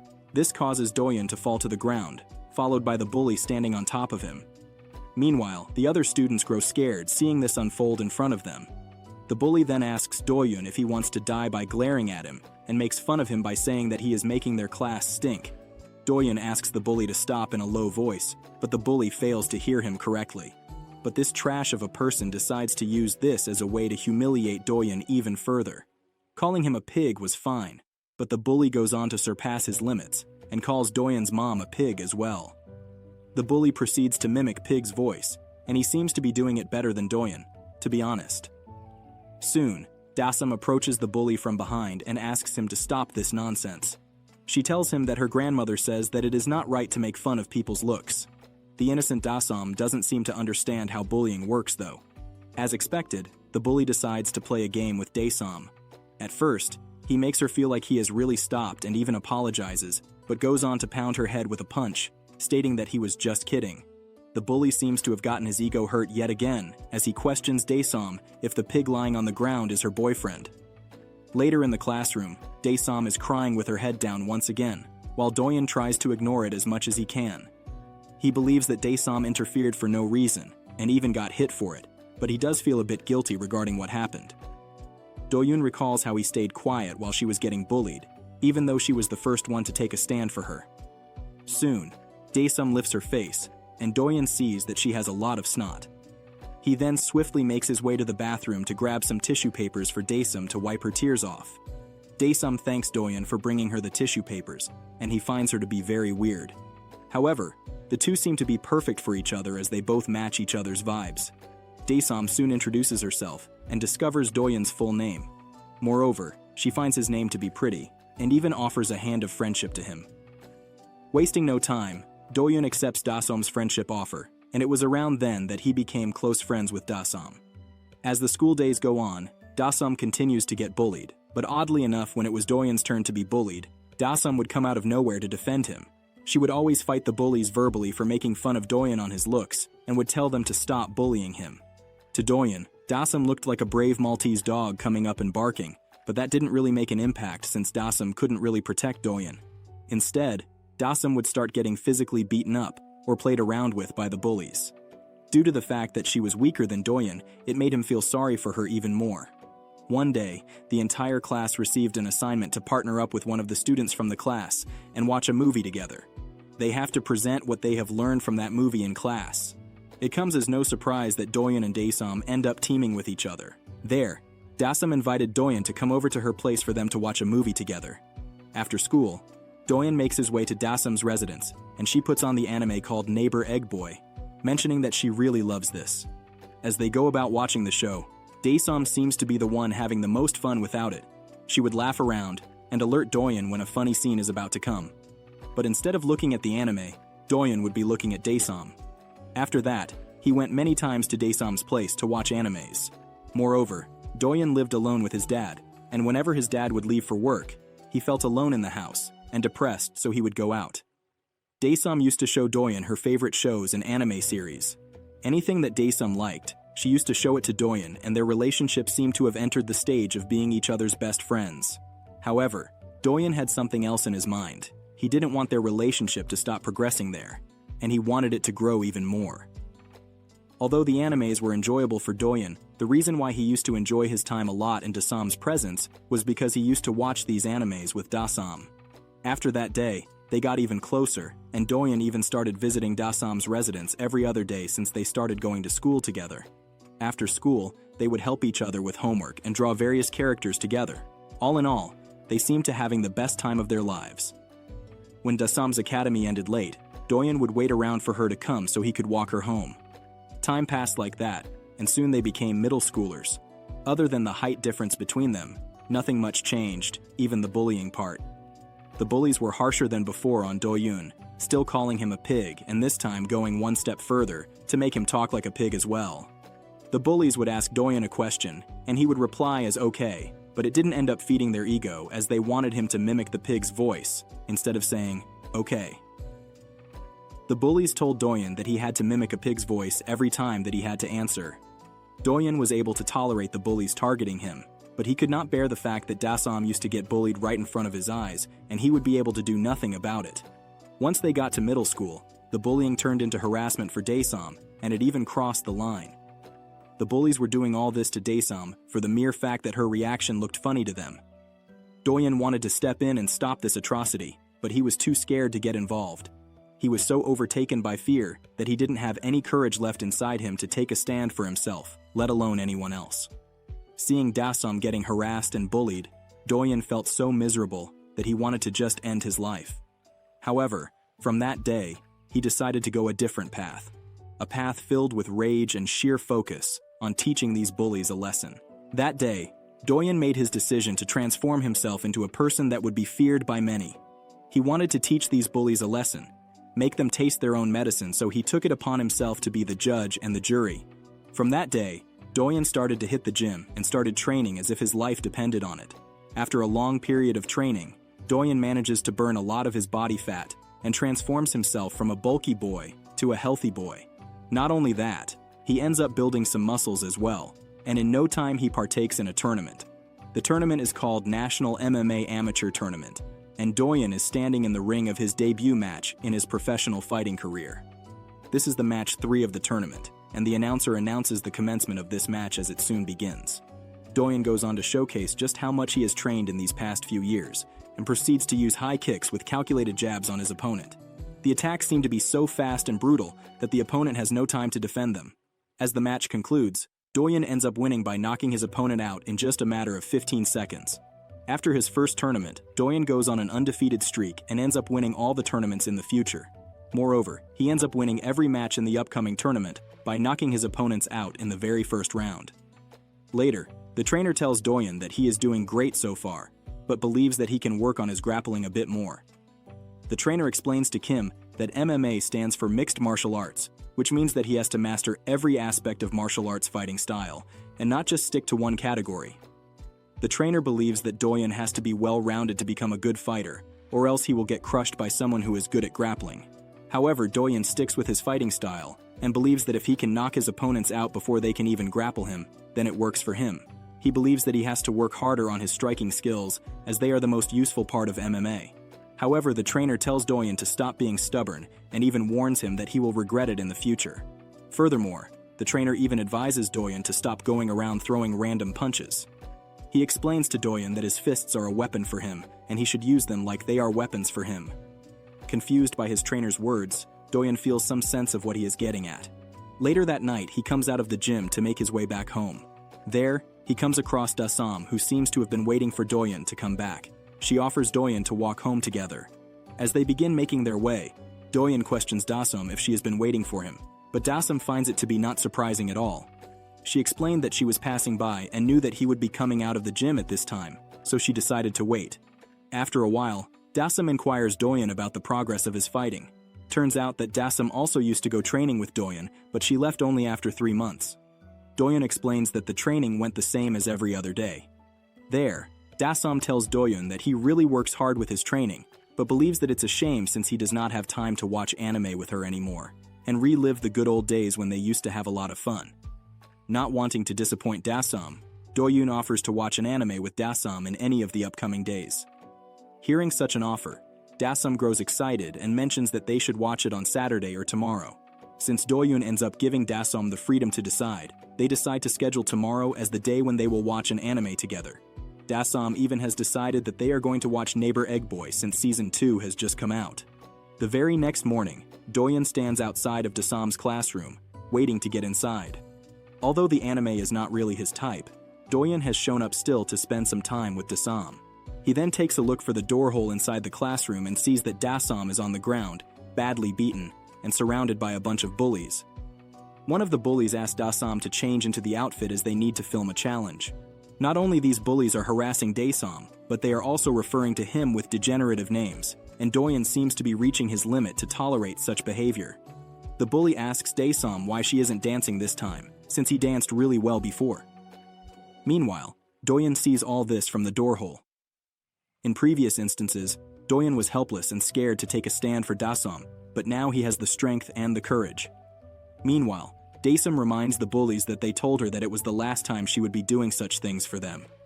Soon, Dae-Hyun walks inside the room and stands in front of the bullies without breaking a sweat. The bully recognizes Seo Dae-Hyun and questions what he is doing there. Moreover, Dae-Hyun is standing in the same clothes that the bullies were offering Dae-Hyun to wear. The bully then asks Dae-Hyun to step off the clothes in a menacing voice. However, Dae-Hyun neither responds nor moves his foot. causing the bully to acquire a more menacing tone. He screams at Dae-Hyun, asking him to move his foot from the clothes. However, Dae-Hyun remains silent and stands there with a frustrated expression. The bully calls out Dae-Hyun for his weird expression and questions him if Dae-Sum is his girlfriend. Receiving no answer, the bully establishes that the two are really dating and begins asking some shameful questions to Dae-Hyun. He questions Dae-Hyun if he kissed Dae-Sum yet but receives no response. He then questions Dae-Hyun if he did further things with Dae-Sum, and after receiving no response yet again, establishes that he really did do further things with Dae-Sum. The bully then asks Dae-Hyun about his experience when he did those things with Dae-Sum, but this seems to have surpassed the limits. Dae-Hyun was not having it anymore, as he proceeds to slap the bully in such a fashion that a wave of significant damage being dealt can be felt across the room. The other bullies are left with their jaws wide open as they see Dae-Hyun losing his shit. Not believing that he got punched by someone who he considers inferior, the bully proceeds to hit Dae-Hyun with a punch, but fails to do so. In return, Dae-Hyun strikes the bully with another brutal punch, and the impact is even more devastating than the last attack.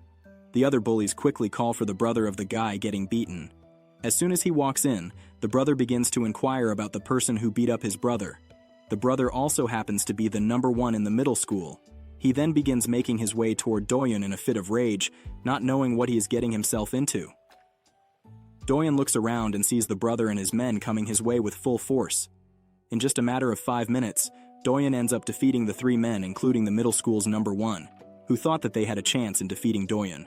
As their bodies lay on the ground, unconscious and badly beaten, the other bullies are left in a state of shock and with their jaws wide open. They simply cannot believe what they have witnessed just now. Moreover, blood is dripping from the fists of Dae-Hyun, and the sheer fright can be felt across the room.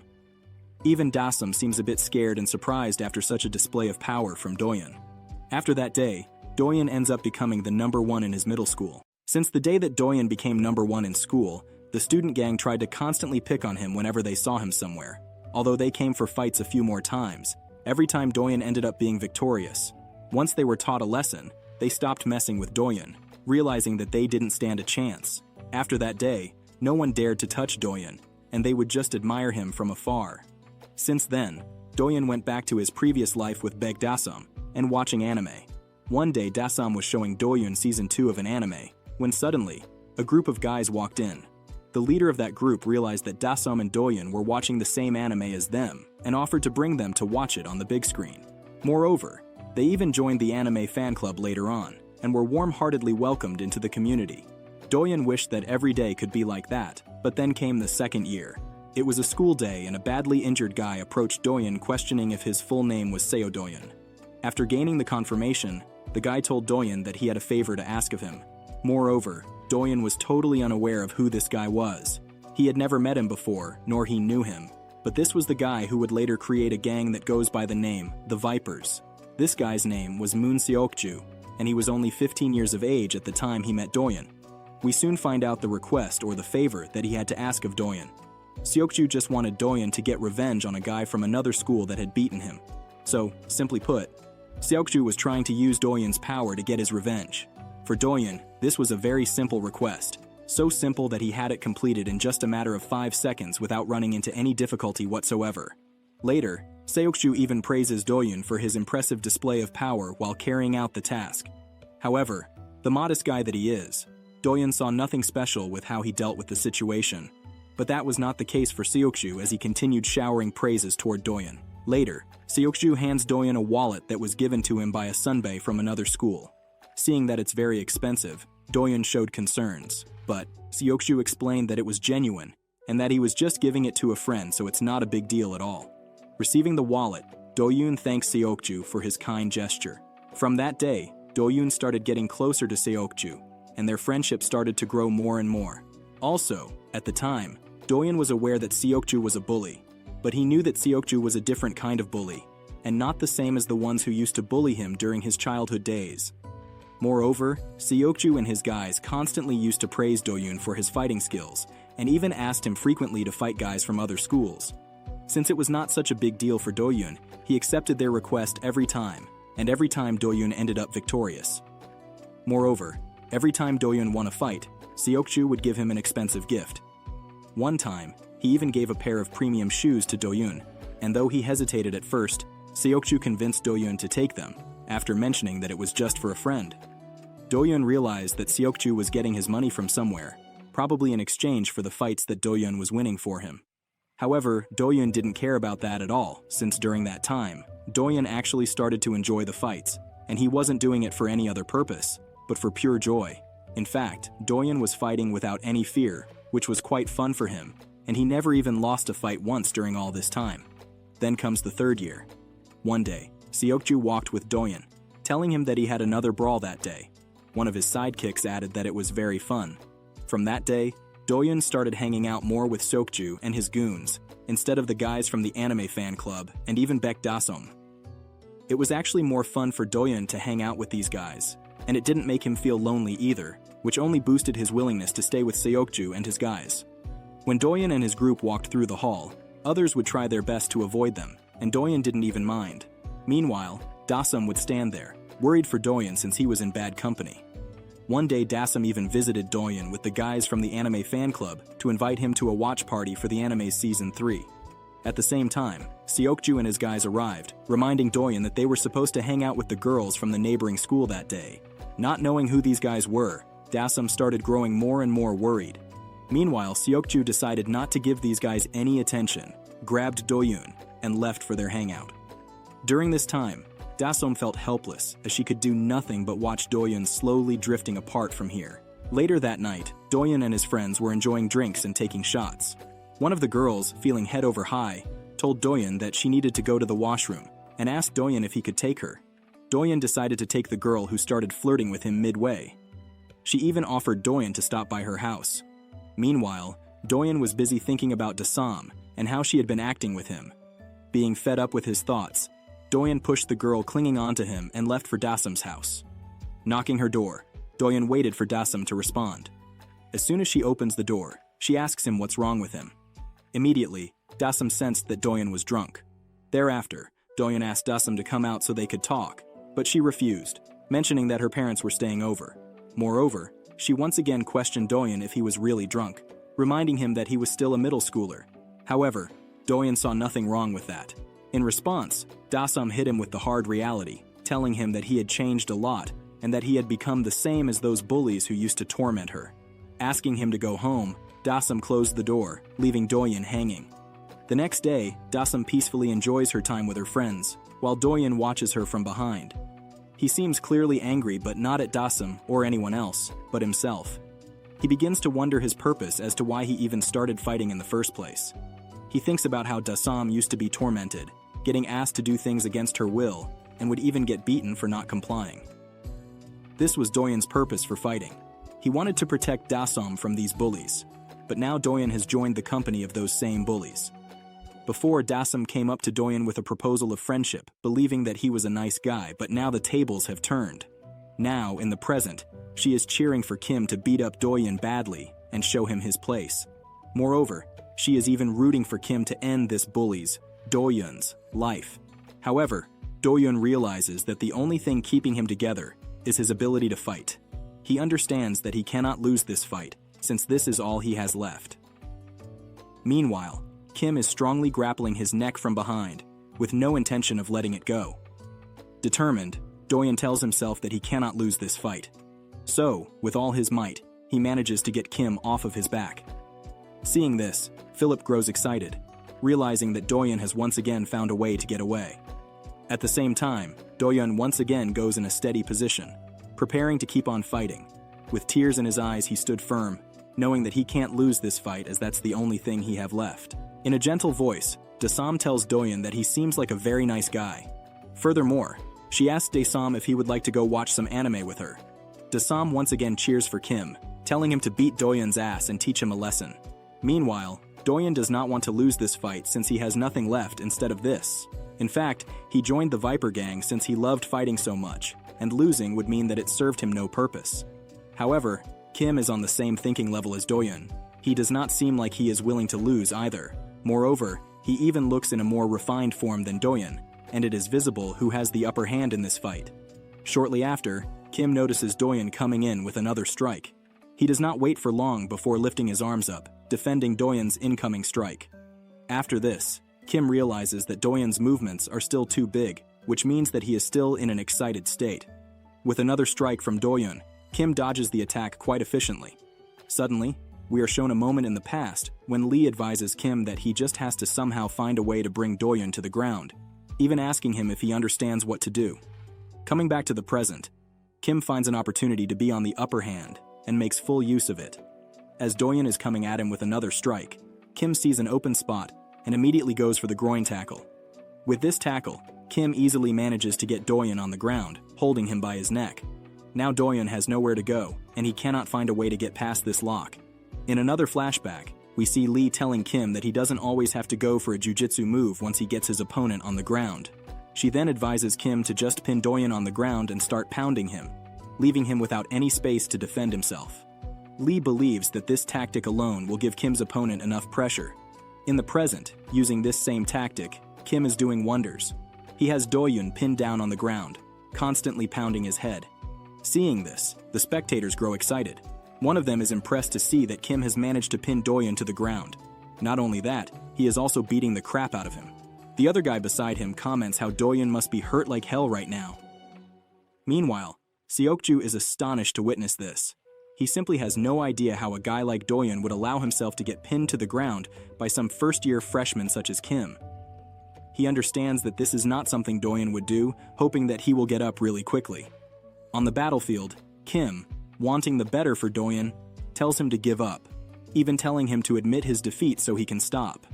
Getting hit, Dae-Hyun continues to groan, but decides not to give up. Seeing this, Kim continues to pound him even harder. However, Dae-Hyun finds a loophole in Kim's beating and tries to push himself away. Meanwhile, Kim thinks about how he will not let Dae-Hyun go so easily since he worked so hard in training wrestling with Lee Min-chae. However, it is already too late as Dae-Hyun successfully manages to push himself away from Kim's necklock. Seeing this, the spectators are in shock to see that Dae-Hyun has once again found a way to get past Kim's tactics. One of Invincible's guys comments on how this fight might have gone back to square one. However, Philip points out that that's not the case. He asks the guy to take a look at the two contenders. It is clear by the looks of it that Dae-Hyun is completely exhausted and has no energy left to fight back. Whereas on the other hand, the story is entirely different. Kim still seems healthy and has enough energy to fight back. Their stamina shows great difference as well.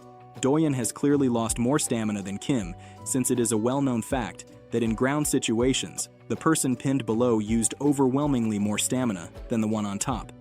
This happens because the guy below has to use all of his strength to struggle and find a way to get out.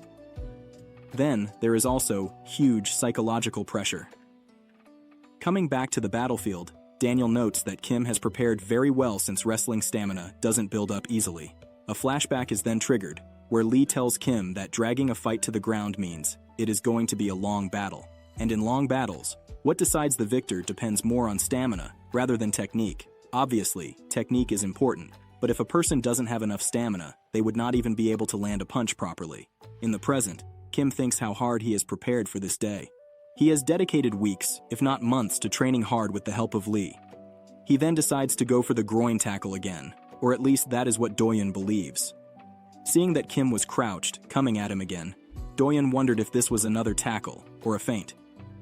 He then notices that Kim is spreading his hands, realizing that it's a real tackle. Thinking of a defense, Dae-Hyun believes that countering with a knee kick is too risky, since there are no guarantees that he will land the kick accurately with all his strength drained out. Moreover, he realizes that if he falls this time, he might not get up again. So he decides to use the orthodox way to defend himself by lowering his body. But what Dae-Hyun doesn't realize is that this was all a ploy tactic from Kim. He is not really going for a groin tackle this time. As soon as Kim gets close to Dae-Hyun, he hits him with a punch right on his chin. It was a feint all along. Seeing this, Lee recalls how once someone finds out about the dangers of the ground fights, they become frightened by tackles and fall for tackle feints. With this punch, Kim seems to have dealt great damage to Dae-Hyun. Seeing this, Lee wants Kim to just end this as soon as possible since he is half-conscious. Kim then goes on to hold Dae-Hyun in a flying triangle choke, which seems very devastating. Turns out that Lee once advised Kim to practice grappling as if his life depended on it. It's clear that Lee knew that it would come in handy sooner or later. Moreover, she even advised Kim to make sure to finish the fight decisively with a chokehold. Back on the battlefield, Kim does exactly as told and manages to slowly make Dae-Hyun unconscious. As his eyes close, the last person Dae-Hyun sees is none other than Dasam. Questions begin flooding his mind. Why did he even start fighting in the first place? He then slowly loses all of his consciousness, leading Philip to announce an end to this fight. Another flashback is then triggered, where a little Dae-Hyun is crawling on the ground and crying hard. A pair of slippers slowly approach him, and it is then revealed that it is Dae-Sam. She has come there to console him, but this is a moment in the past. There, Dae-Sam questions Dae-Hyun if someone teases him again. With his silence, Dae-Sam realizes that this is the case. She then advises Dae-Hyun to forget about it and don't mind it. She then excitingly tells Dae-Hyun that there is a new anime that has just been released. Furthermore, Dae-Sam asks Dae-Hyun if he would like to come to watch that anime with her. As Dae-Sam's voice echoes through the sky, the scene transitions to the present time, where Dae-Sam approaches the defeated Dae-Hyun. Putting her hand on his shoulders, Dae-Sam gently repeats the past, inviting Dae-Hyun to watch an anime with her. Simultaneously, a young Dae-Hyun is shown looking at Dae-Sam, with tears in his eyes and full of hope. Gently, he agrees to tag along with Dae-Sam. After fighting Seo Dae-Hyun, the school's life has changed drastically. Later, Dae-Hyun introduces himself to the Losers Club in the club room. He tells them that he is there to join their club. In response, everyone in the club warmly welcomes him with full support. Among them, Dae-Sam seems the most excited to have Dae-Hyun in their club. One of the guys that Dae-Hyun beat earlier from the club comes up to him, telling him that he doesn't have to speak so formally since they are all friends here. Moreover, he reminds Dae-Hyun that they are all the same age, so there's no need for him to be uncomfortable here. This reminds Dae-Hyun of the time when he badly beat up this guy, so he turns to him and genuinely apologizes. Although the guy was really hurt that time, he decides to let it go, telling Dae-Hyun that it's not such a big deal. One of the club members then comments on how Dae-Hyun looks more like an otaku than a thug. Dae-Sam jumps in on the joke and agrees with the guy's comment, noting that Dae-Hyun really gives off an otaku vibe. The leader of the club then suggests that they watch an anime together, when suddenly, he realizes that there is one more member that they need to introduce. He quickly mentions that it's Kim Jae-hyuk. Scratching his head, it is clear that Kim doesn't want to be here. He then mentions that he doesn't really plan on joining the club, but after the requests of so many people, he decided to join as an honorary member. He then makes it clear that he will come by occasionally. In response, the leader of the club assures Kim that their club's door is always open for him and that he can come at any time that he wants to. The other member then comments on how Kim is not an honorary member, but an honorary hero after that tremendous victory against Dae-Hyun. Unexpectedly, Kim grows frustrated after constant praises, telling them to stop saying stuff like this. What he doesn't realize is that these guys are joking. Dae-Sam then comments on how Kim's life story should be turned into anime, leading him to threaten them with leaving the club. Hearing this, Dae-Sam could not help but let go of laughter. It appears that Dae-Sam is really enjoying this moment, and seeing her, Dae-Hyun feels equally happy as he watches her quietly. Later that day, Dae-Hyun and Kim head out to a vending machine. There, Dae-Hyun gets Kim an apple drink and asks him to drink up. Taking the drink, Kim thanks Dae-Hyun for his kind gesture, telling him that he will enjoy it. However, he doesn't understand the sudden act of kindness from Dae-Hyun, and he questions him about it. Making a pun out of the apple drink and his apology, Dae-Hyun apologizes for starting this fiasco first and for challenging him to a fight for no reason. He further tells Kim that he means his apologizing. However, Kim doesn't waste a second before telling Dae-Hyun that it's all okay and mentions how people say that kids grow from fighting. Although one would think those were more than just fighting. Moreover, Kim mentions how he heard something about Dae-Hyun from Dae-Sam. Going into a flashback scene, we see Dae-Sam telling Kim about Dae-Hyun's history. She explains how Dae-Hyun used to be a victim of bullying back in his childhood days, which is the primary reason why he took up martial arts. With that, Dae-Sam also tells Kim about a few other things regarding Dae-Hyun's past. In the present, Kim tells Dae-Hyun how he heard about what he went through and reveals that he was a victim of bullying as well. However, Kim realizes that it might still be the case. This is why Kim is aware of how Dae-Hyun must be feeling at the time when he pressured himself into challenging Kim to a duel. Kim is fully aware of the feeling when someone wants to escape and wants to become stronger. He has been through that desperate feeling, and he totally gets why Dae-Hyun did what he did.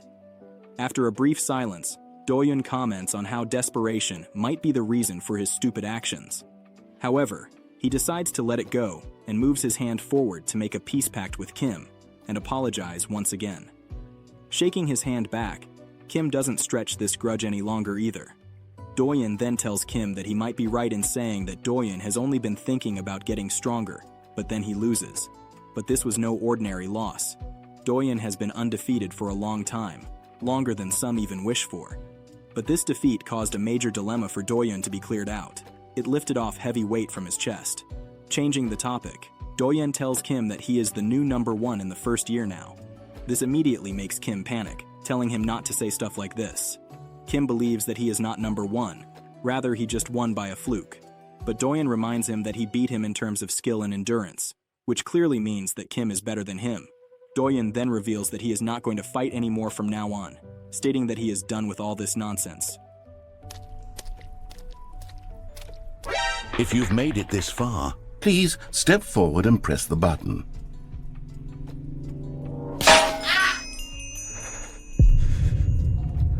Now, open your eyes, step forward, and push the button. Yes! You see? What a thrill! What a rush! That was you! now I want you to do something else for me. Please press the subscribe button. Come on, give it a try. Can you feel it? The glow of comfort, even in the face of crushing despair, must already be sweeping through your body. And in fact, can I say that I do believe commenting "let him cook" will lend you an air of charisma as well? Dae-Hyun turns around, telling Kim not to get obsessed with his strength even if he gets stronger. He further explains to Kim that if he pursues strength, he might find himself getting lost in it. Advising him to be careful, Dae-Hyun takes his leave. Confused, Kim just stands there, in shock, contemplating everything that Dae-Hyun told him just recently. Kim believes that he has been training hard just to defend himself, but then, he recalls about a moment right after he beat Dae-Hyun. While Dae-Hyun stayed on the ground on his face, Kim stood in front of him, showing dominance and wanting more in terms of strength. That day, he wanted to become even stronger than he was. Later, Dae-Hyun heads to the Viper crew, revealing that he has decided to leave the crew. Confused, Seokju questions why Dae-Hyun wants to leave their crew out of the blue. Dae-Hyun explains that he wants to focus on his school life more, but Seokju advises him to stay in the school and be active in the crew as well. Then, Dae-Hyun hits them with bombing news, mentioning that he is not going to fight anymore. Seokju is unable to take in this revelation, as he mentions how fighting was everything for Dae-Hyun, but Dae-Hyun responds that it is what it is, and even tells them to hit him as much as they want to take their anger out. However, Seokju's guys don't want to just beat up Dae-Hyun, but want him to leave a finger or an eyeball.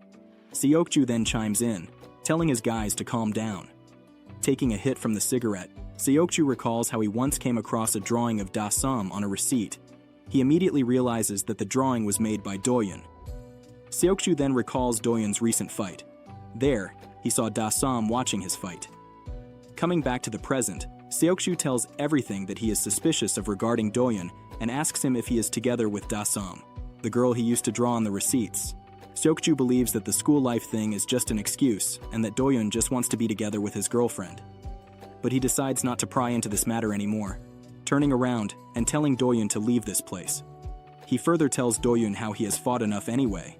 Moreover, Seokju tells Dae-Hyun that in life, there always comes a choice to choose between friendship and love. He believes that the real men are those who choose love in this situation. Seokju and his crew then begin to leave. Dae-Hyun then calls out for him, telling him that he is going to give him back his watch later. But Seokju asks him to keep it, revealing that it is a fake. This leads Dae-Hyun to think if he should just throw the watch away since it's a fake. A few days later, somewhere in the mall, Lee and Kim are together in the dressing room.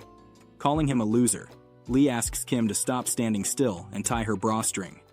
Meanwhile, Kim panics drastically, realizing that he is in a situation where most men would feel like they are in heaven, but in his case, he just wants to get out of there.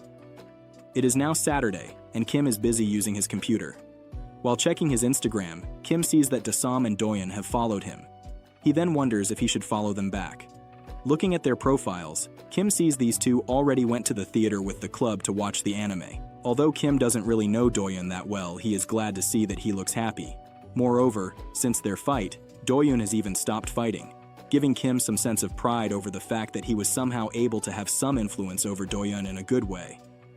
Kim then feels a sudden pain in his body from all that grappling and rolling during the fight with Dae-Hyun. Worried, he becomes concerned if Dae-Hyun is okay as well. Suddenly, Kim sees Lee Min-chae's Instagram profile, He then realizes that although they have been living together for a very long time, they still haven't followed each other. However, he is aware that they only talk about fighting or studying most of the time, so it makes sense that they aren't personal with each other. At the same time, Kim also thinks that he should give her a follow just in case. Unable to make a decision, Kim starts panicking, thinking how they have known each other for months now, and believes that following her will not be a big deal. He's aware that Lee might start accusing him of being a pervert, and that she would insult him for daring to send her a follow request. Telling himself that he is going to do it, Kim tries to click the button, but is unable to. He doesn't even know why he is getting so nervous. All of a sudden, Kim recalls how he hasn't paid Lee back for everything that she has done for him so far. Moreover, she turned, who couldn't even stand up to bullies, into someone who was able to defeat fighters who were stronger and much bigger than him. Kim acknowledges how much effort Lee has put into training him, someone with no athletic talent, to stand up for himself. Kim remembers that he hasn't even thanked Lee properly for all that she has done. But he is also very shy to say such things to Lee directly, and wonders if he should just send her a direct message. Feeling generous, Kim pours his heart out, but it turns into quite a long message.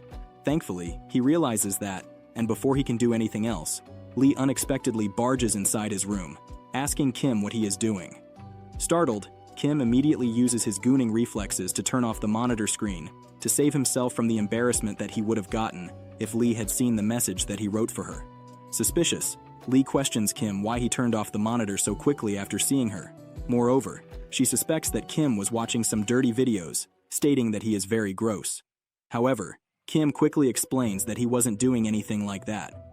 Thereafter, Kim asks Lee why she came into his room all of a sudden. In response, Lee asks Kim if he was free this weekend. Already knowing his response, Lee tells Kim to tag along with her. Startled, Kim questions where they are going. The scene then shifts to a mall with Kim and Lee arriving there. There, Lee tells Kim that she has a lot to buy today, which is why she has brought him as his porter. Frowning, Kim calmly takes in the comment. Later, he realizes that it's not so bad being a porter, since he had nothing to do today anyway. However, he does question Lee why she has decided to go shopping all of a sudden, and even questions where she is getting her money from. With an excited expression, Lee reveals that she was given an allowance by her mother as a reward for her grades growing by a lot. With a grin, she explains that even her brother is now studying hard to inherit the building, but she does mention how her brother's grades haven't gone up, clearly indicating that he is not as smart as Lee. Moreover, since Lee was the only one whose grades went up, she was the one who was given an allowance by her mother. Lee then acknowledges in front of Kim that he had a big role to play in this since he helped her a lot in terms of study. Finding relief in this information, Kim recalls how Lee really used to dedicate herself to studying, even when she had to train Kim to fight.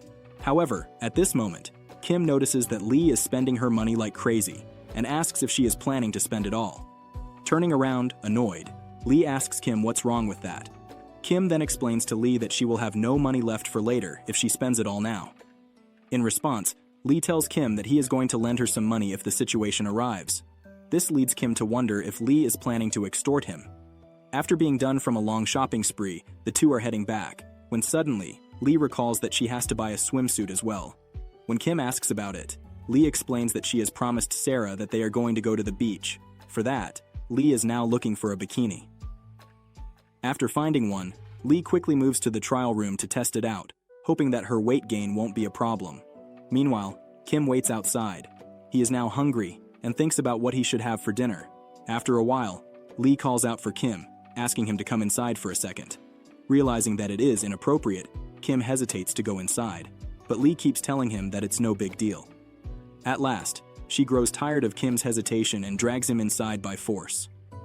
There, she asks him to stop standing around and tie her bikini lace for her. Immediately, Kim goes into a panic mode, not knowing how to get out of this situation. Somehow, Kim finds some courage to carry out the task he has been asked for.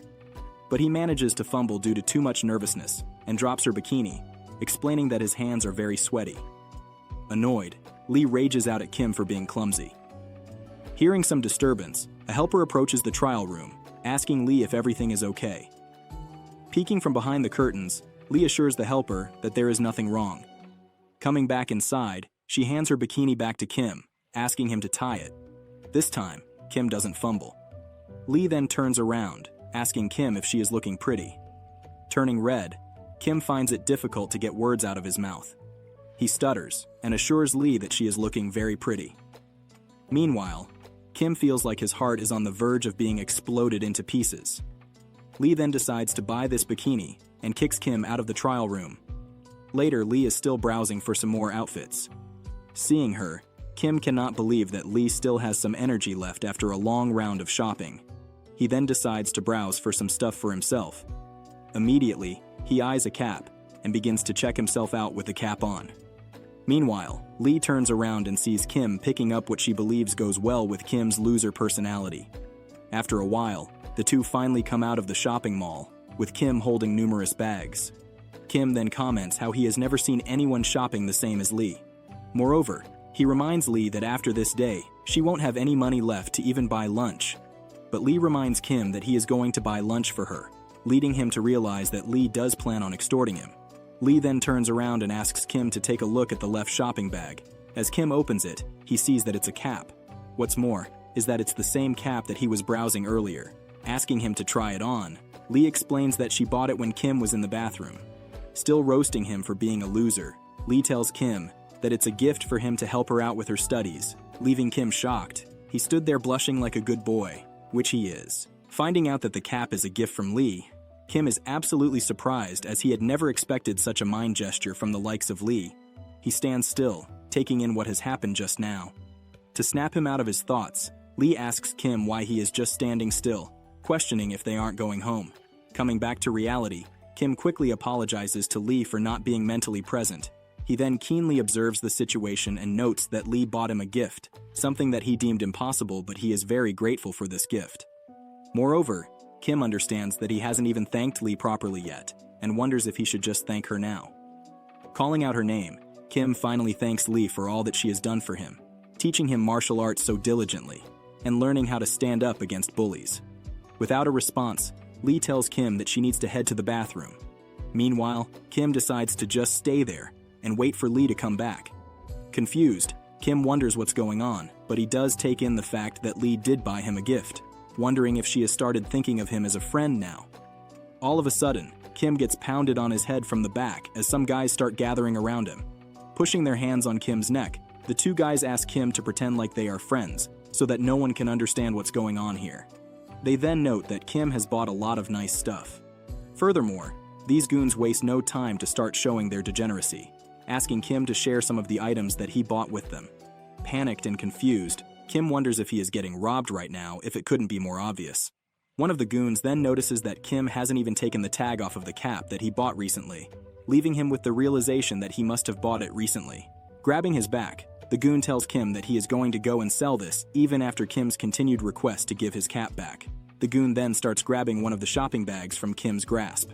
Kim decides to resist, telling them that he is not going to give it away. This causes anger in one of the goons, leading him to brutally slap Kim. The other goon then asks Kim to stay still if he doesn't want to get hurt. Moreover, he sees that Kim has bought some shoes as well. But upon further analysis, the goon sees that the shoes are made for ladies, leading Kim to plead with him to give them back. Belittling him, the goon tells Kim to get his mind straight since he doesn't get what kind of situation he is in right now. He then tells Kim to take out his wallet so they can grab his card and go buy some smokes. Still resisting, Kim continues to ask the goons to give him back the items, stating that those items belongs to his friend. Suddenly, Lee arrives from behind, asking Kim what he is doing. Seeing her, the goon immediately starts showing his hideous personality, telling Kim that his girlfriend is very beautiful. Meanwhile, Lee assesses the situation and realizes that the porter failed in doing the only job that he was asked to do. Thereafter, the goons offer to give the items back if Lee decides to kiss them. Annoyed, Lee looks over at Kim, telling him to beat these guys and teach them a lesson. However, Kim stands there, with his mouth wide open, unable to fathom what Lee is asking of him. Lee then grows even more furious, asking Kim if he is afraid of these guys and if he can't even beat these guys, questioning her way of training him.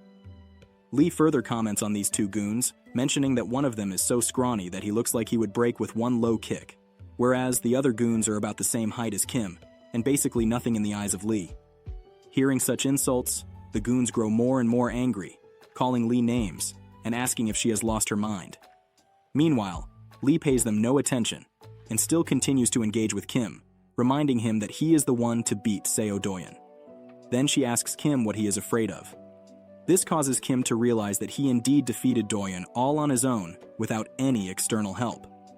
At the same time, Lee continues to provoke Kim, asking if these goons seem tougher to him, but these goons have no idea what she is talking about. The goon then decides to end this all, asking Kim for his wallet and plans to punch Lee next. After getting no response, the goon places his hand on Kim's shoulder, who is wondering why he is still thinking about getting robbed. He understands that even if he is a pathetic guy, his teacher is still the best. He then takes his sunglasses off, turns around, and abruptly asks the goons to give back the shopping bags along with the cap. The goons then notice that Kim has picked up his courage and is even raising his fists in front of him now. One of them even reveals that they are from Baekwon High, but gets told by Kim that he is not interested in such useless information. Once again, Kim asks them back for the shopping bag and the cap. Growing tired of his jerk-like behavior, one of the goons charges Kim with a fist swing. Watching him closely, Kim recalls the time when Lee taught him about what he should do if he ever got into a street fight. Kim answers that he would go for self-defense or a similar move, but Lee tells him that self-defense is unnecessary. Lee believes that Kim only needs one thing to win in a street fight, if his opponent is an average person who doesn't know martial arts. She explains that the low kick is the key to winning a street fight. She believes that a low kick that is executed properly eliminates every person's will to keep fighting. Furthermore, Lee explains to Kim that 4 low kicks can easily make even a 2-meter tall person shrink to about 130 centimeters. Not knowing what it means, Kim asks Lee what she is talking about. In response, she tells him that he will know once he tries it out. In the present, Kim sticks to what he has been taught and decides to follow Lee's teachings. Watching the guy charge at him, Kim wastes no time in hitting the first low kick, causing his opponent immense pain.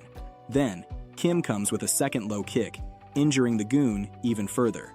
After that, Kim wastes no time to hit him with the third low kick and then the fourth. After that, Kim sees that these 4 low kicks didn't reduce this goon to 130 centimeters, but it's much worse. They seem like they start acting like crybabies after 4 low kicks, which is currently the case as well. The goon is in so much pain that he is unable to even control his tears back. The other goon then decides to fight Kim, charging at him and swinging a punch. However, Kim dodges it with little to no effort and decides to finish it in just one go. Seeing the opportunity, Kim finds an open spot and performs a liver blow on the second goon, causing him to fall on the ground and lay unconscious. Kim cannot believe that he has won this fight, just like every other time. He then quickly gathers the stuff and leaves the area with Lee, who is frustrated at Kim for not properly doing his porter job. Meanwhile, one of the goons lifts himself up, promising to take revenge on Kim after finding out which school he is from. Suddenly, someone approaches the goon from behind, asking if he should tell him what school Kim goes to. As soon as the goon turns around, the guy reveals that Kim Jae-hyuk is a freshman at Youngman High. The goon then questions the guy who he is. Soon we are shown that the snitch is none other than Hansel, a bully whom Kim had already defeated before. Yo, this dude is ugly as shit. On a bright sunny day, the entire loser club is gathered in the club room, watching an anime called My Favorite Girl. As the anime continues, the leader of the club grows excited since he expects this to be a fun watch. Just then, another guy comments that this anime is a masterpiece. The leader then turns to Kim and asks if the anime is starting to get interesting for him. With a joyful expression, Kim confirms that he is starting to get the hang of this anime now. Meanwhile, Dae-Hyun continues to act like a quiet kid, thinking to himself that this anime is fun. However, the thing that's more fun for him is to stare at Dae-Sam, who is busy watching the anime. All of a sudden, the door opens from behind, catching everyone's attention as they all turn around at the same time. They are absolutely shocked to see the sight of Philip arriving there, unannounced. With a smirk, Philip sighs he has found what he was looking for. Immediately, the boys from the club room question Philip if he is the Sunbai from Invincible. But he asks them to just call him Philip Hyung. Kim then questions Philip about the reason for his visit, leaving Dae-Hyun wondering if he is there for him. Dae-Sam joins in, telling Philip to leave immediately if he is there for Dae-Hyun, acting like a true protective girlfriend. However, Philip removes all the confusion from the room when he reveals that he is not there for Dae-Hyun, but Kim Jae-hyuk. Hearing his name, Kim cannot help but find himself shocked, as if he has heard his name for the first time. He abruptly confirms to Philip that he is there for him. Philip then takes Kim near the window and asks him to take a look around. There, Kim is surprised to see the guys from the Baekwon High. Philip then explains to Kim that these guys gathered here just to catch Kim. These turn out to be the same guys who Kim beat up earlier in front of the shopping mall. However, Kim is still not sure why these guys are here for him. Philip then points out toward a guy with long hair. Upon taking a first look at him, Kim immediately recalls him as the same guy from the shopping mall incident. He even recalls how he applied Lee's lower kick technique and ended up beating the crap out of these guys. Philip then reveals that the guy with long hair is the little brother of Baekwon High Bully Alliance's number 1. Moreover, these guys have come here just to take their revenge on Kim. With a stutter, Kim explains that he only fought back in self-defense. With a cry for help, Kim begins to wonder what he should do in this situation. It seems that Kim still has no idea that logic doesn't prevail in these types of situations. Philip then tells Kim that he can either get dragged off or beaten, or he can fight back. Hearing this, the entire club room goes silent in shock, as these are a lot of men Kim will have to fight. Even Dae-Hyun stands in shock, taking all this in. All of a sudden, Philip asks Kim not to worry too much, revealing that he has already taken some measures. We then jump into a flashback scene from 30 minutes ago. The number 1 asks Byung-gu, the long-haired guy, about who Kim is. When Byung-gu tells Kim's name, number 1 asks him to just start grabbing everyone who comes out of the school premises. However, the expression on the number 1's face changes once he sees Philip coming out with his entire gang, Invincible. Now, the two bully parties stand face to face with each other, with Philip clearly giving out more aura as compared to the number 1 from Baekwon High. Philip then explains that he just came by just because of the commotion and asks the number 1 about the reason for his visit. We are then introduced to this number 1 as Cha Byung-taek. Moreover, he is the leader of the gang named Unrivaled. Meanwhile, the only thing Cha is focusing on is that he is probably older than Philip, as if that would stop him from getting his ass kicked. Philip then questions Cha about what he is bringing so many guys for. Cha then angrily explains that his little brother, Byung-gu, got beaten up in front of a shopping mall by a student from this school. He even mentions how his brother is limping now and that his leg is done for. Clearing out any confusion, Cha reveals that they are only here for that one guy and to get their revenge on him. So he asks Philip to mind his own business, calling him a disrespectful prick. Excited by the situation, Philip asks who this guy is. Cha reveals that the guy is called Kim Jae-hyuk, leaving Philip to realize who he is talking about. Getting a bit serious, Philip asks Cha if he is aware that touching a student from their school is the same as touching a member of the Invincible group. He questions Cha if the real reason they are there is to fight Invincible, or maybe Cha wants to fight Philip. Suddenly, a guy from Unrivaled walks up to Cha and whispers to him that fighting with Invincible is going to be really risky for them. He further reveals that with their current strength, the battle will likely go into Invincible's favor. Showing understanding, Cha begins to think logically. Philip then suggests that they not escalate the situation anymore. He then proposes a way that would keep both sides happy.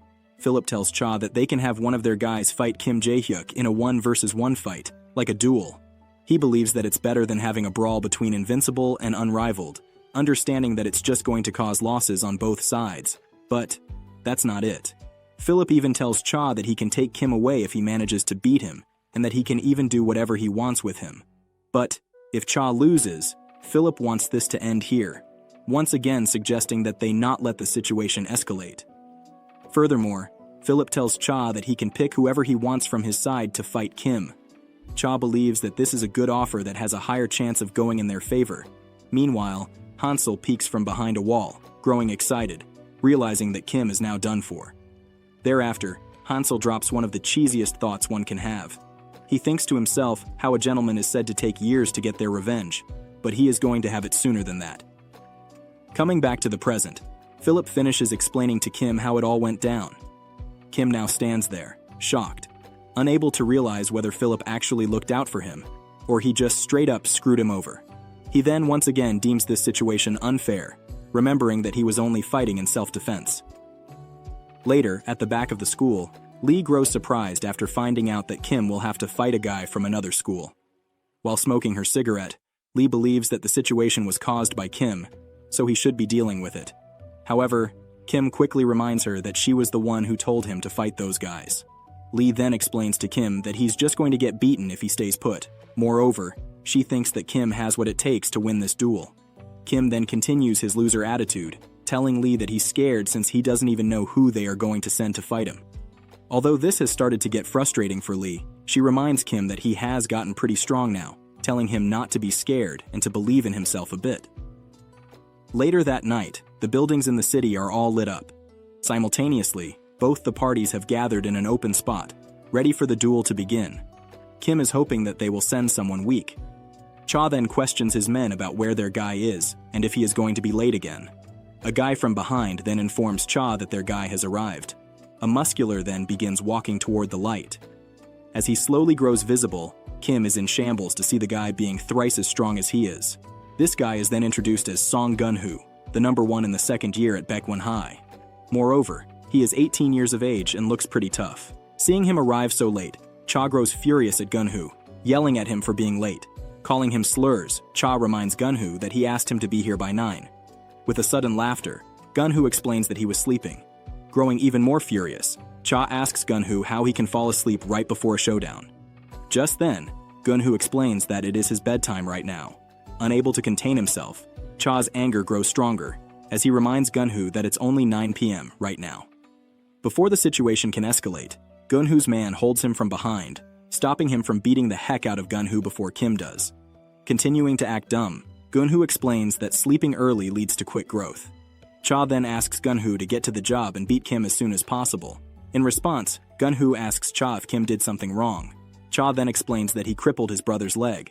Gun-hoo then turns to Byung-gu, recalling when he told him that he got impaled by lower kicks somewhere. Gun-hoo now realizes what he is talking about. However, Byung-gu asks him to shut up. Cha then once again asks Gun-hoo to end this all quickly, as the pride of Invincible and Unrivaled is at stake. Placing his hand on Cha's shoulder, Gun-hoo assures him that he will win, and asks Cha if he remembers their deal if he wins. Staying ignorant, Cha has no idea what he is talking about. Gun-hoo then reminds Cha that he promised to introduce him to Jung-ah, the goddess of Seoyeon Girls High. Filled with rage, Cha tells Gun-hoo to finish this fight first, and then they will talk. During all this, Kim and Lee stand in the back, frowning over the situation as Gun-hoo is taking too long. Preparing himself for the battle, Gun-hoo proceeds to walk forward, knocking his knuckles, telling Kim that he has to lose to him, even though he has no hard feelings toward him. As he walks a bit more forward, Gun-hoo finally gets a full glimpse of Kim. The first thing Gun-hoo notices about Kim is that he is very small. He even questions Kim if he is in an elementary school. With a stutter, Kim explains that he is in high school. Gun-hoo explains that he will feel bad hitting a kid, but he has no choice rather to carry on with this duel. He even tells Kim that he is going to end this as quickly as possible. All in all, Gun-hoo is showing the same signs that any other bully would show before getting their ass kicked. Kim then realizes that he also has a reason to fight strongly, realizing that he is going to be ganged up on if he loses this fight. However, he seems to have no idea how to win this fight since he didn't really have much time to prepare as much as his previous fights. We then jump to a flashback scene. There, Kim asks Lee to tell him a way to fight an opponent that he has never seen before. Lee then explains to Kim that he will have to scout well if he wants to win this fight. Confused, Kim doesn't understand what Lee means by scouting. Lee then explains that even in real martial arts matches, there are often grounds for scouting in the first round. This enables both the fighters to assess and observe what kind of a fighter their opponent is. Lee further advises Kim to first watch how his opponent is reacting to his attacks, then plan accordingly about a way to counter his opponent. Kim now understands what he has to do, and with a determined look, stares at his opponent, Gun-hoo. Kim understands that he has to scout Gun-hoo first, but he also sees that he is very huge. Moreover, Kim wonders if Gun-hoo has also learned martial arts. Not only that, Kim understands that he is done for if Gun-hoo also knows martial arts, since he is humongous. Realizing that he is having too many distracting thoughts, Kim tries to pull himself together and stay focused. He finally manages to make himself focus on the fight. Thereafter, Gun-hoo stands clenching his fist, leading Kim to wonder if that is his fighting stance. Seeing this, Kim realizes that Gun-hoo's fighting stance is a bit sloppy, and realizes that he might have not learned martial arts. Meanwhile, Lee stands wondering about the fighting style of Gun-hoo, realizing that he must have been sent here for a reason. All of a sudden, Gun-hoo starts walking toward Kim, leaving him wondering if that is his plan. Kim realizes that it should be an easy task for him to end this fight as quickly as possible if Gun-hoo plans to walk up to Kim and attack him. From some distance, Gun-hoo strikes Kim with a punch. Taken by surprise, Kim is shocked to see Gun-Hoo's reach. However, tons of practice comes in handy for Kim, as his reflexes come into play, and he manages to dodge Gun-Hoo's punch. Seeing this, the spectators are in awe to see Kim's reaction time. Kim takes a sigh of relief after dodging the attack, realizing that it is way closer than he thought it would be. Moreover, Kim acknowledges the impressive Gun-Hoo has got with his punch. He then quickly moves back, knowing that he has to maintain some distance if he doesn't want to get seriously hurt. Thereafter, Gun-Hoo once again starts walking to Kim. Kim is now feeling pressured, not knowing how to deal with this move. Kim knows that there are some openings, but he also knows that if he misses, it will be a one-way ticket to 6 feet under. Kim begins to wonder how he should win this fight. He then recalls Lee asking him to throw an attack earlier. Furthermore, Lee told Kim to watch his opponent react to his attacks first, and then he should make his next move. Lee even told Kim that he was smart enough to use his brain during the battle. In the present, Kim decides to start with a jab and throw an attack first. As soon as he hits Gun-Hoo with a jab, he parries it, deflecting Kim's hand to the side. Kim then decides to counter with a middle kick and then a low kick. But both the attacks get dodged pretty easily by Gun-Hoo. However, the spectators find the way Gun-Hoo dodges Kim's attack to be quite hilarious. It's understandable since Gun-Hoo sticks out his butt so much that he looks like a model. Hearing this, Unrivaled Men grows furious, stating that Gun-Hoo's defending style is totally stylish. However, Invincible Men believe otherwise. So far, the fight on the spectator side has been more interesting as the situation continues to escalate after the two parties proceed to insult each other. Meanwhile, Kim realizes that he should stay focused on the fight. He then decides to attack more and proceeds with a high kick. Following that, Kim continues to hit Gun-Hoo with the 1-2 punch. But both these attacks get dodged pretty easily. From the sidelines, Philip notices that Gun-Hoo has got good eyes to block Kim's attacks. On the other hand, Lee notices something else. She realizes that Gun-Hoo has not learned martial arts and that he is solely depending on pure instincts. Meanwhile, Kim is frightened to see that all his attacks are getting blocked. To him, it feels like Gun-Hoo is holding a giant shield. Just then, Cha comments, revealing that Gun-Hoo's nickname is the Shield Bearer. We then get an insight into Gun-Hoo's fighting style. Turns out that he usually fights extremely defensively, blocking every attack in the process. Moreover, he uses his quick reflexes and keen eyesight to add more to his fighting style. Although it may look like a basic technique, this technique is what made Gun-Hoo the #1 in the second year. Not only that, Gun-Hoo doesn't just stand and defend. In fact, he also has the necessary skills to advance whenever the situation is required to do so. Just then, Gun-Hoo continues to advance toward Kim. Immediately, Kim starts feeling pressurized, realizing that he has to think quickly. With Gun-Hoo's advance, the opponent usually has no choice but to get cornered, and that's exactly what has happened with Kim here. He has found himself backed into the corner, but he seems to have no idea how he ended up here. Once his opponent is in range, Gun-Hoo is known to take out his spear and pierce the opponent. Adding to that, it only takes Gun-Hoo one strike to end his fights. However, as Gun-Hoo throws his fist toward Kim, the scene shifts to Daniel, who is wondering if the fight has ended. But when we turn to Kim, we see him standing there, holding his ground, dissipating his aura as he manages to block Gun-Hoo's infamous punch. Seeing this, Philip is visibly impressed by Kim's technique. He notices that Kim blocked Gun-Hoo's punch with both his hands while using the barbed wires on his back to absorb the shock. Meanwhile, Kim realizes that he has finally found a way to come out on top in this fight and that he has figured out a way to defeat Gun-Hoo. If you've made it this far, Please step forward and press the button.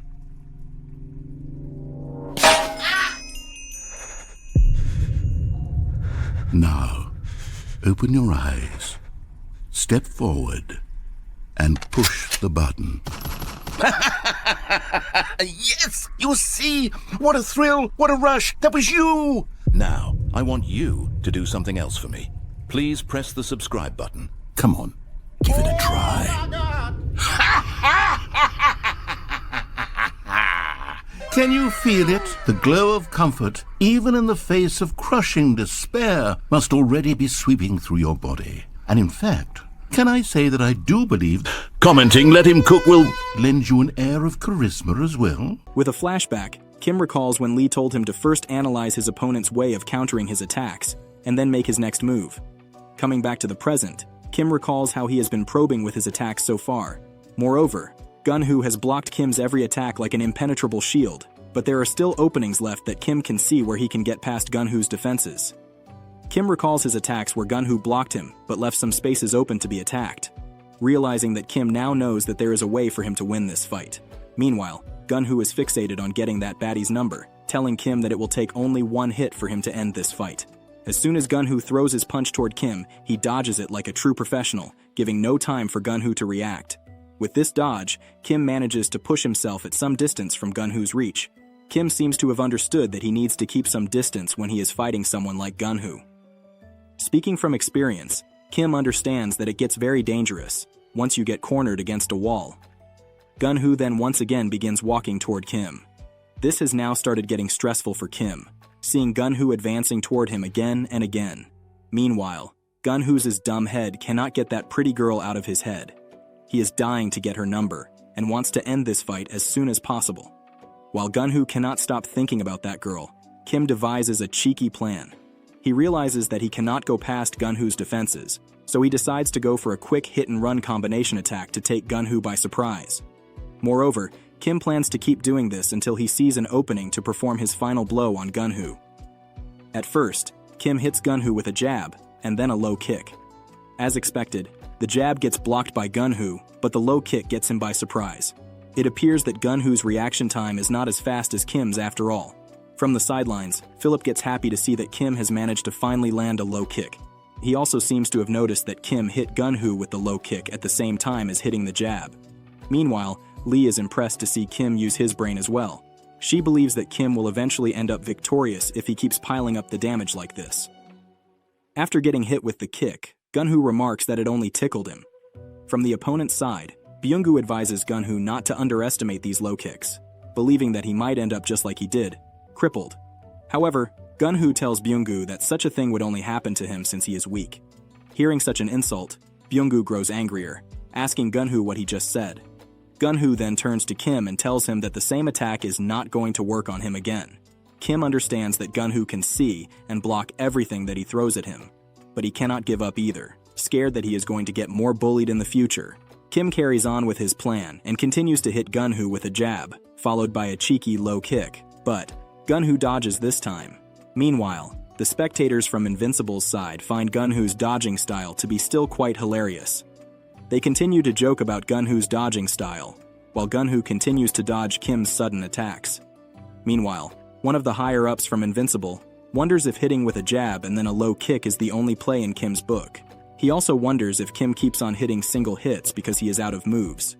Right beside him is Daniel, who believes that Kim is going to be read like a book if he continues to follow the same pattern. To Daniel, it seems like Kim is driving himself into a corner. However, Philip believes otherwise. He seems to have understood that Kim is trying something here. In a flashback scene, Lee tells Kim that in martial arts, there is a thing called setup.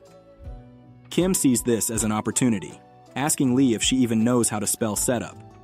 Lee then gets back at Kim, asking if he wants to die right here.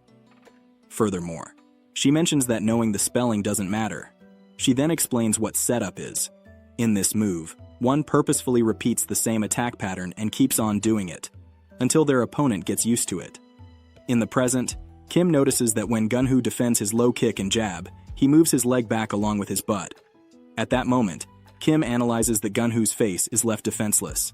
Since Kim has been using the same attack pattern, Gun-Hoo automatically thinks that Kim is going to throw a low kick right after the jab, so he keeps on dodging in the same manner, allowing Kim to make his final blow. That's exactly what Lee had advised Kim earlier, to move to his final move once he has trapped his opponent into thinking that he is going to follow with the same attack. This time, instead of the low kick, Kim ends up striking with a high kick right after the jab, landing it perfectly on Gun-Hoo's face. With this high kick, Gun-Hoo loses his balance and falls on the ground, while Kim gets back into his stance. After a while, it becomes known that Gun-Hoo has not only fallen to the ground, but he seems to have lost consciousness after the brutal high kick from Kim. The spectators from both sides are left in complete shock and awe, unable to comprehend what they have just witnessed. The sight of Gun-Hoo, a muscular giant man getting knocked in a brutal fashion, is just getting too hard for everyone present there to digest. Cha, with his mouth wide open, wonders if the fight is over in just one blow. Meanwhile, Philip lets off a burst of laughter, remarking how Gunhoo was not able to withstand a proper head kick. But that's only an understatement, as that head kick wasn't just proper. Rather, it was perfectly executed by a guy who is not more than half the size of Gunhoo. Philip then announces the end of this fight. At the same time, Lee is absolutely happy to see Kim do so well in the fight. On the other hand, Kim cannot believe what he has just pulled in front of such a large crowd. He clearly did not expect his plan to work this efficiently. Thereafter, some men from Unrivaled come to Gunhoo's aid, dragging him off of the battleground and telling him to get a grip of himself. However, they are finding it difficult to drag him across since Gunhoo is quite heavy. Thereafter, Cha accepts his defeat and tells Invincible that he is going to hold his end of the deal. However, he threatens to pay for their humiliation the next time when they meet. Knowing that he will always be the superior one, Philip joyfully bids Unrivaled goodbye. While leaving, Unrivaled still cannot believe that Song Gunhoo lost to a boy who's half the size of him. At the same time, Kim takes another moment of breather, winning another fight yet again. There, Philip approaches Kim and expresses how impressed he is to see Kim winning a fight again. Moreover, he even expresses how he finds it fun to watch Kim fight. But then, Philip makes a grand revelation. He tells Kim that he has made up his mind after today. Confused, Kim has no idea what Philip is talking about. Philip then reveals that he wants Kim to join Invincible, asking him if he would like to take up his offer. Hearing this, Lee turns around in shock. She is surprised to hear such an offer from the infamous Han Philip. On the other hand, Kim is as much, if not, more surprised as Lee after hearing Philip's offer. After hearing Philip's offer, Kim is not sure if what he heard was correct, so he asks Philip to repeat what he just said. With a trembling tone, Kim confirms with Philip if he wants him to join Invincible, a group that is known for being delinquent bullies. To clear any misunderstanding, Philip reassures Kim that's what he wants. However, Kim has no idea why Philip wants him to join his gang, believing that many stronger guys are better than him. Philip then explains that it's not just the type of fighters that he wants in his gang. He then gives an example of Daniel and how good he is at studying and keeping his grades up. Keep in mind that Daniel is also number 2 in Invincible, right after Philip. Then, there are people like Dosiop in this gang who have solely joined this group for the purpose of fighting, since they are suckers for it. Park Dosiop holds the number 5 in Invincible. Philip continues by explaining that some join his gang and decide to stick around because of the money, while some do it for girls. Then, there are also some like Philip himself, who join gangs like these just because it's fun. To convince him further, Philip reminds Kim that if he is to join Invincible, then no one will be able to touch or mess with him anymore. In simpler terms, Kim joining Invincible would mean that his days of getting bullied would be over. Philip that it's a good enough reason for Kim to join his group. Moreover, Philip believes that fighting has started to get fun for Kim as well. Listening to all this, Kim is surprised to hear Philip out. Approaching him, Philip pats Kim on his shoulder, telling him that he is curious to find out how far Kim will grow, and offers to do it together, offering his support. Philip continues to convince Kim by telling him that he should fight with more meaning if that's what he has decided to pursue. However, Kim is left completely speechless.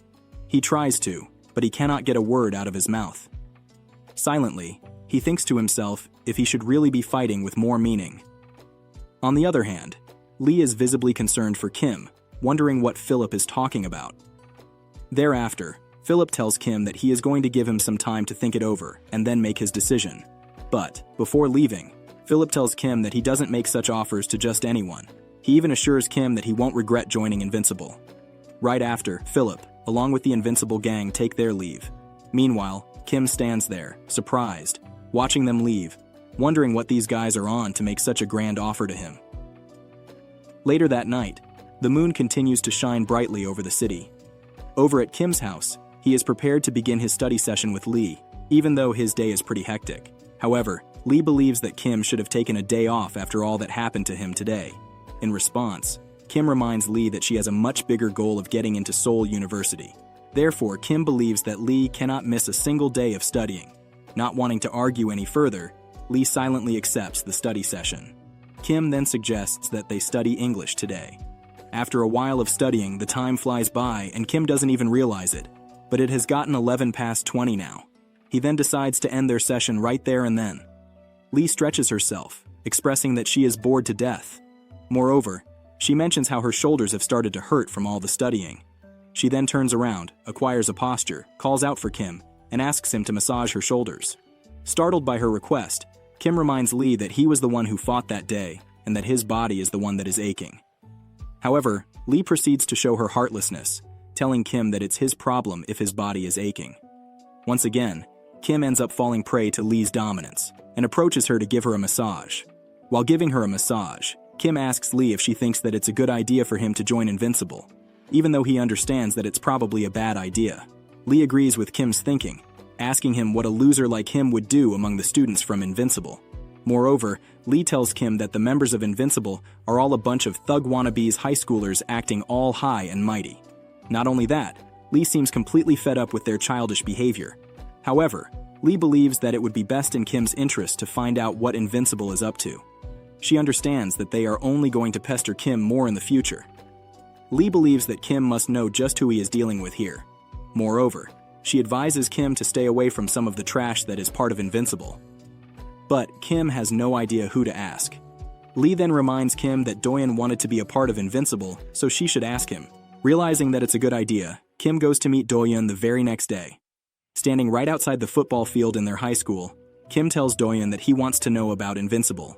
However, Dae-Hyun reveals that he has no idea and explains that he just wanted to join because Seokju told him to. Just then, Dae-Hyun believes that it would be a good idea to call Seokju and ask him about Invincible. Right after the phone call begins, Seokju begins picking on Dae-Hyun about their bad relationship as of late, but Dae-Hyun tells him that they aren't done with each other. He then asks Seokju to tell him everything that he knows about Invincible. However, Seokju has no idea either. All he knows is that Invincible has got a lot of business. He further reveals that the reason he told Dae-Hyun to join Invincible was to gain more information. Thereafter, Seokju recalls that he knows a guy who was an ex-member of Invincible and asks Dae-Hyun if he wants him to connect to that guy. Dae-Hyun agrees with this idea and tells Seokju that it would be of great help. Seokju then shifts the conversation to Dae-Hyun's girl, asking him if he wants some advice. Growing frustrated with Seokju's childish behavior, Dae-Hyun decides to end the phone call. Later that night, Dae-Hyun and Kim make their way to where they decide to meet his informant. Thereafter, Kim thanks Dae-Hyun for setting aside some of his time for him.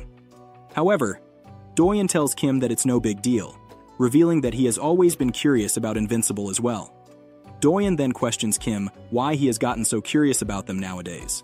Kim then explains that Invincible has been getting involved with him a lot these days, but he has no idea if they are dangerous or not. Just then, their informant arrives. With a shaky voice, he questions the two if they are there to know about Invincible. After getting the confirmation, he suggests that they go someplace else to continue their conversation. Arriving at a back alley, the informant asks the two if they have a smoke. Both of them unanimously respond, no. The informant then asks Kim why he wants to find out about Invincible, to which Kim explains that they are getting involved with him. In an abrupt fashion, the informant tells Kim not to get involved with Invincible. He further informs Kim that the guys from that gang are all trash, especially the guy named Han Philip. Not only trash, but the informant also labels Philip as a devil spawn. Surprised, Kim is confused as to why this guy is talking about Philip while acting so scared. So he confirms if he is talking about Han Philip's son Bae and what is wrong with him. Thereafter, the informant reveals how it all went in the past with Philip. We are taken back to a year ago, when Philip approached this informant, known as Myung-suk, asking him if he was pretty well connected. Furthermore, Philip asks Myung-suk to sell something for him. Looking at the product, Myung-suk immediately realizes that it is an adhesive hallucinogen. Confused, he questions Philip why he is giving him such a thing to sell, immediately refusing to carry this out for him. But Philip tells him that there is nothing to be scared of by just selling this. He reminds Myung-suk that he has got pretty good connections with the people in power. Moreover, we find out that Myung-suk's brother also works at a club. Thereafter, Philip expresses his concern for growing their newly built empire, Invincible. And for that, he needs some funds, which is why he is asking Myung-suk for a favor. However, Myung-suk sincerely apologizes to Philip and once again tells him that he refuses his offer.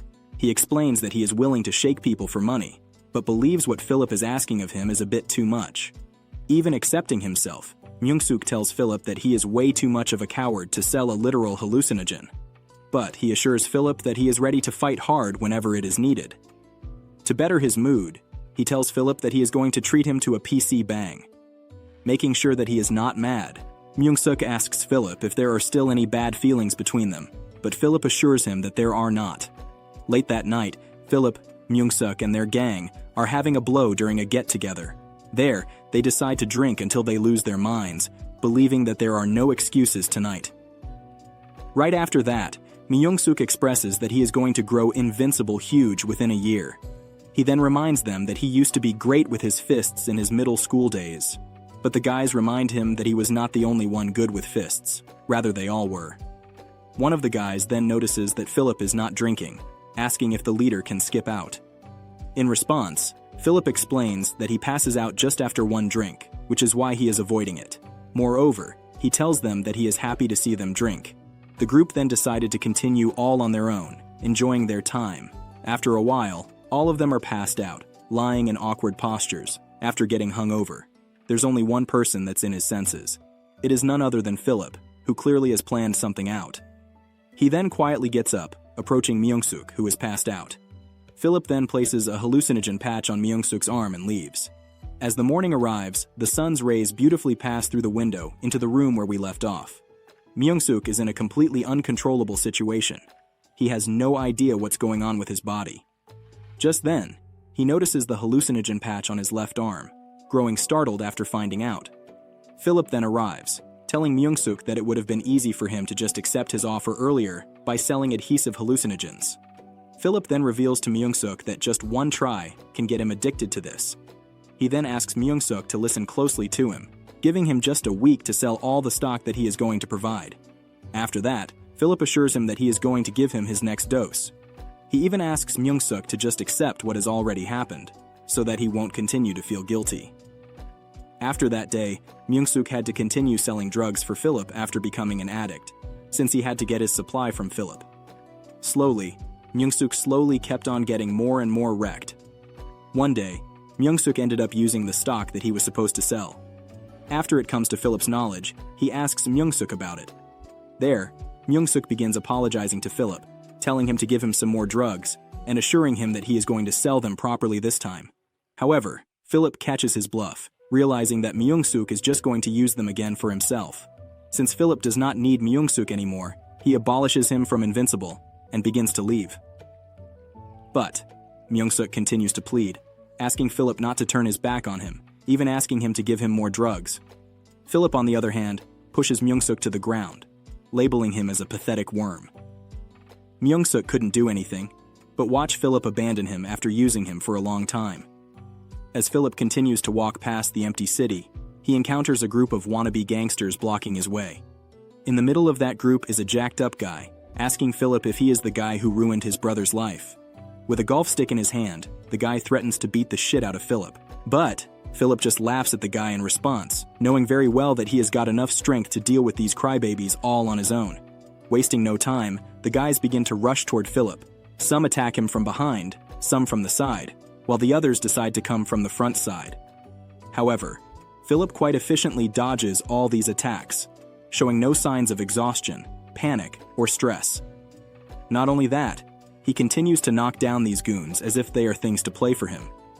Without losing much of his sweat, Philip ends up dealing with these guys in a matter of seconds, while these goons stay helpless, not knowing how to defend themselves.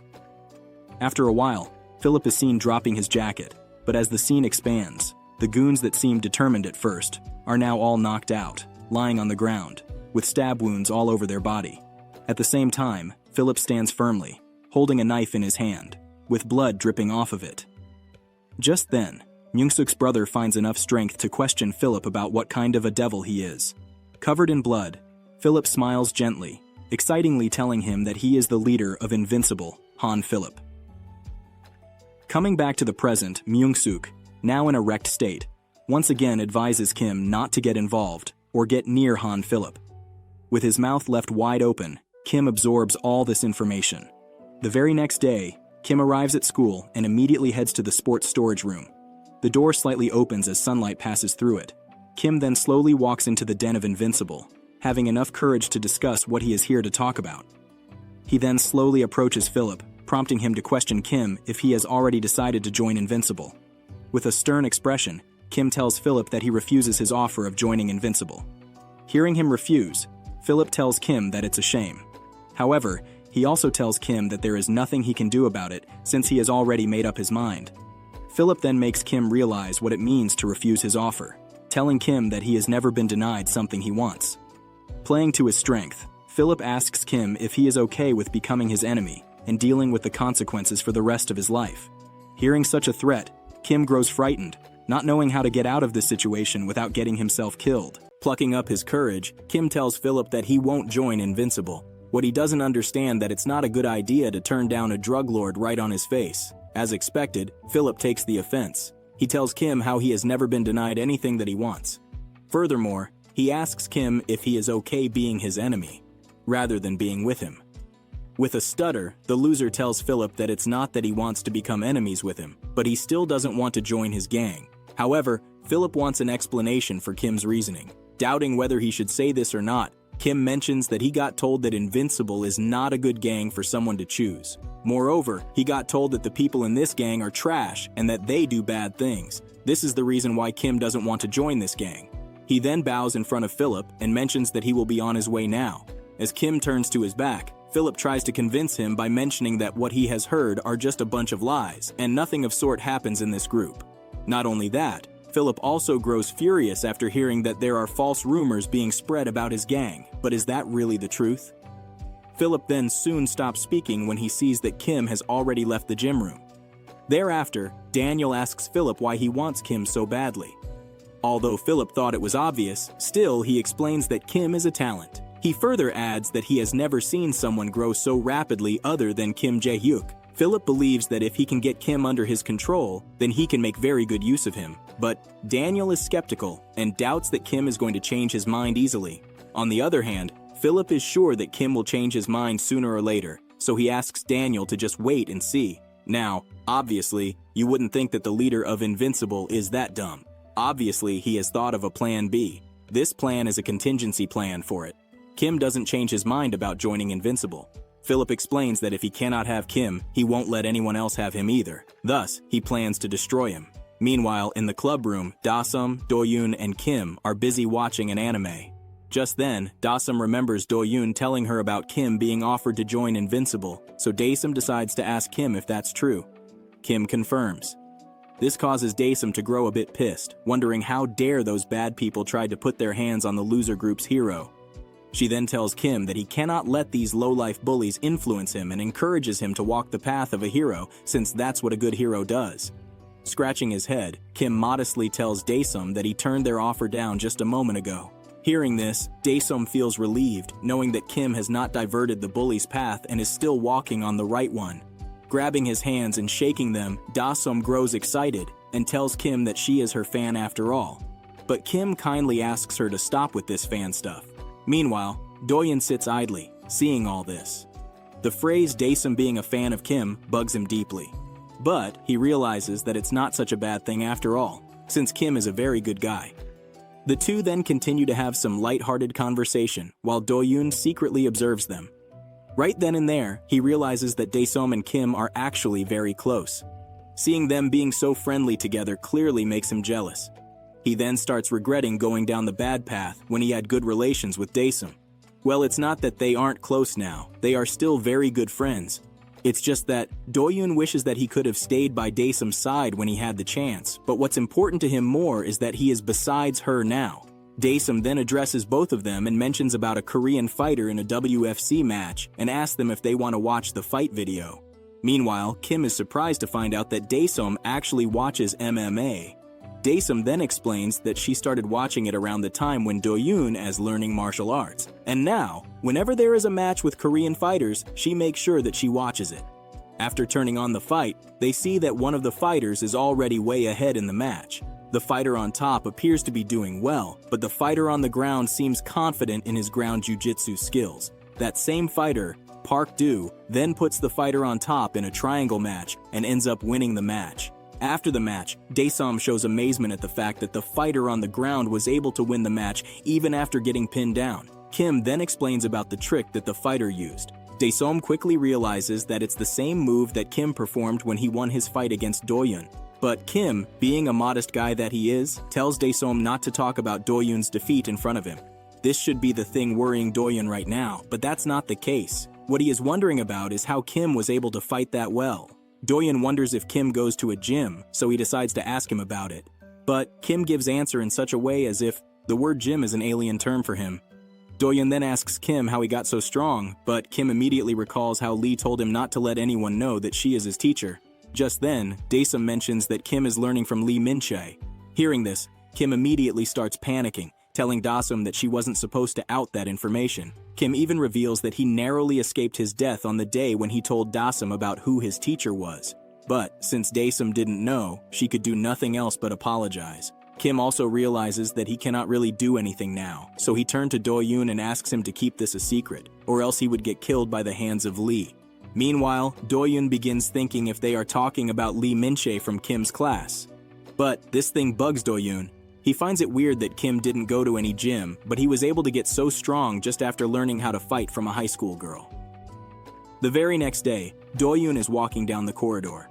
There, he eyes on Lee Min-chae walking in the same direction as him. Dae-Hyun then spots her and realizes that this is the same girl that Kim and Dae-Sum were talking about. Dae-Hyun is aware that Kim asked him not tell anyone, but he is too curious to keep any promises right now, so he makes his way to Lee and asks her if she is the one who taught Kim how to fight. Confused, Lee just replies with a, "What?" Dae-Hyun continues and asks Lee how she managed to make Kim so strong in such a short time. But Lee sticks to her usual behavior and asks Dae-Hyun to bug her off. She then turns around and holds her head in disappointed, realizing that Kim snitched on her. Dae-Hyun doesn't give up and tells Lee that she must be strong too since she taught Kim how to be one as well. So he asks Lee if she can spar with him. Dae-Hyun just feels like he needs to have a sparring session with Lee. He even tells her that he will go easy on her since he is a man.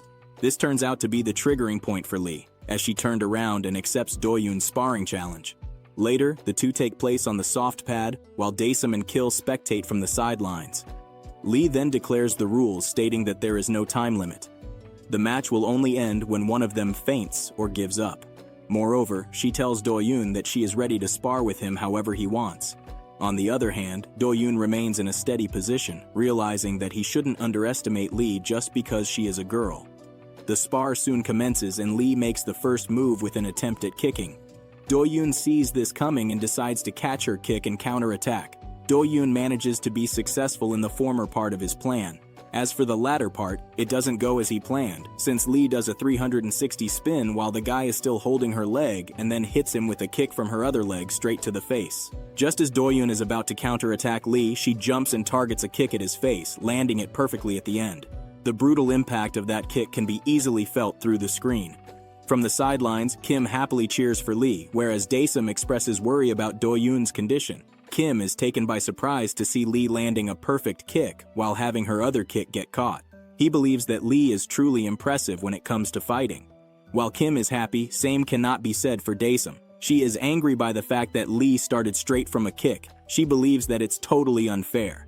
Back on the soft pad, the two contestants maintain some distance after Lee ends up winning the trade of first blow. Dae-Hyun proceeds to wipe the blood off of his nose, noting that he didn't expect an attack like that at all. Moreover, he also realizes that he almost got knocked out right at the beginning of this spar. He then tells himself to stay focused and maintains his steady stance. Lee wastes no time in performing the second blow. She tries to hit Dae-Hyun with a straight punch, but he sees it coming and realizes that he can easily dodge this. Lee then proceeds to swing a few more punches, but each of them gets dodged by Dae-Hyun pretty easily. Da-Sum is happy to see that Dae-Hyun has still got it and is still as fast as before. Attempting to catch him by surprise, Lee quickly changes her strategy, and instead of another punch, she throws a low kick, landing it perfectly. Kim watches this and notices how Lee is really quick. At the same time, Dae-Sum feels frustrated by Kim and tells him that he is cheering a bit too much for Lee. In response, Kim reminds Dae-Sum that Lee is his friend after all. But he doesn't stop there. Kim gets back at Dae-Sum, telling her that she is cheering a bit too much for Dae-Hyun as well. Dae-Sum then argues that Dae-Hyun is her childhood friend after all. The tussle between them grows rapidly. Suddenly, Dae-Sum questions Kim if he would like to bet on the winner. In exchange, Kim doesn't back off and agrees on betting. Meanwhile, Lee is overhearing their conversation unwillingly as they are being very loud and asks them, "Shut it."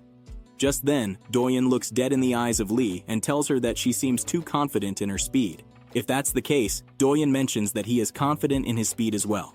Right after that, Dae-Hyun throws a straight punch toward Lee with great speed and precision. If it was someone else, it would surely hurt them a lot. But since this is Lee Min-chae we are talking about, she quite effortlessly blocks this punch, telling Dae-Hyun that his attacks are too simple.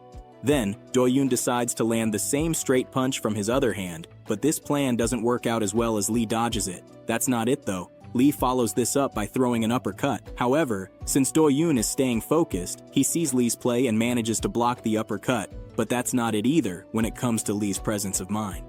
She follows that up by throwing a liver blow with her other hand, and this time Dae-Hyun has no answers for this. He did see it coming, but there was nothing he can do but endure the liver blow.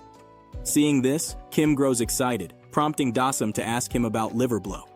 Kim explains that it's an attack that is thrown at the liver, making it harder for the opponent to breathe for a moment.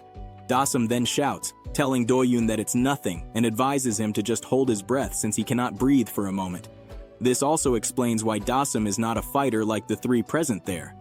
Hearing her comments, Kim realizes that Dae-Sum is kind of a scary girl. At the same time, Lee unexpectedly makes a run toward Dae-Hyun, getting over him and holding him in a reverse triangle choke. Kim understands the move that Lee has just played on Dae-Hyun, but he finds it weird that Lee did it while standing. This move is actually performed while laying down. Even so, Kim finds it very impressive. Meanwhile, Dae-Hyun realizes that he is being held in the same choke as Kim held him during their fight. However, this time Dae-Hyun is not willing to lose, so he uses all his strength and throws Lee down on the ground.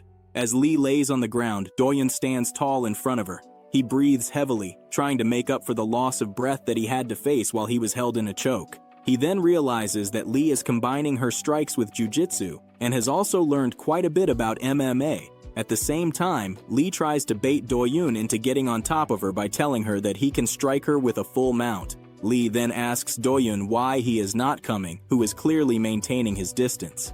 Dae-Hyun is not so dumb even though he lost his fight against the loser. Dae-Hyun seems to have realized that Lee is definitely using the mount position to lure him in for a choke. He then asks Lee to stand up, clearly indicating that he is not falling for her trap.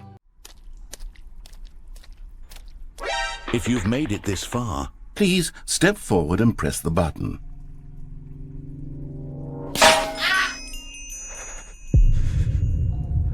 Now, open your eyes, step forward, and push the button.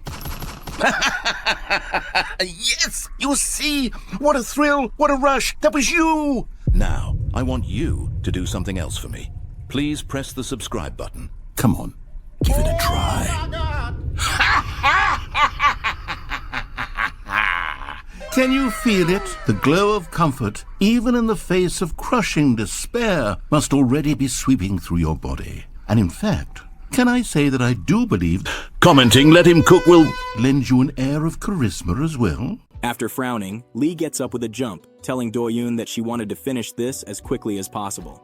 She then tries to play mental tricks on him, taunting that he should have learned all aspects of MMA equally and not focus only on the ground techniques. She then mentions that she is only going to use strikes to match Dae-Hyun's pathetic skills. Hearing such insults, Dae-Hyun grows determined. He understands that she is Kim's teacher, someone whom he lost his fight with, but he stayed undefeated too at one point. Dae-Hyun is not having this. He wants to prove a point. He is still worthy enough to be considered as a strong opponent. However, no matter what he thinks right now, Dae-Hyun must realize that these fights are mostly won with brain, but he seems to have given into his emotions. As he tries to hit a straight punch, Lee dodges it and immediately counterpunches, landing it perfectly on Dae-Hyun. She then continues to throw punches at him, leaving him no other choice but to raise his hands and block those punches. With one of the punches, Lee manages to make Dae-Hyun unconscious for a teeny tiny bit. Stars begin to shine right in front of his eyes. As Dae-Hyun recovers from that, he starts getting beaten up constantly. At this point, Dae-Hyun realizes that he cannot lose so pathetically. Meanwhile, Kim tells Dae-Sum that Dae-Hyun is out.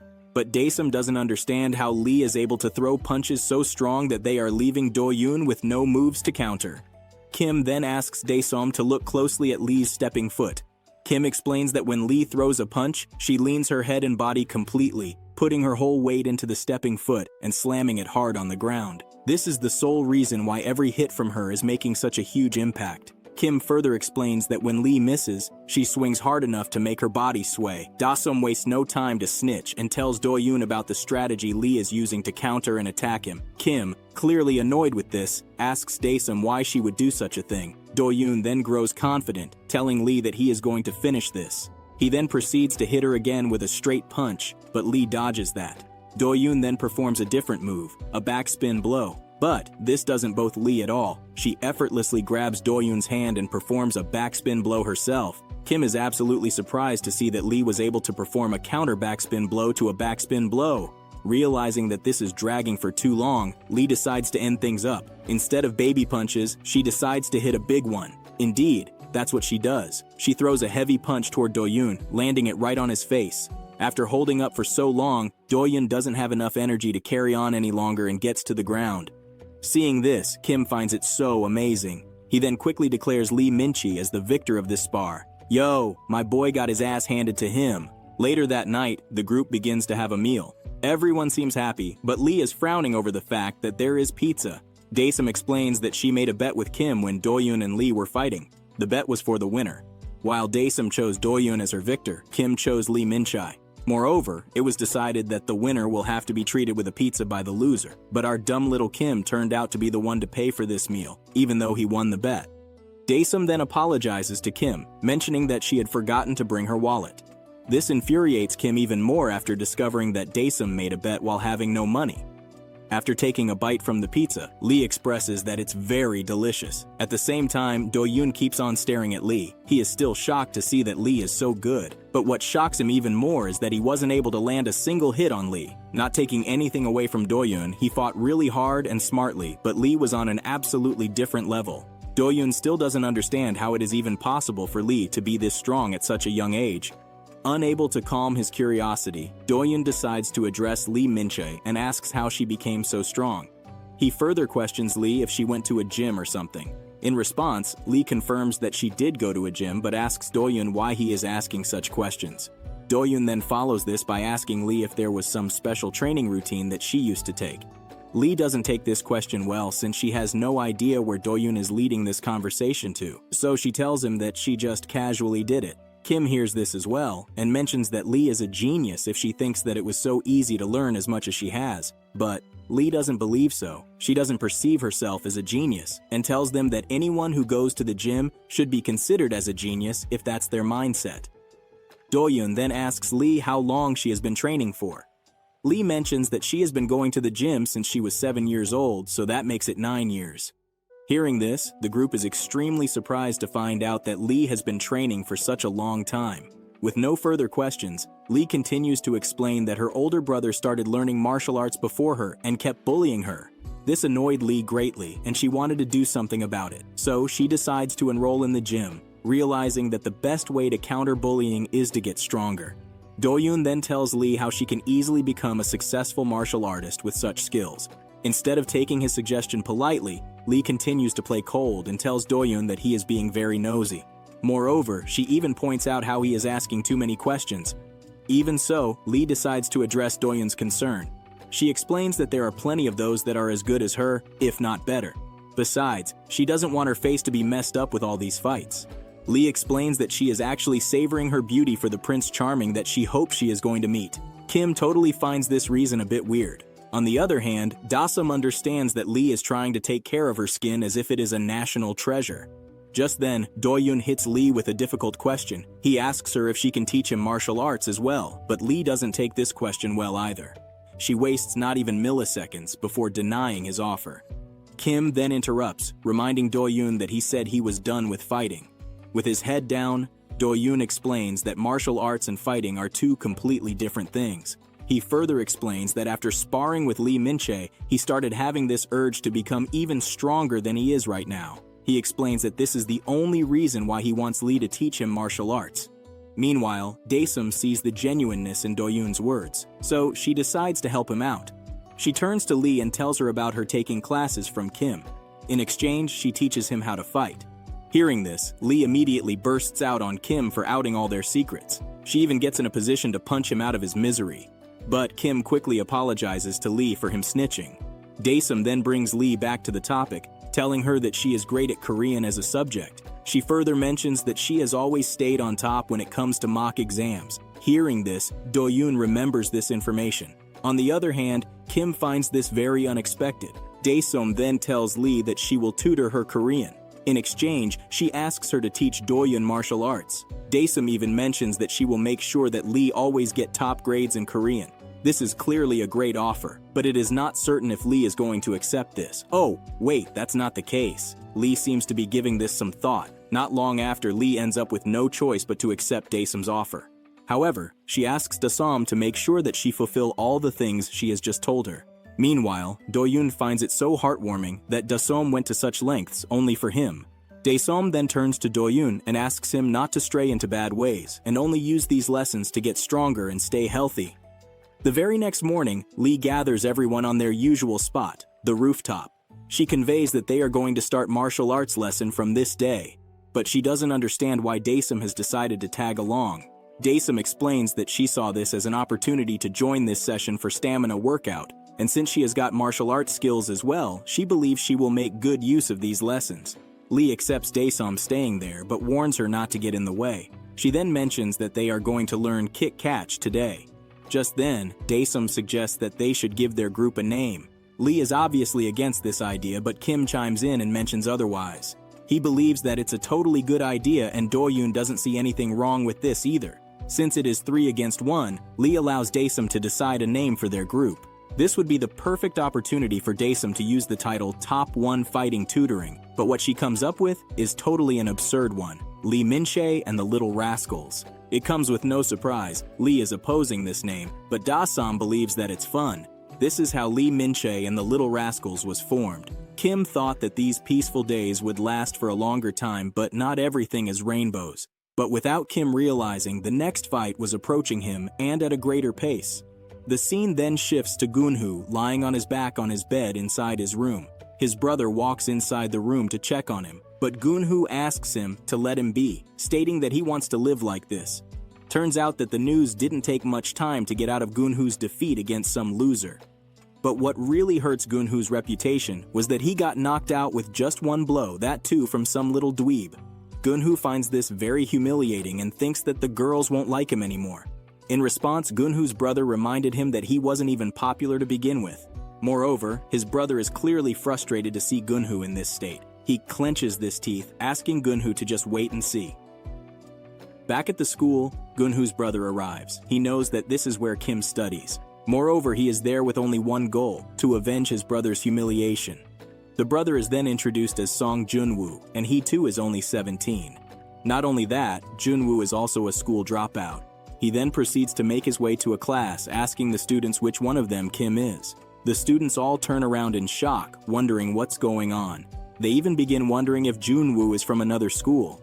Just then, Kim arrives there as well and mentions that it's him that Junwoo is looking for. Seeing Kim being so skinny and looking like a nerd, Junwoo begins questioning himself if Gunhoo really lost to this dweeb. Meanwhile, Kim doesn't understand why Junwoo is being so overconfident since he is the same size as him. Kim then questions who he is. With a wide grin, he produces himself with a strong kick to Kim's face, saying that he is Gunhoo's younger brother. That looks like it hurt, my boy Kim got rocked on the chin. Simultaneously, Lee grows vigilant with this confrontation. After getting hit with the kick, Kim starts to show that he is hurt. But Junwoo asks him not to pretend, mentioning that he only kicked him lightly on purpose.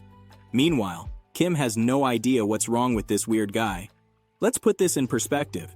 Junwoo is not from this school. He has entered a class that's not his, and began asking around for Kim Jae-hyuk. Once he came across him, Junwoo kicked Kim while giving his introduction. Kim has no idea what's going on, but before anything can escalate, a legendary creature, a mythical being in this story, makes its appearance. A mythological Pokemon called the teacher or an adult decide to show itself, asking what's happening. He then reminds both Junwoo and Kim that class is starting. Junwoo then leans closer to Kim and tells him that he is going to see him after school. Furthermore, he bows and apologizes to the teacher for causing disturbance. Seeing him behave so strangely, Kim stays confused, wondering who this guy really is. At the same time, Lee observes the entire scene, keeping a keen eye on everything that's happening. Later outside the school, Dae-Hyun is surprised to find out about what has happened with Kim. Worried, he inquires to Kim if he is injured somewhere, but Kim explains that he is thankfully fine. Meanwhile, Dae-Hyun begins thinking that kicking this close means that Junwoo has got some serious skills. Hearing the story, the loser group grows furious by the fact that someone else messed with their hero. One even tells Kim that he is not going to forgive Junwoo for this. The leader tells Kim that they have his back, but Kim asks them to calm down, mentioning that they have no need to take any action. Kim further explains that he doubts that Junwoo will be back for him. Just then, Kim is proven wrong, when suddenly, Junwoo appears behind him proposing a fight. Kim, startled, turns around and lets go of a sudden, "What?" In response, Junwoo repeats the same thing, but Kim tells him that he has no reason to fight him. Kim then turns around in an attempt to calm his loser group. But he sees that the group is already leaving. Junwoo then tells Kim once again that they should fight. He adds that he has been waiting for this moment. Moreover, he questions Junwoo why he has to fight with him anyway, and expresses that he has no interest in fighting. Getting frustrated with Kim's constant refusal, Junwoo loses his temper and hits Kim with another kick, telling him that he wants the fight to happen for the same reason he told him before. He wants to avenge his brother's humiliation. Just then, Kim begins to question whom Junwoo is talking about. He starts to get bits and pieces of this name, but before he can find out on his own, Junwoo confirms that he is talking about the same Gunhoo whom Kim defeated not very long ago. He adds that it's the long-haired guy with a ripped body. Kim then remembers whom Junwoo is talking about. Even then, Kim mentions that he has no interest in fighting Junwoo. Not only that, Kim also mentions that he didn't want to fight Gunhoo either. He only did that because he had no other way. In other words, he was compelled to fight with Gunhoo. However, Junwoo explains to Kim that after fighting with him, Gunhoo's pride was really hurt. So much so that he has isolated himself in his room and does not want to leave it anymore. Junwoo believes that he has to win this fight and restore his brother's pride. He then asks Kim if he understands his reasoning. To appear more appealing, Junwoo tells Kim not to be mistaken with his looks. Junwoo is aware that he might look small and weak, but his skills speak for themselves. Junwoo then decides to display a move, getting on two hands and kicking the air, causing Kim's hair to blow. Then, Junwoo reveals that he is really good at taekwondo. So Junwoo believes that beating Kim is very easy for him. In fact, Junwoo thinks that he is even stronger than his brother, but only time will tell. At the same time, Kim starts to think if that's really the case. He then spots the crowd gathering beside Junwoo, realizing that people are starting to perceive this as a fight. Even the legendary creature called the Teacher was asking if they are fighting, ready to stop that. Kim understands that if he draws too much attention to himself, then Invincible is not going to get off of his back. He realizes that he needs to stay away from fights for some time to not get any attention. So he decides that it's best if he just runs. Indeed, that's what he does. Wasting no time, Kim instantly flees the place. Seeing him escape, Junwoo thinks if Kim believes that this is going to end here. The very next day, Kim finds Junwoo sitting in his seat waiting for him. There he asks Kim to a fight, but Kim remains unmoved and tells Junwoo off. In response, Junwoo assures Kim that he is not going to give up so easily. Bro even followed him in the cafeteria at lunchtime, which Kim further questions Junwoo if he doesn't go to school, wondering how he even finds time to stick around him. Junwoo reveals that he actually dropped out of his school. Even in the bathroom, Junwoo doesn't leave Kim alone and follows him, challenging him to a fight. Also, in the locker room, Junwoo asks Kim for a fight, but Kim keeps on running away. Later, he tells Lee Min-chae about this, while she sits atop him, having her lunch. During this time, Kim finds it difficult to stay still in the position that he is in right now. But Lee explains that she is only doing this for his own betterment. Lee then switches the topic back to Junwoo and suggests Kim to just take on the challenge. Lee seems to have noticed that Junwoo is the same height as Kim, so she asks why Kim is not accepting the challenge. In response, Kim explains that he doesn't want to grab Invincible's attention. Then Lee suggests that Kim fights Junwoo somewhere privately and be done with it. Kim understands that this is probably a good idea. Moreover, he seems to have realized that he is not going to be left alone, no matter what. So far, Junwoo has followed Kim almost everywhere, and Kim decides that it's best to take on this challenge. Just then, he reaches his limit and falls down, prompting Lee to fall on top of him. Later that day, Kim head to school. As expected, he is approached by Junwoo, who once again challenged Kim to a fight. Junwoo explains that he is not going to stop until his brother's honor is restored. Then, Kim realizes that it's all about honor. So, later he heads to Gunhoo and apologizes to have caused any humiliation, assuring him that he only won by chance and that Gunhoo is still stronger than him. He tells him that there is no need for him to feel bad for losing to someone like him, but suddenly everything quickly changes when a group of passing students begin trolling Gunhoo on losing a fight against Kim, calling him a nobody now for losing to a kid. They continued to make fun of him, and now assuming that his rank is not number 2 anymore, but number 100 or 999. Those words really hit straight to the guy's heart, bro feeling depressed AF now. Junwoo is unable to control his temper and grabs Kim by the collar, telling him that they really need to fight. Kim sees the obsession in Junwoo's eyes and realizes that he has no way out but to accept his offer. He doesn't know why he's so obsessed, but he knows that at this rate, the guy will keep chasing him until they fight. So, with a determined expression, Kim agrees on the duel. The very next day, the two face each other in what looks like a parking area. The only two spectators are Lee and Gunhoo, the former being from Kim's side, whereas the latter is from Junwoo's side. Thereafter, Junwoo turns to his brother and assures him that he is going to restore his honor, though his brother tells him that he doesn't have to go that far. As soon as the fight commences, he asks Kim about his martial art base. Junwoo, with a confident smile, says that as he said before, his base is Taekwondo. As he says that, he is first to make a move, hitting Kim with a kick, prompting Kim to block it with both of his hands. While blocking the powerful attack, Kim inwardly remarks that Junwoo's so strong. After Kim blocks this attack, he also remarked that Junwoo is fast too, and that if he was a little bit late on blocking it would have been dangerous. But suddenly, Junwoo follows this by throwing a nare kick, which is a technique of kicking in the air with both feet consecutively. Gunhoo mentions how this is his brother's specialty, but Lee is clearly annoyed with Gunhoo's loud voice. Gunhoo then eyes Lee and begins wondering who she is. Before even talking to her once, Gunhoo establishes that Lee is exactly like his type. Gunhoo then whispers to Lee, asking who she is, and if she came to cheer for Kim, but Lee instantly asks him to back off. Instead of feeling ashamed, Gunhoo enjoys Lee's cold behavior. He then begins wondering how they are only allowed to bring one spectator. Since he is on Junwoo's side, Lee is clearly on Kim's side, prompting Gunhoo to question her if she is Kim's girlfriend. This question really enrages Lee, making her use a stern tone, telling Gunhoo to mind his own business. Clearly angry, Lee questions Gunhoo if he doesn't value his life. Gunhoo then immediately apologizes to Lee, stating that she is really scary, but that turns his behavior on even more. He starts to really enjoy Lee's cold behavior and realizes that the Ice Princess is clearly the type of girl he's looking for. So he decides to hit his chance, asking Lee if he can get her number. This time, Lee gets really angry, telling Gunhoo to piss off. Just then, Junwoo sees that his brother is busy hitting his chances and asks him to focus on the fight. Junwoo then decides to up the ante and begins throwing bigger kicks toward Kim. Kim manages to dodge one of the kicks, but before he can even process what's going on, Junwoo hits him with another kick, hurting Kim seriously. Seeing this from the sidelines, Gunhoo once again begins cheering for his sibling loudly, annoying Lee even more. Simultaneously, Junwoo continues giving his best in this fight. He keeps on changing his style of kicks, leaving Kim no room to guess his next move. With these kicks, Junwoo decides to use that nare kick combo and ends up executing it successfully. This is when Kim realizes that he needs to do something and that he cannot keep on taking hits after hits. Junwoo proceeds with a Taekwondo whirlwind kick. And when Kim tries to strike him, Junwoo keeps backing off. Kim seems to be at a complete disadvantage in this fight. It seems like Junwoo wasn't bluffing when he said that he was better at fighting than his brother.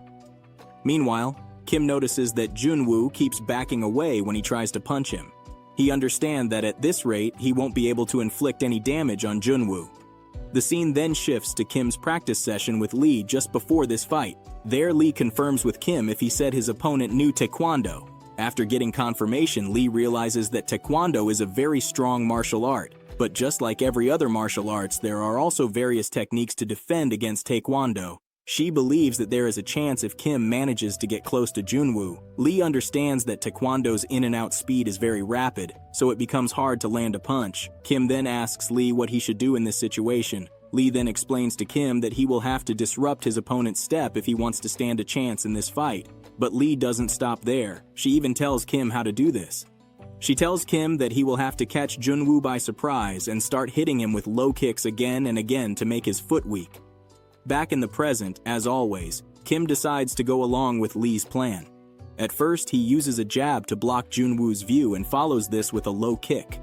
Going back in the past again, Lee explains to Kim how low kicks are declared as fouls in Taekwondo.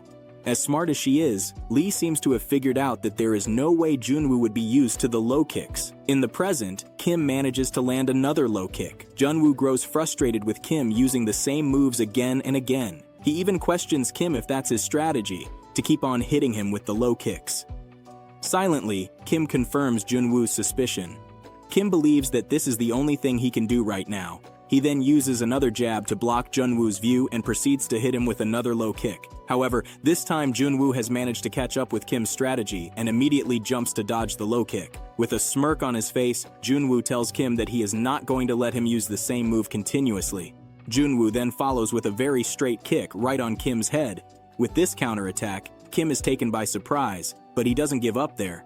Kim decides that it's okay for him to keep on using the low kicks. However, this strategy seems to have failed since Junwoo dodges this time as well and lands another front kick on Kim, this time on his collarbone. Moreover, this really hurts Kim. Junwoo then continues to kick here and there. Some are dodged successfully by Kim, while some make it through, causing Kim immense pain. During this time, Gunhoo grows excited to see his brother fighting so relentlessly, but he also impressed with Kim's durability. He is not showing signs of giving up, even though Junwoo is doing really well.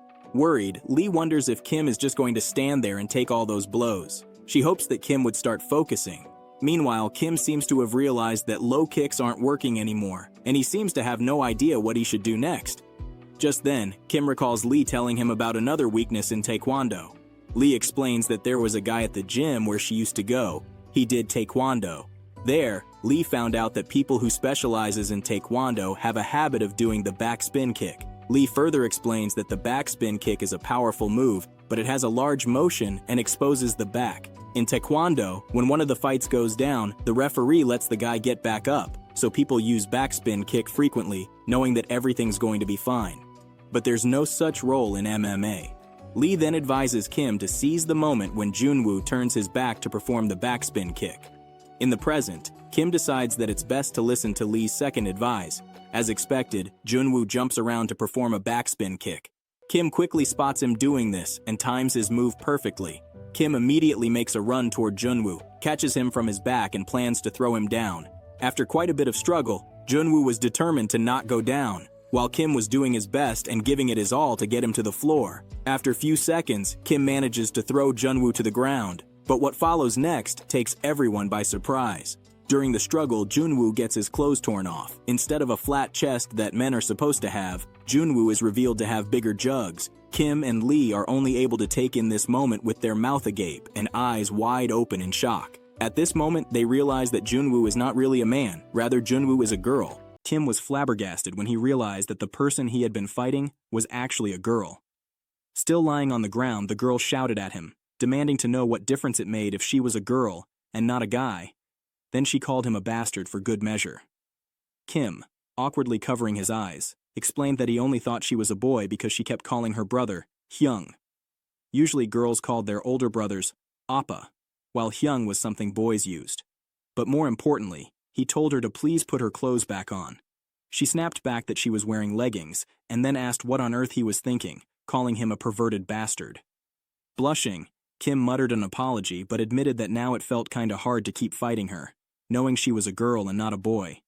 She wasn't having it. Shouting again, she asked what was so wrong with being a girl, told him to shut up, and insisted they continue the fight. She still needed to avenge her brother. She used the word Hyung again, and Kim pointed it out, saying, "That's exactly what I'm talking about. You should be calling him Appa." But she shot back that she would call her brother Hyung if she wanted to. Meanwhile, Lee stood off to the side, stunned by the fact that she was a girl, though now that she knew, she did think her voice sounded kind of high. Her brother, who was standing right next to Lee, looked confused and asked how they could ever mistake his sister for a guy, since she was clearly a girl. On the other hand, Jiwoo was way more concerned about her pants. They'd gotten ripped when she fell, and now she was frowning as she turned to Kim and asked what he planned to do about it. Those had been her favorite pants. Still red-faced, Kim apologized again and promised to pay for them tomorrow. Then he suggested that maybe they should just stop fighting now, since things had gotten a bit complicated. But Jiwoo suddenly jolted up and shouted, "No way!" She kicked off what was left of her pants and said this actually worked out better. Those clothes were just a hindrance anyway. Right at that moment, it started to rain. Lee, not wanting to stand around and get soaked, told Kim to hurry up and end the fight already. With that, round 2 began. Ji-woo looked at Kim seriously and told him not to go easy on her just because she was a girl. She explained that she could fight better than most guys, and she meant it. Without waiting, she jumped into the air and started spinning like crazy, unleashing a 540-degree taekwondo kick at Kim. He barely managed to block it, but even then, the centrifugal force behind the kick was insane. Ji-woo grinned and told him this was just the beginning. She followed up with a flurry of kicks, moving even faster now. Each strike packed a punch. Kim raised his arms to block, but even then, he was still taking some damage. In a brief flashback, Lee had told Kim that Taekwondo had another weakness. She explained that while the kicks were powerful, they also drained a lot of stamina, so she advised him to endure the attacks until his opponent's energy ran out. Back in the present, Kim was doing exactly that, enduring. He kept telling himself that if he could hold on just a little longer, an opportunity would show up. But for now, he made the choice to run away and create some distance. Ji-woo was caught off guard and looked a bit annoyed. She called him a bastard for turning his back and running away, and asked if he was scared of her. Kim replied, saying of course she was scary. He asked her to try imagining how it felt to see those rapid-fire kicks coming straight at his face. Then, Kim stopped in his tracks. He knew he couldn't let her catch her breath. This was the moment to go on the offensive. He started throwing out some jabs and crosses, all of which Ji-woo dodged with ease. But the real plan was the low kick he had been setting up all along. That one landed clean. Judging from her expression, it definitely hurt. Without missing a beat, Kim followed it up with another low kick. Then another. And another. Lee, watching from the sidelines, silently urged him to keep targeting the legs. If the legs, Taekwondo's core, were taken out, Ji-woo would be restrained. And just like that, her movements started to slow. She launched a desperate counterattack, but Kim ducked and backed away just in time. He had done quite a bit of damage with those low kicks, and figured Ji-woo must be in serious pain and running on fumes. This was his chance. He went in with a jab and it landed. Her footwork was off now, thanks to the damage. She couldn't retreat fast enough. That was when it truly hit Kim. Her legs were pretty much done, and her stamina was rock bottom. This fight was almost over. Seeing the opening, Kim dashed toward her. As she spun for a back kick, he caught her leg mid-spin and followed up with a double leg tackle. They both hit the ground, and Kim quickly locked her in an armbar. Though, of course, Bro took the opportunity to feel her up while doing it. He told her to tap out or risk having her arm broken, but Ji-woo stubbornly refused, saying she would never surrender. Kim kept trying to convince her to tap, but she just kept saying no. Suddenly Ji-woo's brother appeared and told Kim to stop, admitting that his sister had lost. Both Kim and Ji-woo were surprised, but after a moment, Kim finally let her go. Even though Ji-woo was furious, her brother told her there was no point in continuing the fight. He said that Kim Jae-hyuk had clearly won. Upon hearing that, Kim couldn't help but feel overjoyed. He had actually won. Ji-woo, however, was still visibly frustrated. She was cursing and punching the ground until her brother gently told her to stop hitting the floor. He reassured her, saying she fought well. Just as she was about to say that she only wanted to avenge him, she suddenly sneezed. She tried to say it again, but another sneeze cut her off. There she sat, cold, drenched from the rain, and completely frustrated. When my boy Kim came in with the kind guy Riz, offering her his uniform and telling her to put it on before she caught a cold. He admitted it was a little dirty, but said it was better than wearing nothing. His Riz definitely worked, because Ji-woo ended up blushing. After they got separated, Ji-woo was being piggybacked by her brother under the umbrella that Kim had brought. Her brother asked if she was okay and where she had been hit. Ji-woo replied that it was just her leg, so she was fine. After a short moment of silence, her brother commented that Kim seemed like a decent dude. He explained that once Kim realized Ji-woo was a girl, he only used his palm to attack and didn't fully apply the armbar, probably because he didn't want to hurt her. And when he finally locked it in, Kim had looked at him with pity, like he wanted someone to stop the fight. Her brother then admitted that since he lost to someone like Kim, it didn't feel that bad anymore. He added that Kim was a good guy, so Ji-woo should probably let it go too. Ji-woo blinked and asked, "What?" He asked if she hadn't been trying to fight Kim just because he had lost to him. He then said that he didn't care about losing anymore, so she shouldn't either. After hearing that, Ji-woo looked a little annoyed. Then a flashback suddenly played in her head. She remembered being a little kid, standing in the middle of a group of children who were laughing and teasing her. They called her a boy and said she wasn't pretty at all. Just then, her brother had shown up and marched over, demanding to know what the kids had just called his sister. Scolding them with full big brother energy, he told them not to make fun of her. When the kids ran off, he turned to Jiwoo with a big smile and asked if she saw how cool he looked. He told her that if they ever teased her again, she should let him know. He'd scold them for her. While patting her head, he told her to stop crying. She sniffled and answered with a quiet, "Okay," and stopped crying. But then, Jiwoo remembered how her brother had acted not too long ago, right after he lost to Kim. He had whined about it all day like someone stole his lunch money. She told him that weakness didn't suit him. He had laughed and asked if he was really that pathetic that day. She'd answered yes, only to be interrupted by a sneeze. Looked like they caught a cold. The next day, the sky was clear. At Yongmin High School, Kim and his friends were walking home. Kim thanked Dae-Hyun for the anime she had recommended the night before, saying it was fun to watch. She smiled and told him she'd recommend another one tonight. But suddenly, they all stopped. Their attention shifted. Jiwoo and her brother had shown up at school again. Jiwoo showed up to tell him she was there to return his clothes, while casually calling him a bastard. She even added that she got them dry cleaned. Kim thanked her, but then suddenly remembered that he still owed her for the clothes she ruined during their fight. Jiwoo waved it off, saying it wasn't a big deal since it happened while they were fighting anyway. Still feeling bad, Kim insisted that he at least treat her to dinner, and that her brother Gunhoo should come too. As soon as Jiwoo heard the word food, she didn't say no. Gunhoo chimed in as well, saying it sounded great. Kim turned to his friends and asked if they wanted to tag along, but Lee immediately said, "Fuck no," while the other two politely declined. Out of nowhere, Gunhoo walked up to Lee holding a flower, trying to rizz her up. He asked if she liked flowers by any chance, then laughed and added that he wasn't sure who the real flower was, her or the plant. The pickup line was so bad that Lee looked disgusted and turned away.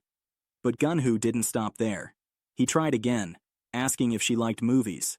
Lee shut it down hard, telling him never to talk to her again and to screw off.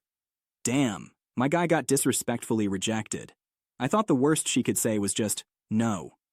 Later they ended up at Burger King. Kim bought them some burgers but hesitated, asking if they were okay with just burgers.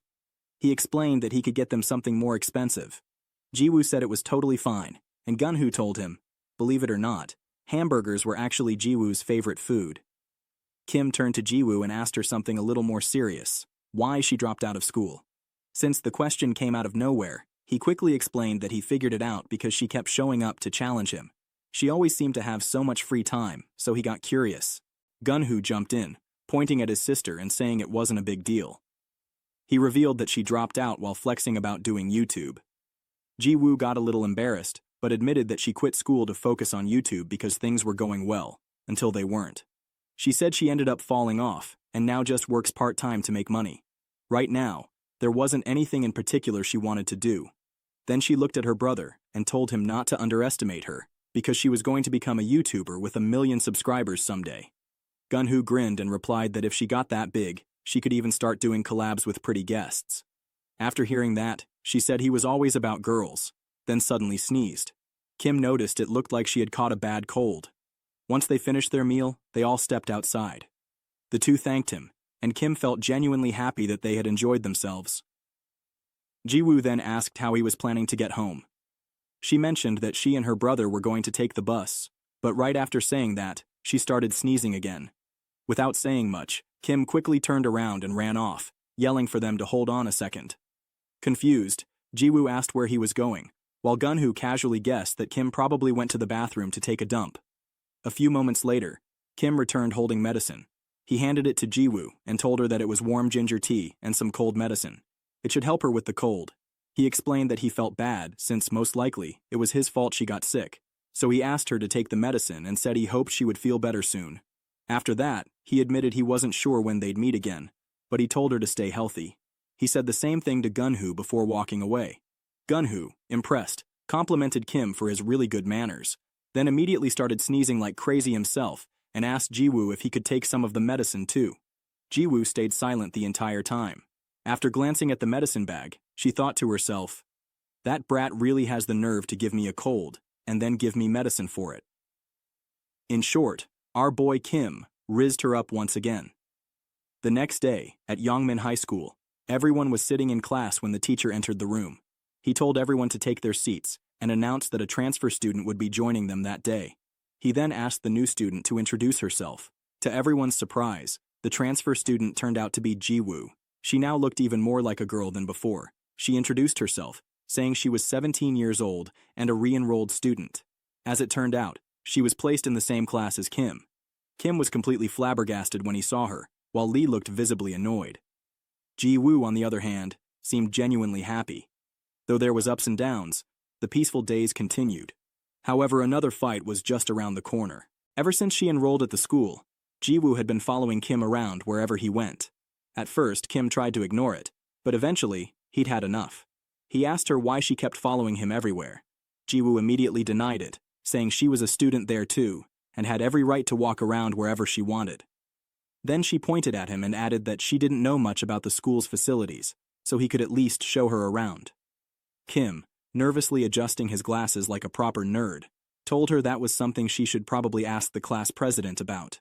But she replied that she didn't even know who the class president was. He was the only person she knew. Then, without missing a beat, she threatened that if he didn't show her around, she'd just keep following him.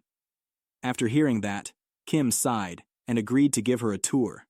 So, he started showing her around, first the snack shop, then the cafeteria, followed by the art room, the music room, and finally the sports field. While they were there, he explained that later during PE class, the first years usually came out to that field. Just then, a soccer ball rolled near them. One of the players called out, asking them to throw it back. Instead of throwing it, Ji-woo casually kicked it, and that ball curved so perfectly into the goal, it shocked everyone. Kim, completely taken aback, told her she was really good at soccer. Ji-woo simply shrugged and said she had been in the soccer club back in elementary school. Then, out of nowhere, she walked over to the basketball court, made a shot, and scored. She mentioned that she was in the basketball club in middle school too. As if that wasn't enough, she suddenly ran over to the track and started sprinting, saying she could run 100 meters in 14 seconds. Kim was too stunned. He asked if there was anything she couldn't do. Bro, she is just like me for real, good at everything. Then, trying to figure her out, he asked if playing all those sports meant she really liked sports. But he also wondered out loud if doing so many things meant she got bored quickly. Ji-woo shook her head and explained that it was actually the opposite. She said she was naturally very curious, so when something caught her interest, she dove deep into it right away. A brief flashback played in her mind, back to a few days earlier, when Gun-hoo had asked her if she was re-enrolling in school because of Kim. She had blushed and immediately shouted, "What?" Please press the subscribe button. Come on, give it a try. Can you feel it? The glow of comfort, even in the face of crushing despair, must already be sweeping through your body. From that reaction alone, Gun-hoo had figured it out and asked if she was into Kim. She had said no, but he just laughed and told her that was nonsense, because in their family, they always fell in love way too easily. He said he fell in love easily, and that their mom and dad were the same way, but she quickly told him it wasn't like that. She tried to explain, though not very convincingly, that she was just a bit curious. That's all. She said she didn't know why, but for some reason, she was interested in what kind of person Kim really was. Then he told him that he already knew she couldn't resist doing whatever she wanted, and going to school wouldn't hurt either. Still, in a mocking tone, he said, "Yeah, sure. Hope it goes well with Kim," clearly teasing her. She insisted it wasn't like that, but her blushing completely betrayed her. Back at school, the hallways were spotless and empty, since everyone was in class. While the teacher continued the lesson, Kim thought to himself that although teaching Lee Min-chae was important, he really needed to focus on his own studies too. Suddenly, he felt someone poking him with their foot. It was Ji-woo. She leaned in and whispered, asking what he was doing after school. Whispering back, he asked if she was crazy for doing this during class, but still answered that he had club activities after school. Meanwhile, Lee, who was sitting behind Kim, noticed the two whispering. In her mind, she wondered what they were doing during class and told herself they should be studying. But in reality, she had absolutely no idea what the hell the teacher was even talking about. Later, the two ended up in the clubroom. Kim was shocked to see that Ji-woo had actually followed him there. He asked her why she did that. She explained that since she had re-enrolled, she wanted to be diligent this time. Kim told her that didn't mean she had to follow him everywhere. He admitted that something had seemed off back when Jiwoo was chasing him around trying to fight. But now it felt even weirder. Just then, the other two club members arrived. They immediately recognized Jiwoo as the girl who had been with Kim last time. Jiwoo introduced herself and said she was there to join the club. Da-Som looked confused for a second but then said, "All right," and introduced herself too. After the last club members came in and apologized for being late, Da-Som wasted no time and introduced them to Jiwoo.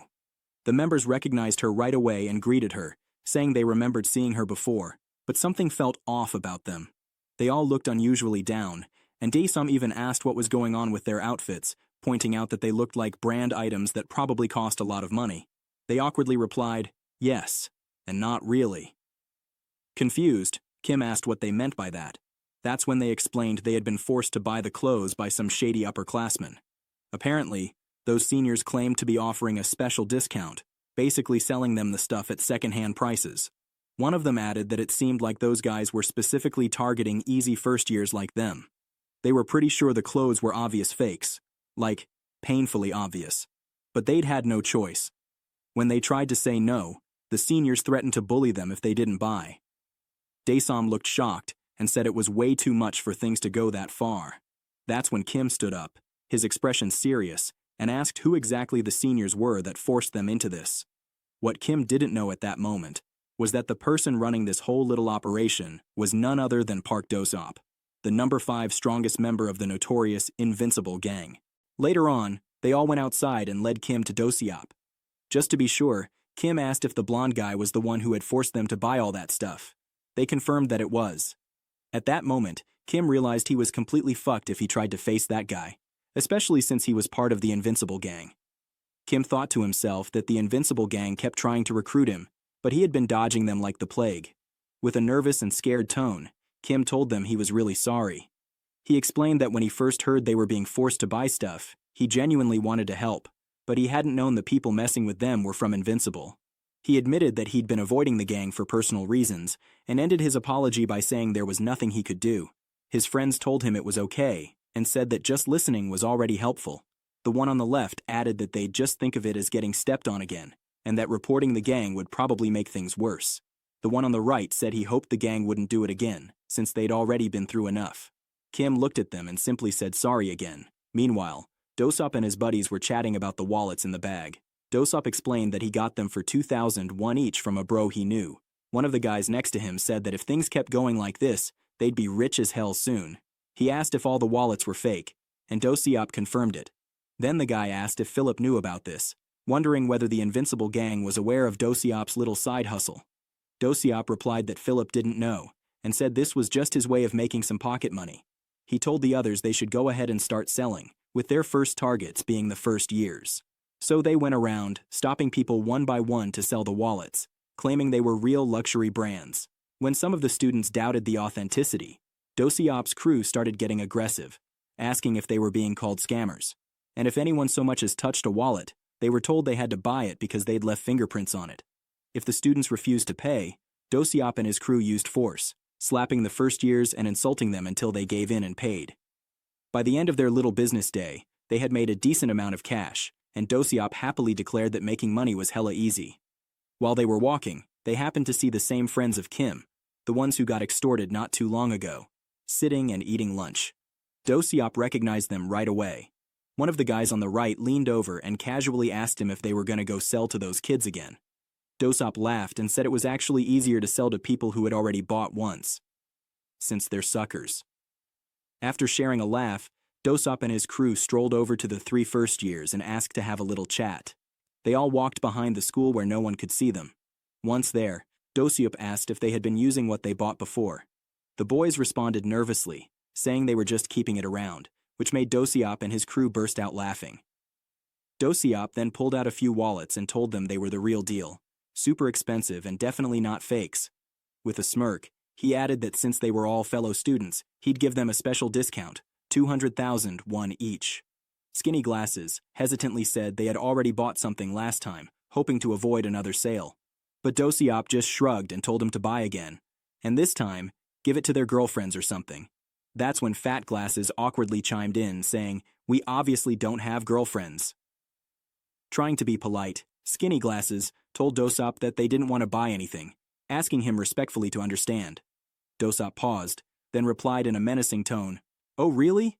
And without warning, slapped Skinny Glasses hard across the face. With a crooked smile, Dosop said that he would also respectfully ask them to buy the wallets. Skinny Glasses, now flustered, repeated that they had already bought last time and didn't have any money left. Dosop then suggested they could just pay in small amounts over several months. It was practically a giveaway, he explained. But Fat Glasses spoke up again, asking if the wallets were even real. He said it was starting to feel like they were being threatened into buying fakes. Those words kind of pissed Dosop off, so he ended up punching Fatty in the gut, then kept hitting him while calling him a pig bastard. After finishing the beatdown, he walked over to Skinny Glasses and asked if he still wouldn't buy the wallet even after all that. Then, Dosop snatched the guy's chips bag, scooped up some dirt, and dropped it inside.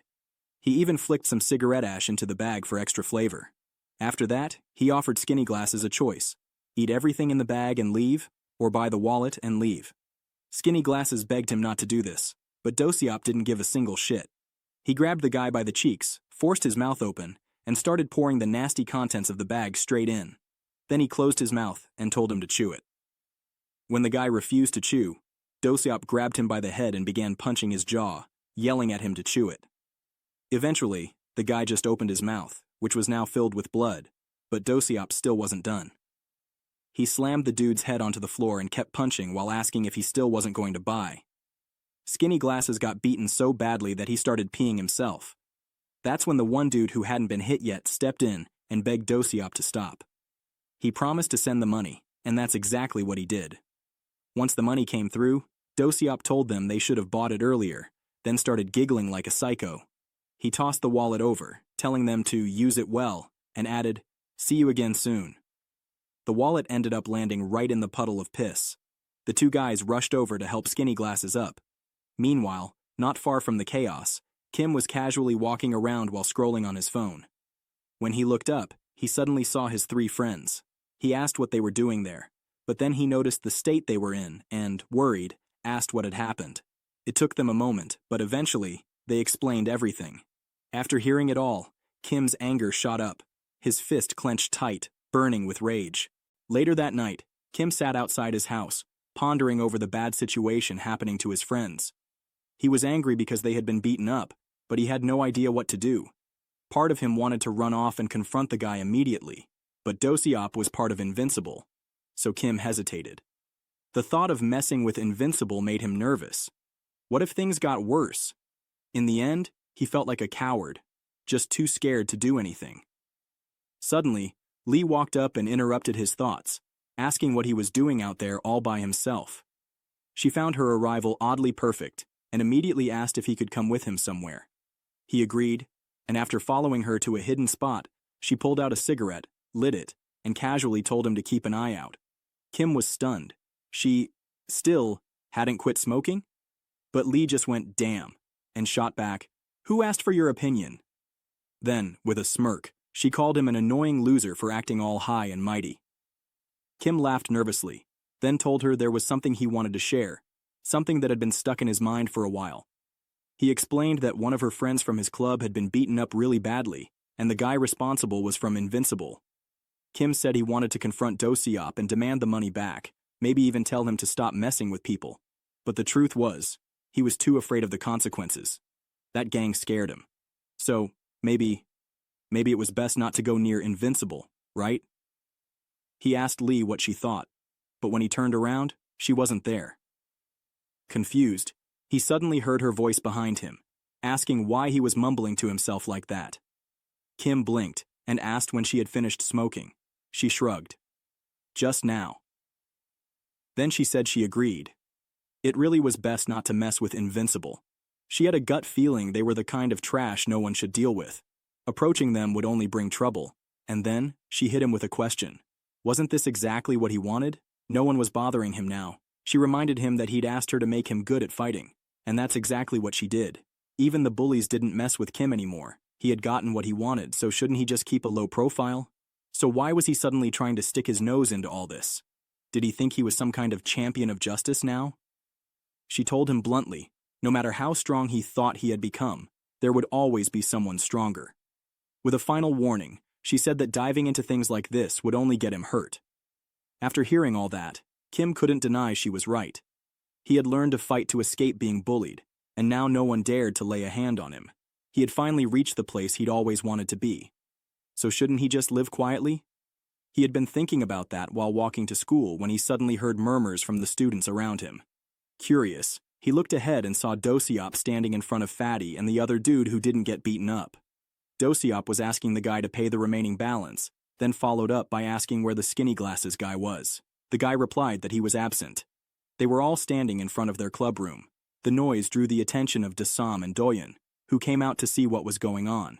When Dasam saw Dosiop and his crew, she immediately asked if they were the ones selling fake luxury items to students. But the guy just told her to go back inside and not get involved. Dosiop turned to her and admitted he was the one. Then with a smirk, he asked if she wanted one too. She firmly said no, adding that the stuff was fake anyway, and pointed out that it didn't make sense for a student to be carrying so many luxury items around. Dosiop responded that they were real, and explained they came from a guy he knew who ran a business. Then, getting closer to her, he told her she had a decent face, and offered her $100 to hang out with him for a day. He explained that girls usually fell for just 100, and asked if she was the same, before he and his boys started giggling. But suddenly, Dae-Hyun grabbed Dosiop by the collar and screamed at him to take back what he said. Dosiop just headbutted Dae-Hyun in response, then laughed. Right after that, he started doing some boxing technique movements, just for show, and then punched Dae-Hyun in the stomach so hard that it sent the guy flying inside the club room. That punch definitely did some damage. Dae-Hyun was hurt badly and couldn't even get up.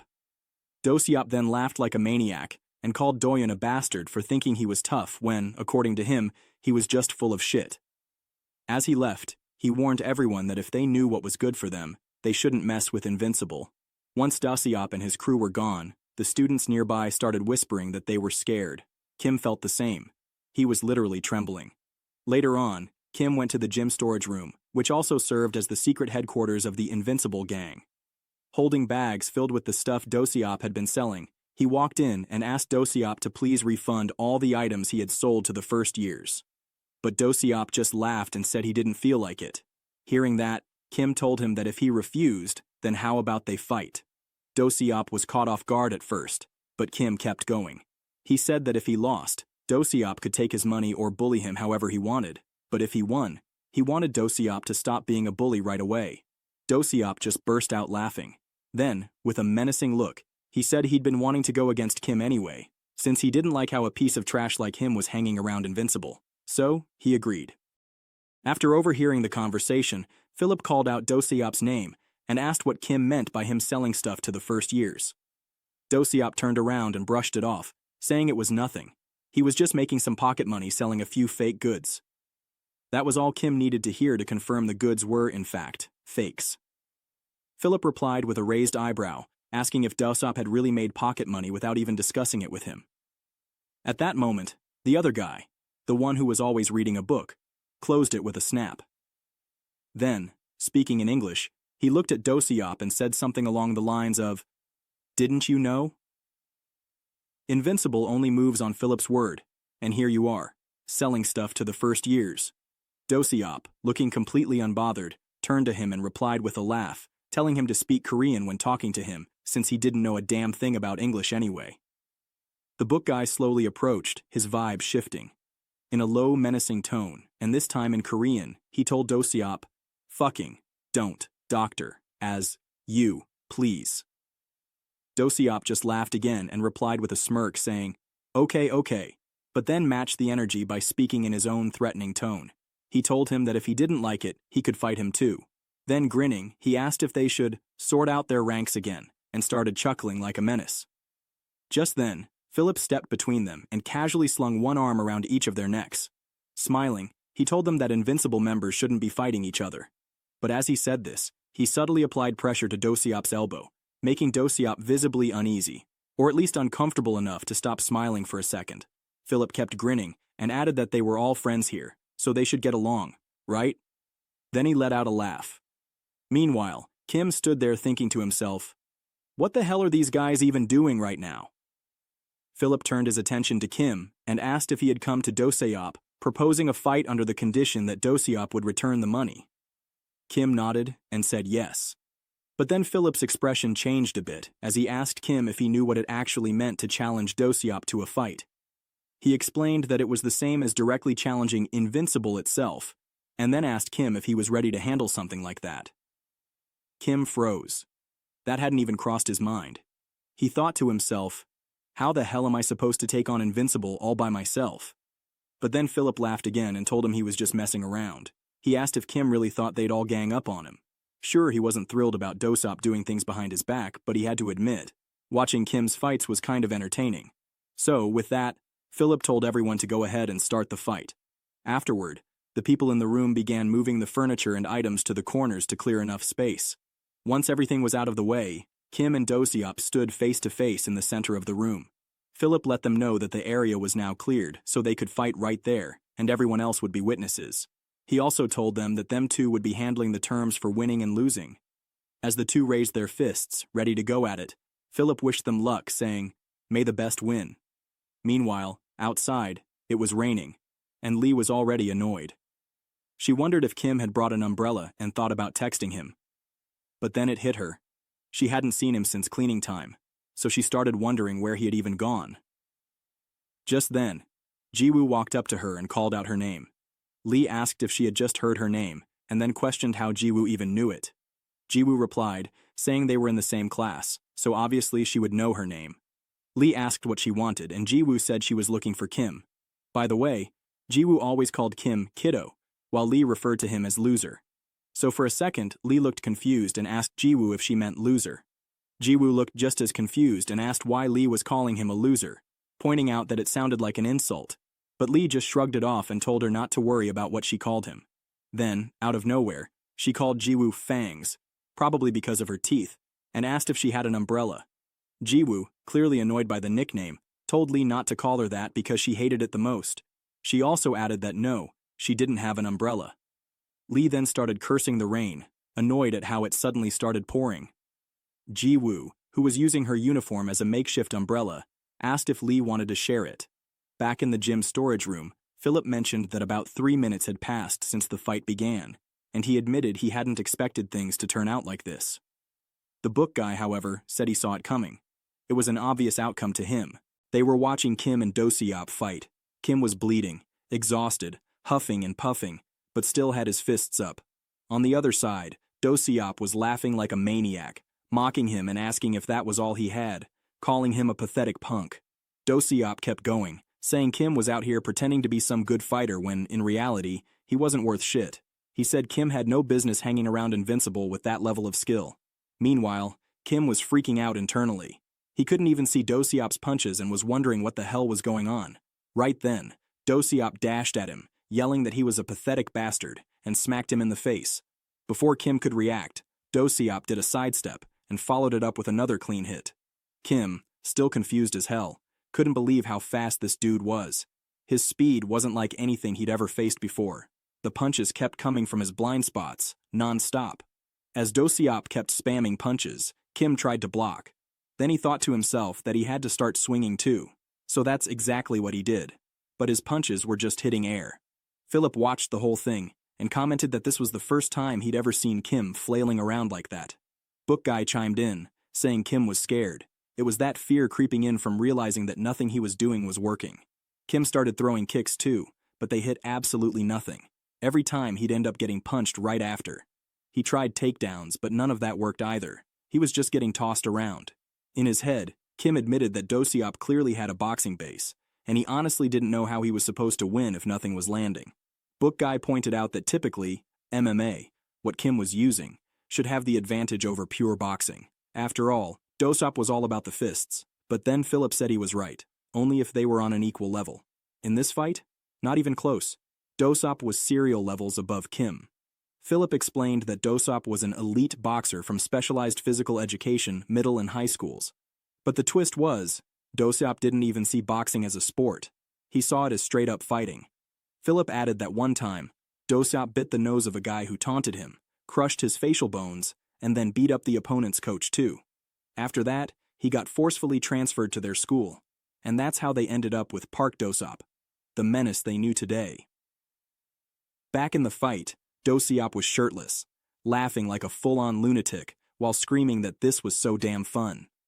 Kim just stood there in his own head, thinking he was absolutely screwed, asking himself what the hell he was supposed to do now. Outside, the rain had gotten even heavier. Ji-woo looked at Lee and said they had no choice but to run for it. Then she paused and asked if Lee was slow at running. Suddenly, Dae-Hyun and the two first years walked out of the school. Lee turned to them and asked if they had umbrellas. None of them did. Lee got annoyed and went, "Ah shit," then scolded them, asking if they could at least carry umbrellas like normal people. Her words freaked out the two first years a little. They even started wondering if she was some kind of bully. Turning to Dae-Hyun, Lee asked where Kim was. Dae-Hyun casually replied by asking why. Lee explained that she wanted him to fetch an umbrella for her. Dae-Hyun shrugged and said he had no clue where Kim was. Lee muttered in frustration, wondering where the hell Kim had gone since he'd disappeared earlier. Ji-woo then chimed in, saying that her brother was on his way and bringing an umbrella. Lee looked even more annoyed after hearing that. She knew how her brother was, but just sighed and said, "Fine." Still, everyone was left wondering where the hell Kim had run off to. What they didn't know was that Kim was currently getting his ass handed to him by Do-seop. He was getting punched in the face from all directions, taking hits to the body too. When Kim tried to fight back, his punch got dodged so easily it was embarrassing. Do-seop followed up by smashing him right on the jaw, making Kim lose his balance. In that moment, Kim remembered what Lee had told him once. Whether it's Jo Sangbom or anyone else, if you get hit in the jaw, you're done for. Well, that's exactly what happened. Kim was now down on one knee, exhausted and barely hanging on. Philip watched with a smile and asked if Kim was starting to get groggy now. Book Guy added that since Kim took a clean hit to the jaw, it wasn't surprising he couldn't stand straight. Kim's head was spinning, everything felt dizzy, and a loud ringing filled his ears. He asked himself what just happened. He'd fought plenty of people before, but this guy? Do-seop was on a whole different level. Out of nowhere, Do-seop grabbed him, lifted him up like a rag doll, and yelled at him to get up because it wasn't over yet. Then he punched him right in the face again and told him to hold on a bit longer. Laughing like a straight-up maniac, Do-seop continued to pummel Kim relentlessly. Meanwhile, Kim was freaking out, thinking he might actually die at this rate. Desperate, Kim raised his hands and pleaded for Do-seop to stop. Tears streaming down, he told him he lost. He gave up. At that moment, Kim genuinely believed this dude might actually kill him if he didn't surrender. But Do-seop, being the absolute menace he was, said no, and continued raining down punches, sending Kim flying back to the ground in pain. But Kim kept pleading, over and over, telling Do-seop to stop and that he already admitted defeat. Do-seop didn't care. He yelled that he never let anyone walk away after picking a fight with him, because if he did, people might start thinking he looked weak. As he punched Kim again, he shouted that he wouldn't stop until his opponent was either half dead or literally pissing themselves on the floor. He kept laughing like some demon straight out of a nightmare, and Kim was absolutely terrified, because if this kept going, he really was going to die. So, Kim did what any sane person would do in his shoes. He got up and ran for his damn life. Blood was oozing down his face, and he was screaming like a kid being chased by a horror movie villain, begging anyone to help. As he ran toward the exit, Do-seop kept laughing behind him like a lunatic. But standing right in front of the exit were Philip and Book Guy. Kim, dizzy and barely hanging on, ended up collapsing to the ground, panting hard like he just finished a marathon with one lung. He looked up at Philip and told him to move, saying he was done. He just wanted to leave. But instead of helping, Philip locked the door with a smile and said, "How about you join Invincible?" Kim's eyes flew open, not just in shock, but in pure disbelief, or maybe even fear. Philip just kept going, telling him that if he refused, he might as well die right there. At that exact moment, Do-seop appeared behind Kim, winding up for another punch. Kim turned around and screamed in pure terror, throwing his hands up to protect himself. But then, suddenly, the door behind Philip started shaking. No, not just shaking, getting smashed from the outside like someone was pounding it with a truck. Do-seop froze mid-punch. Even Philip looked confused, and then the door warped inward like it was being crushed by something inhuman. Everyone turned toward the door, and the person who stepped in, after completely wrecking it like it was made of cardboard, was none other than the L-Rizzler, Gunhoo. Everyone in the room stood frozen in shock. One person shouted, demanding to know who the hell he was, while the others just stared, stunned that he had literally broken down the door. Philip, however, recognized him right away. He said it was the guy from earlier, the one who fought Kim, Gunhoo from Unrivaled. Gunhoo nodded and confirmed it. Philip then asked what was up with all the door-breaking madness. Gunhoo just casually apologized, saying he had heard Kim was here and got worried. Moments earlier, Gunhoo had shown up carrying umbrellas. He overheard a group of first years telling Lee that Kim had gone to get a refund from Invincible, but no one had heard anything from him since. Then, when they reached the gym's storage room, they heard screams from inside, but the door was locked. So naturally, Gunhoo forced it open. After breaking in, Gunhoo walked over, picked Kim up, and announced that he was taking him with him since the guy had already lost. Philip asked what he thought he was doing, saying this was Invincible business.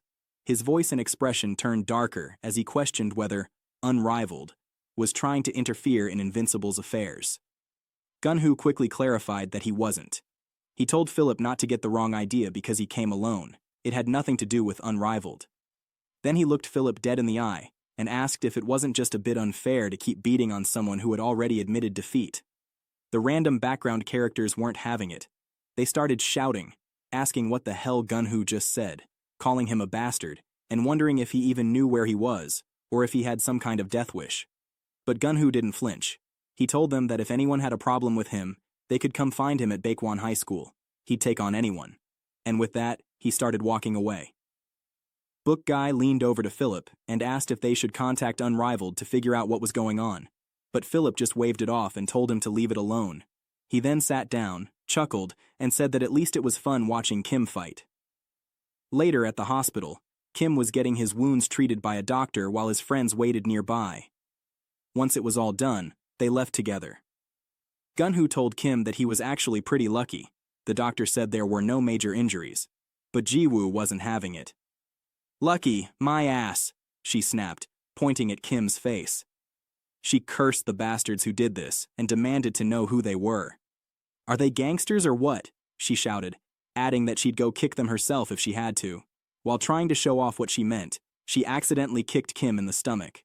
She immediately apologized, saying it was an accident. But that didn't help much since it was the exact same spot he got hit earlier. Kim smiled through the pain and thanked all of them, especially Gunhoo. Gunhoo told him not to worry, as long as he was okay. Then he mentioned that he and his sister were heading out before they missed the bus back home. Jiwoo had told Kim goodbye, reminded him not to skip school, and said she'd see him tomorrow. Dae-Hyun had checked in too, asking if Kim was okay and if he needed help getting home, but Kim brushed it off, saying he was fine. Lee, however, hadn't let him off that easy. She asked why he kept going around acting all cocky. Kim didn't respond. He just lowered his head, too ashamed to answer. Later that night, back at Kim's place, the sound of running water filled the bathroom as he stood under the shower. In his head, he admitted something for the first time.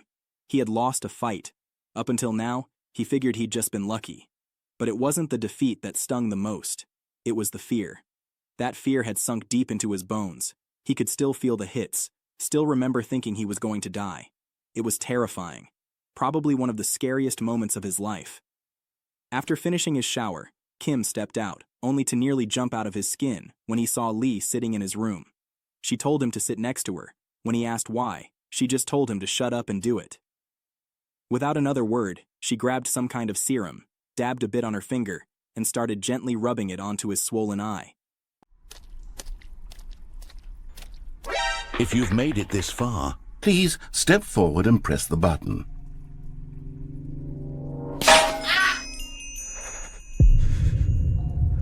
Now, open your eyes, step forward, and push the button.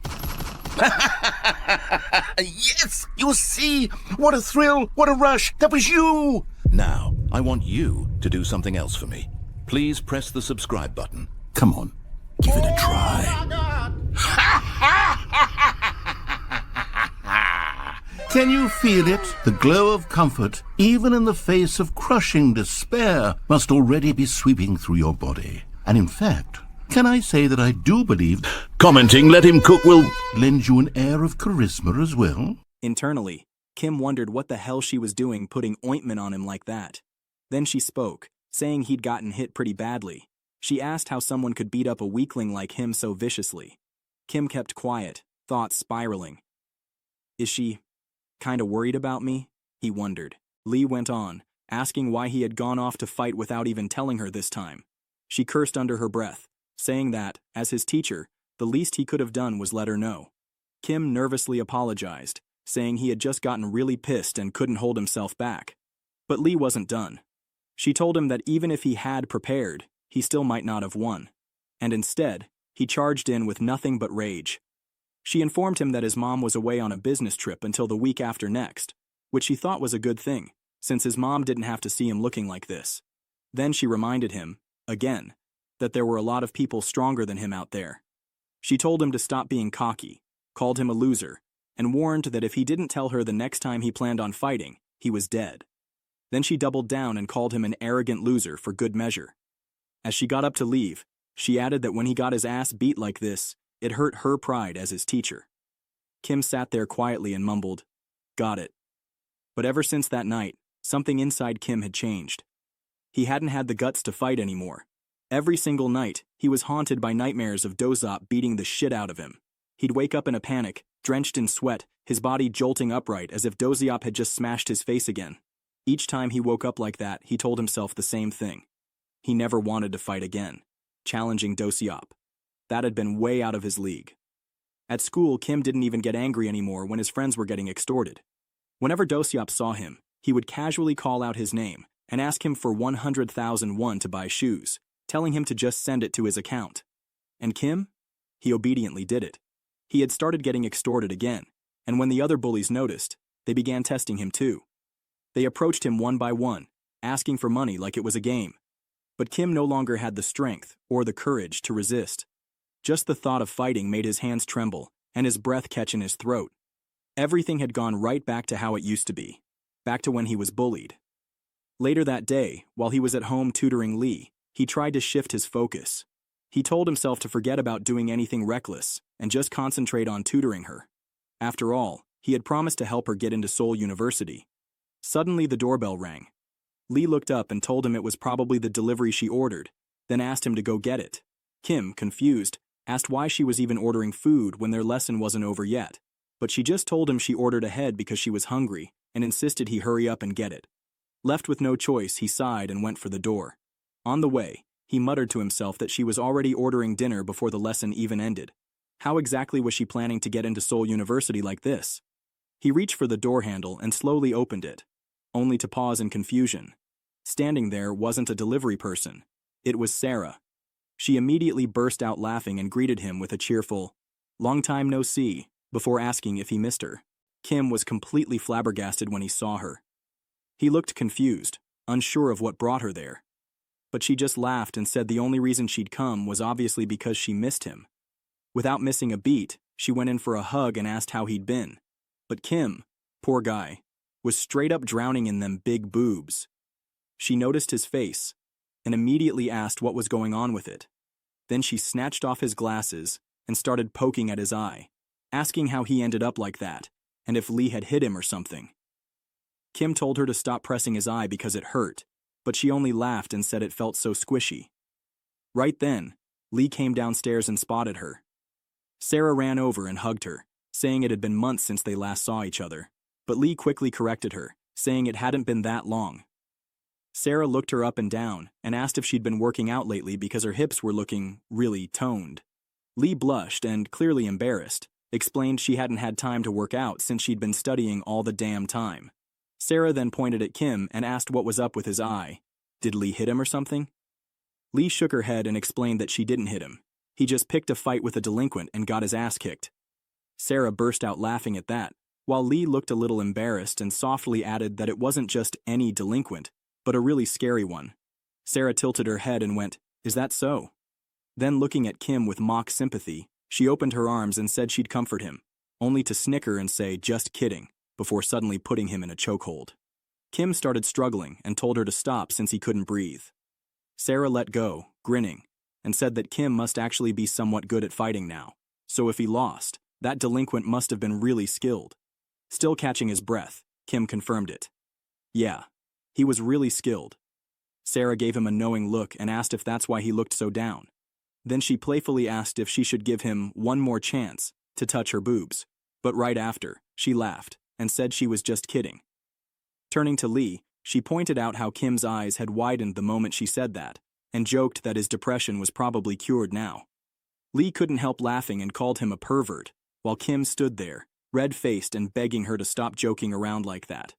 Having Sarah around was enough to make Kim's head spin. At one point, she turned to him and said that sometimes you win and sometimes you lose, so she couldn't understand why he was acting so down. She told him she didn't know who messed him up like that, but if he really wanted to win, all he had to do was say the word. She'd teach him how to throw hands. Kim politely turned her down and explained that he wasn't interested in fighting anymore. She just shrugged and told him to let her know if he ever changed his mind, since she was going to be staying at his house for a few days. Apparently, she'd already gotten permission from his mom.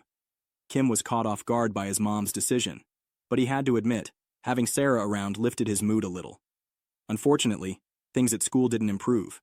Dosiop kept asking him for money, and because of the agreement they made before the fight, Kim had no choice but to keep sending it. Dosiop even told him that if he needed a wallet, he could hook him up with one. Cheap. Kim just said, okay, not even bothering to argue anymore. He didn't have the strength to resist. Even walking past the clubroom made him feel heavy, like he'd just be a burden if he went in. He was dragging himself through the hallway when someone suddenly called out his name. He turned around and saw the two freshmen. The tall one told him he had something important to say.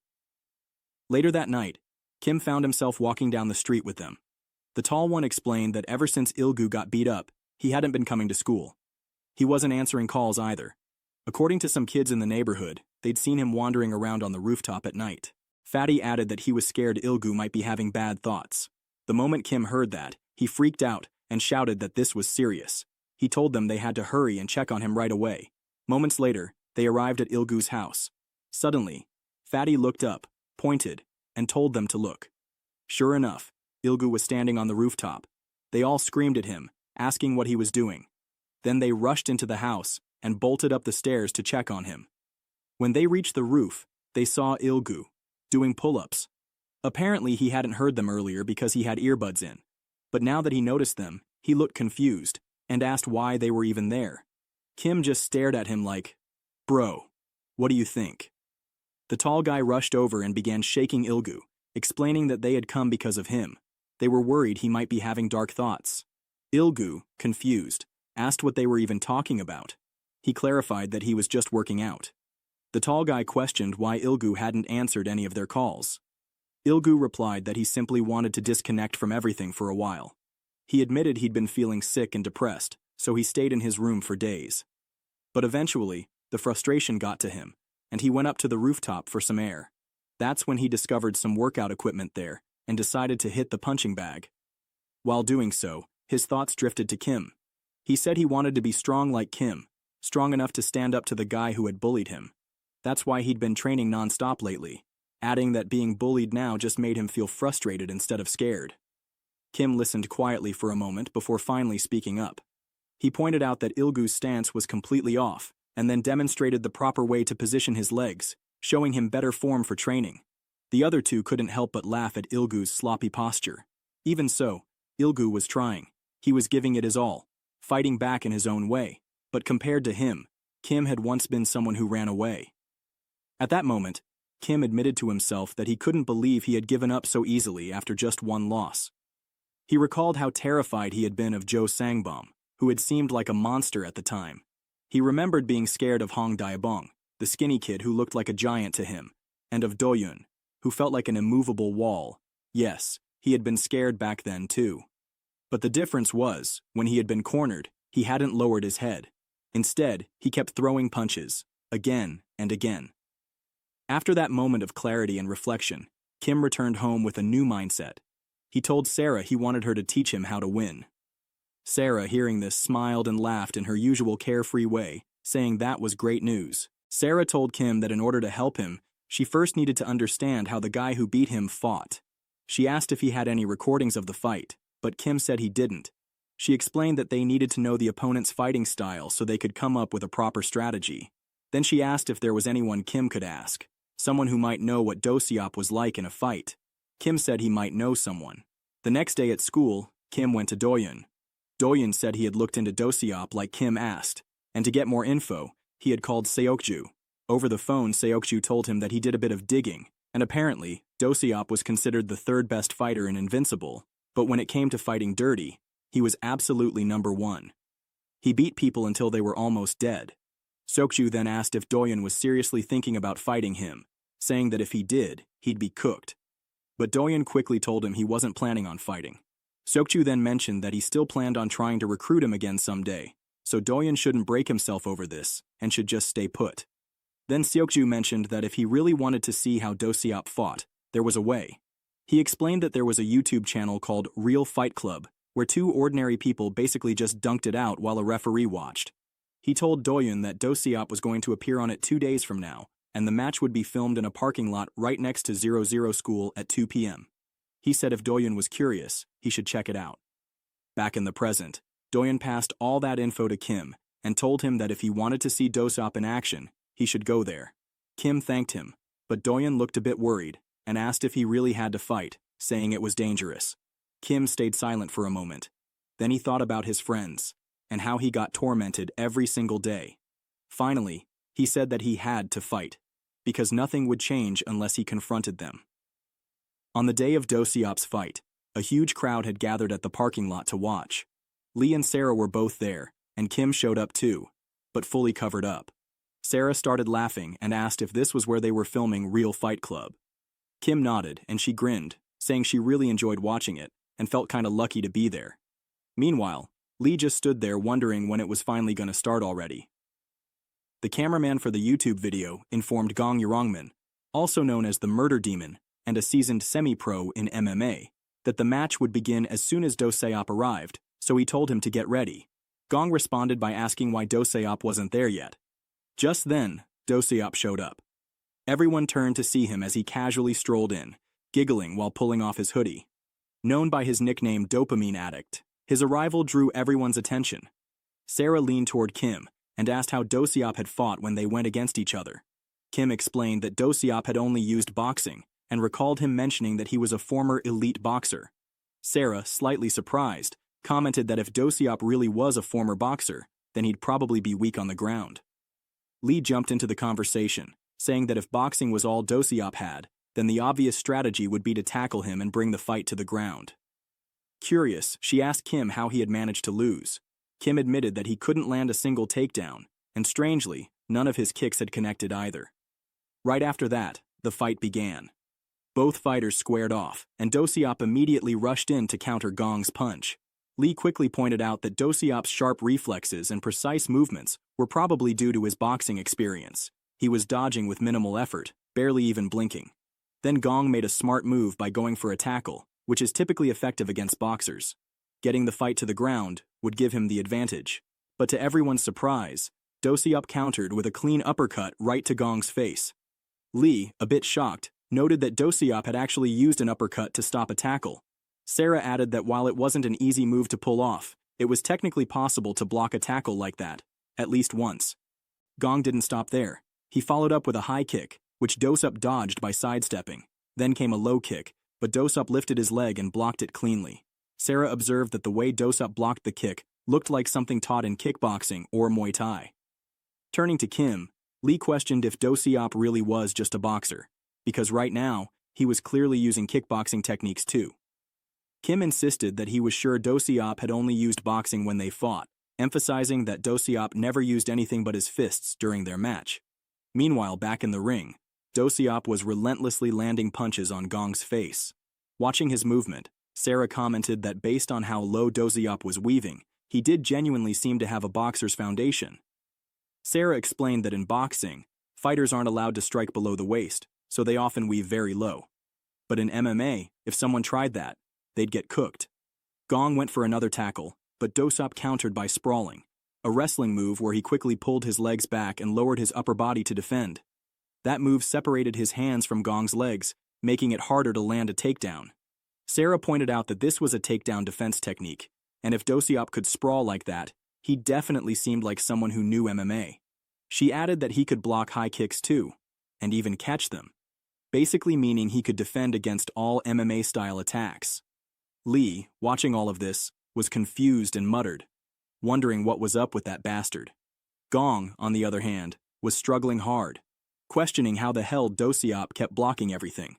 Sarah commented that when an opponent can't land anything, they start getting frustrated, and that frustration gives Do-seop the perfect chance to land a critical hit. Just like that, he slammed one into Gong's face, knocking him out cold. Do-seop burst into maniacal laughter and called the fight boring. Meanwhile, Kim muttered that he thought his own fight had gone the same way. He couldn't remember much since he'd been hit so much, but his tackles and kicks didn't work either. He said he eventually switched to pure strikes, and that's when he got cooked. Sarah then said she was starting to get it. Just then, two guys nearby began talking, and one of them recognized Do-seop from Invincible. He was surprised, saying he remembered Do-seop used to only do boxing. The guy next to him replied that he'd heard Do-seop had been losing street fights whenever they went to the ground, so he learned kick and takedown defense separately from the Invincible guys. They both started laughing, saying Do-seop was putting way too much effort into fighting. While they were talking, Sarah was silently listening and piecing together more information. Later that day, on the rooftop of Kim's house, Sarah told him that after watching the fight and overhearing those guys, she was now completely sure. She explained that Park Do-seop was originally based in boxing but had clearly learned kick and takedown defense, and if that was true, then she had the perfect strategy in mind. Laughing confidently, she declared that Do-seop was done for. Kim, shocked, asked if she was serious, and she replied with a solid, "Totally." She promised him that she would make sure he won the rematch, and told him to leave it all to her, his new teacher. She then suddenly hugged him, leaving him confused, and he asked why she was doing that. She told him it was to cheer him up and then grinned, saying it was time they start preparing for the rematch. Sarah told Kim that getting stronger wasn't as hard as it seemed. She said all he needed was the courage to face the punch coming at him. That's it. That's literally all he needed. If he had that, she said, he could win. Holding her fist up right in front of his face, she told him not to be afraid. Kim thought about her words. Don't be afraid. But deep down, he was like, bro, I'm already scared as hell. Before he could get too lost in his thoughts, she suddenly tapped him on the face. That threw him off, and he looked at her, confused, and asked why she did that. But Sarah just laughed and told him to get a grip and put some strength into those weak little eyes of his. Kim, still rubbing his face, was like, why you gotta hit my good eye though? But her smile just got bigger, and she told him, in 2 weeks I'm gonna make you a man. She said it straight up, with full confidence. A man who can beat Park Do-seop. Hearing that made Kim blush instantly. Sarah noticed and jumped on the opportunity to tease him. Ooh, why you blushing? She said, smirking. What you thinking about, huh? Lee, who was just watching, called him a pervert for good measure. Flustered, Kim started waving his hands and stuttering. It's not like that. I'm just blushing because she hit me in the face, that's all. Sarah just grinned again and told him to hurry up and put the gloves on. It was time to train. Fast forward a month later, in Haereum Park. A bunch of students were gathered. Some were smoking, others just hanging out and talking. Philip walked over to Do-seop and asked if it was true that Kim had suggested a rematch himself. Still smoking, Do-seop let out a laugh and said, yeah, the kid came looking for me this morning, said he wanted a rematch, told me the place we're fighting is right here, Haereum Park, 5 p.m. sharp. He added that Kim even said, you don't have to come if you're scared, but this time, I won't lose. Do-seop admitted he was surprised at first, but he laughed again and accepted the challenge. He told Philip that normally he didn't do rematches, but Kim had guts, so he'd make an exception. He then added, usually people who lose to me can't even look me in the eye after. They just piss their pants. But I guess I didn't stomp Kim hard enough. Now he thinks he can defy me. Do-seop smirked and said Kim was going to learn the hard way. Act too cocky, he said, and that head's going to get cracked. Philip raised an eyebrow, still smirking, and asked if Do-seop had been the one spreading the rumor about the fight. Then he pointed out how there were way too many spectators gathered. Do-seop shrugged and said he didn't spread anything. I only told Daniel, he said casually. Hearing that, Philip looked over at Daniel, who was still quietly reading his book. He turned back to Do-seop and said, yeah. Daniel got a big mouth. He tells everyone, but Daniel defended himself, saying he only told a few friends. Do-seop got mad, but then Philip jumped in and mentioned that some big shots were here too, like the Jonghak High School Bully Alliance.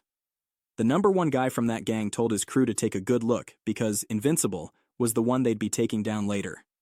Also present was the Barkwon High School Bully Alliance, known as Unrivaled. The number one of that gang casually told Gunhu to find some good restaurants nearby, because once this was over, they were going to rush out and eat like kings. Then there was the Seryung High School Bully Alliance, Assassin League. Yeah, these guys look lame as fuck. Philip turned to Daniel and asked how he even managed to spread the word to gather a crowd like this. Daniel just shrugged and said he didn't say much. But when Philip pressed him on how many people he told, Daniel casually dropped, about 20. Dosop immediately called him a crazy bastard, because, come on, 20 is a lot. Philip explained that the people here weren't just there to watch a fight. They were here to check if Invincible was still in good shape. He pointed out that Dosiop wasn't just some dude, he was a symbol of their gang, the embodiment of offensive power. Then Philip added, like it was no big deal, that they also had some special guests coming today. Dosiop, now confused, asked who. Philip just pointed behind him and said, "They're already here." Two guys walked in. One had long hair, tall and calm-looking. The other was bald, muscular, and immediately started scanning the area like he was looking for something, or someone. The tall one with the long hair was Yutaro. He was number 3 in Invincible, 18 years old, and a dropout from that very school. The bald guy, meanwhile, leaned over and asked, "Yo, are there any girls here?" But quickly realized it was a sausage fest. His name was Choi Hwang, also 18 years old, number 4 in Invincible, though judging by his face, nobody believed that. Like, no way you can tell me this guy is 18. He looks like he's pushing 40. Philip smiled and said it was nice to see them. He mentioned it had been a while since the top 5 of Invincible gathered like this and asked how long it had been. Looking at Taro, he noted that since the guy dropped out, they didn't see him around often, but Taro proudly said he was the one making all the money for them to spend, said he was still maintaining all the business calls even now. Apparently, he ran Invincible's business division. Then Philip looked at Hwang and said that guy was always too busy chasing skirts to show up. True to form, Hwang kept turning his head, still trying to spot what he called sexy girls. This overgrown 18-year-old was proudly the womanizer of Invincible. Taro said that despite being busy, he came to see Dosiop's public showcase. He was pumped. But then, grinning, he asked if this was really a public funeral for Dosiop's opponent. But Dosiop snapped at Taro, asking how he could say something like that. He demanded to know if Taro wanted to die too, and told him to shut his mouth and just watch. I don't know why bro is mad at that. Suddenly, the entire crowd turned their attention toward someone approaching. A murmur spread. Wait, isn't that Dosiop's opponent? As Kim walked closer, people assumed it was him. But once he got near enough for everyone to get a good look, the crowd blinked in confusion. He looked way smaller than they expected. Philip, however, looked impressed. He said that even with such a massive crowd, Kim still came all the way here alone. Takes guts, he added, nodding. But then, Kim, who had been calmly walking, sprinted toward Dosiop at full speed. In an instant, he leapt into the air and threw a wild kick that was blocked. Dosiop, caught off guard, was still trying to process what Kim was doing. Hwang started yelling from the side, calling Kim's move a cowardly sneak attack. "This dude's a straight-up coward," he shouted. Meanwhile, Taro was already hype. "Oh shit, starting off with a bang," he said, clapping. Kim didn't stop. He dropped low, looking like he was about to throw a low kick. Dosiop saw the stance and got ready. He was confident he'd counter with a textbook kick check. But something unexpected happened. Mid-swing, Kim switched up the move completely. Instead of going low, he twisted and kicked Dosiop right in the face, with a clean Brazilian kick. That slap looked like it rattled something serious because Dosiop just stood there, flabbergasted, like he got slapped by the ghost of Bruce Lee. That kick? Yeah, that wasn't random. Sarah had told Kim earlier. The strategy this time was simple. Be unpredictable. And it worked.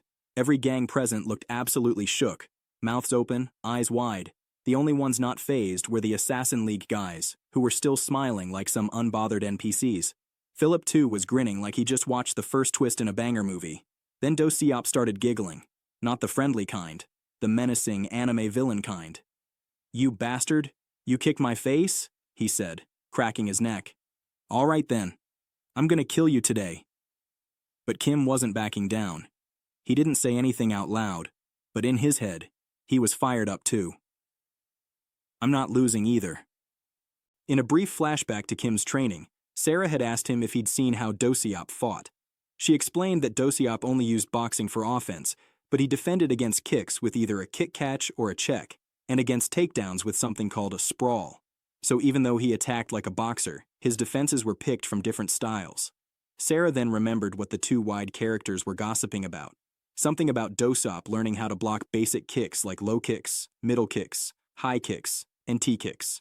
She told Kim that in a one-on-one fight, if someone can block just a few of those, they could counter and end it instantly.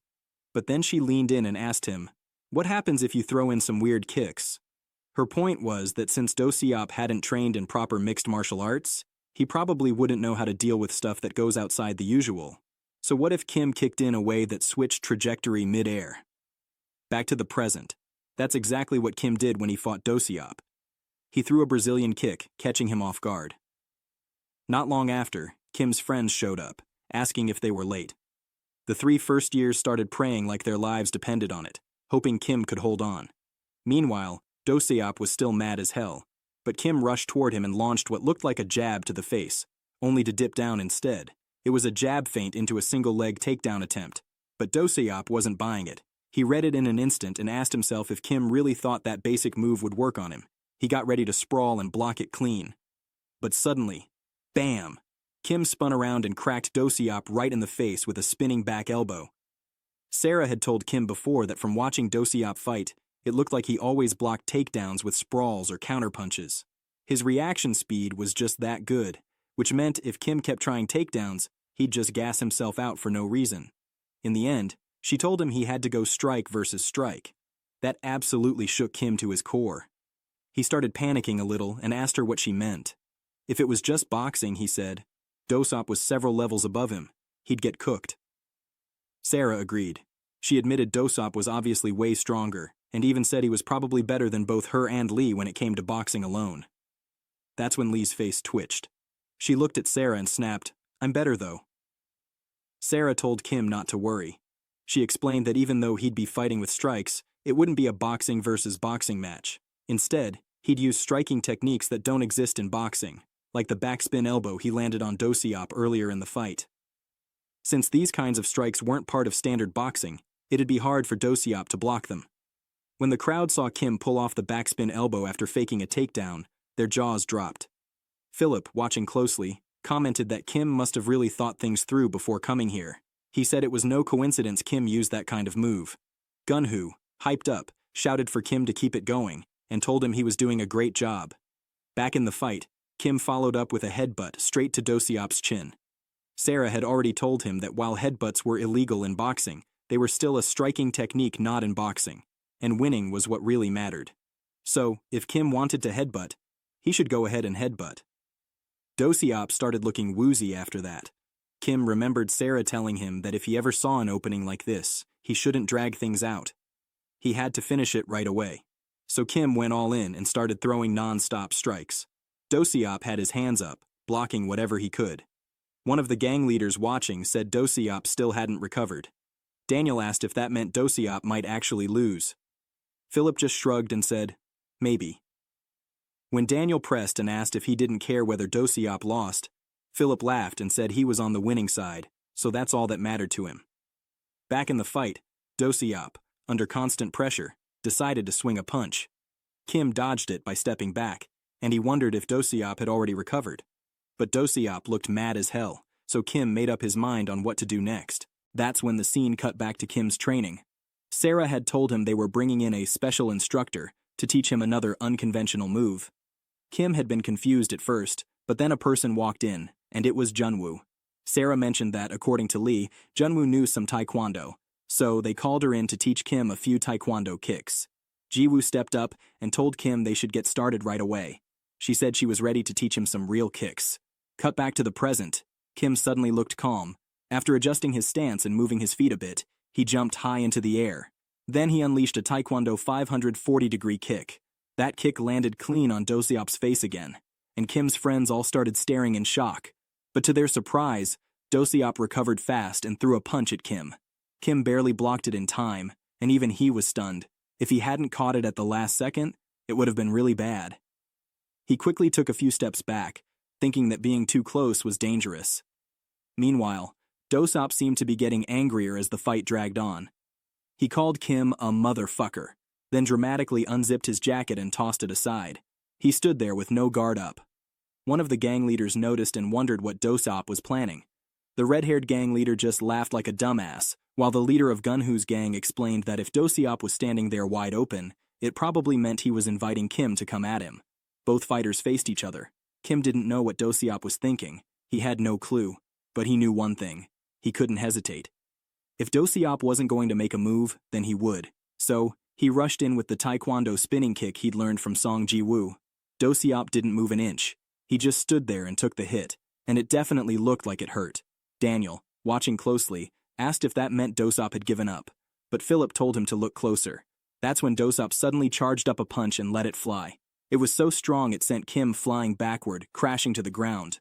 Philip said Dosop had taken the hit on purpose so he could counterattack at just the right moment. Kim looked hurt, but without wasting a second he got back up, raised his guard and told himself, "This is nothing. I'm okay. This is just the beginning." The two fighters stood face to face. Kim, watching closely, noticed that Dosop was still in a no-guard stance. He thought to himself, "It's like he's provoking me to come at him." But Kim wasn't going to be scared. He made up his mind. He'd close the gap with a double jab and then immediately follow up with a backspin blow. That backspin landed clean on Dosop's face, but the maniac just smiled. Daniel, watching, was confused.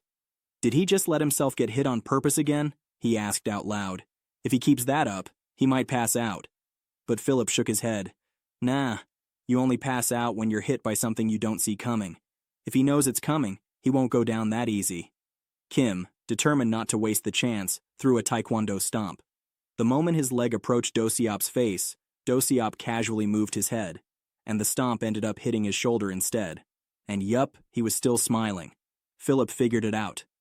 This guy, he's going for a counter. That's what he wanted all along. If you've made it this far, Please step forward and press the button.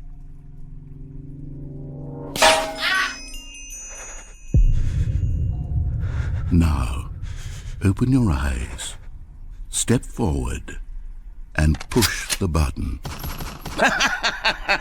Yes! You see? What a thrill! What a rush! That was you! now I want you to do something else for me. Please press the subscribe button. Come on, give it a try.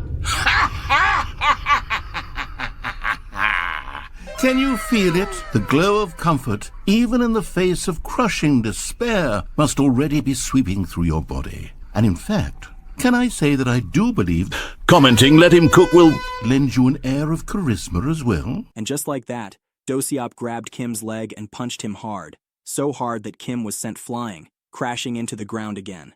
His friends gasped, shocked and worried, but called out to him, telling him to hang in there. Philip explained what was going on. This is that give flesh to take a bone strategy. It's reckless, but if they keep trading blows like this, eventually one of them's gonna drop.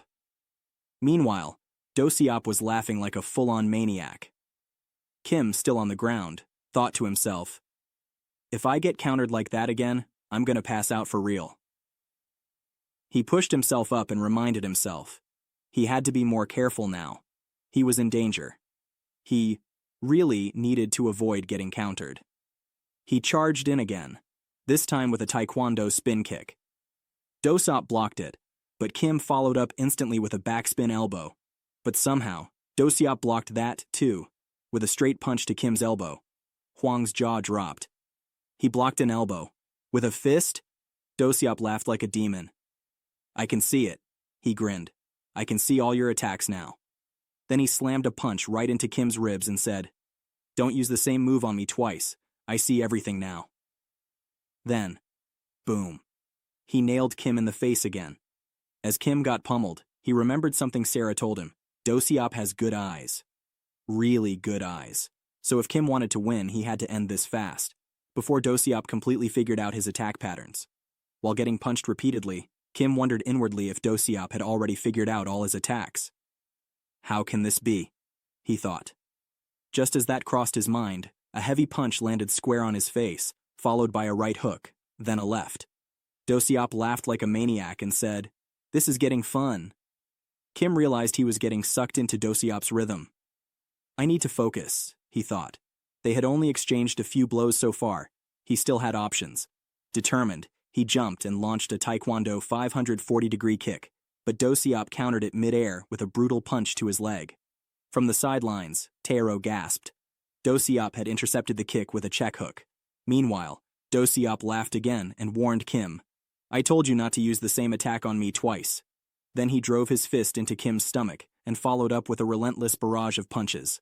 As the beatdown continued, Do-seop taunted him, asking, "Did you prepare for this? Did you do everything you wanted to do?" Then, with a crazed grin, he said, "It's time for you to die," and kept punching, laughing demonically. One of the gang leaders muttered that the momentum had completely shifted. "The game is over," he said. The red-haired gang leader casually adjusted his sunglasses and giggled. Kim, still reeling, asked himself what he should do now. "Is there really nothing I can do?" he wondered.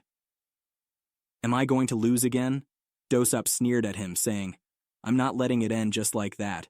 I'm going to keep beating you until you piss yourself, or end up half dead." Kim tried to block the attacks with his arms up, but he was still taking damage. Do-seop continued to berate him, saying, "There's no miracle coming for a loser piece of shit like you." That line triggered a memory. Skinny Boy once told Kim there was no point bullying someone like him, and that it was just the fate of a loser. Then came another flashback. His very first bully, beating him down while calling him a little shit, shouting, "This is what happens when prey challenges a lion." Still under attack, Kim's thoughts spiraled. Is this really inevitable? Am I still just a pathetic loser? For someone like me, is this really all there is? Then came a clearer memory. Lee had once asked him, "If you want to beat Do-seop, what do you think you need to do?" Kim had replied with uncertainty, "I should follow the strategy you and Sarah made for me, and execute it well during the fight." She had told him no, and added that there was something more important than strategy. When he asked what it was, she simply said, "Belief. Belief in yourself." He was confused at first, but she clarified. Do-seop wasn't like the others he had fought. He was on a completely different level. So to beat him, Kim would have to trust not just his skills, but also himself. She asked him again, "Do you truly believe deep down that you can beat Do-seop?" She explained that no fighter steps into a cage expecting to lose.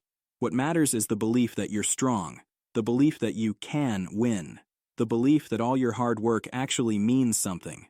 Then she told him to remember what Sarah once said, that being strong isn't anything special. All you really need is the courage to face the punch coming at you. That's it. That courage alone can lead to victory. So Lee encouraged him. She said that if he could just believe in himself and have the courage to face that punch, then she would teach him a move he could use. Back in the present, Kim was still getting beaten up, Do-seop's punches crashing into him again and again. But this time, Kim clenched his teeth and told himself inwardly, "I'll believe in myself. I'll do what Lee taught me." So when the next punch came flying toward his face, Kim didn't flinch.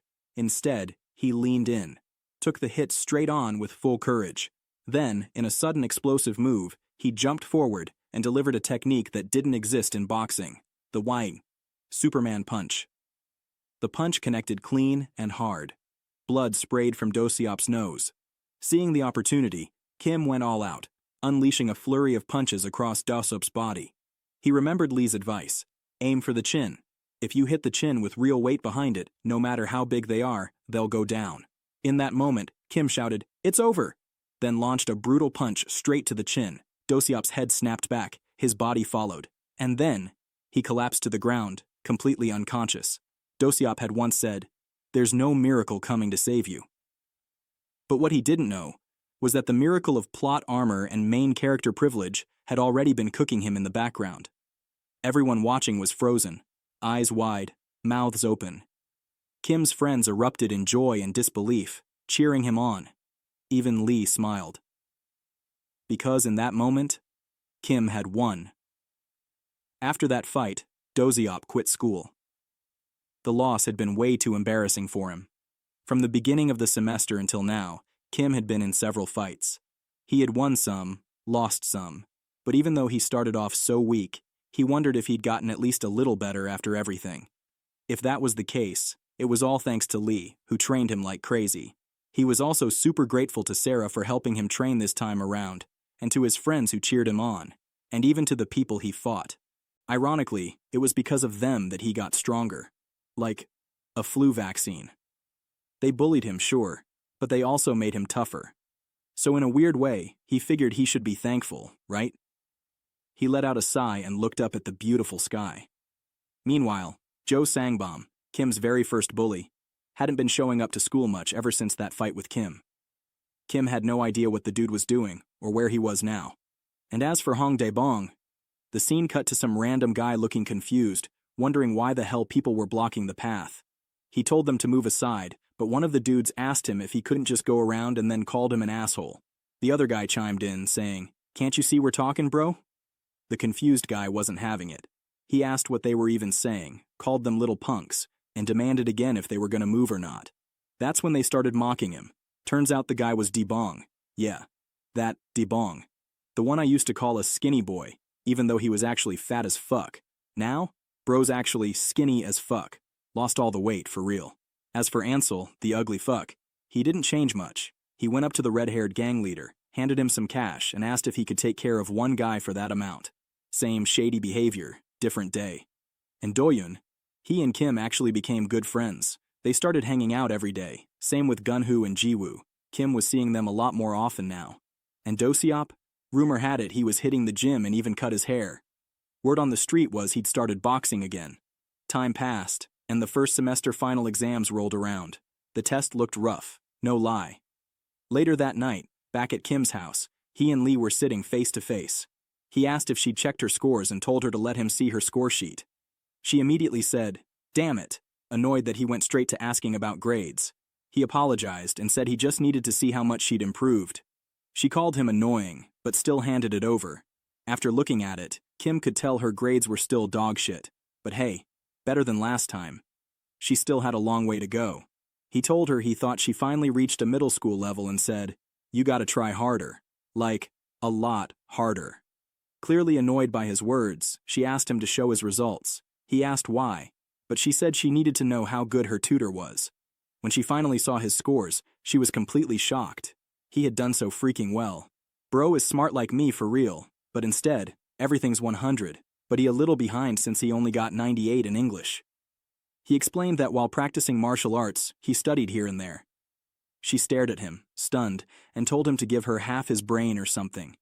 He shrugged and said even if he could, he wouldn't, for obvious reasons. Then he suggested they get started with the tutoring already.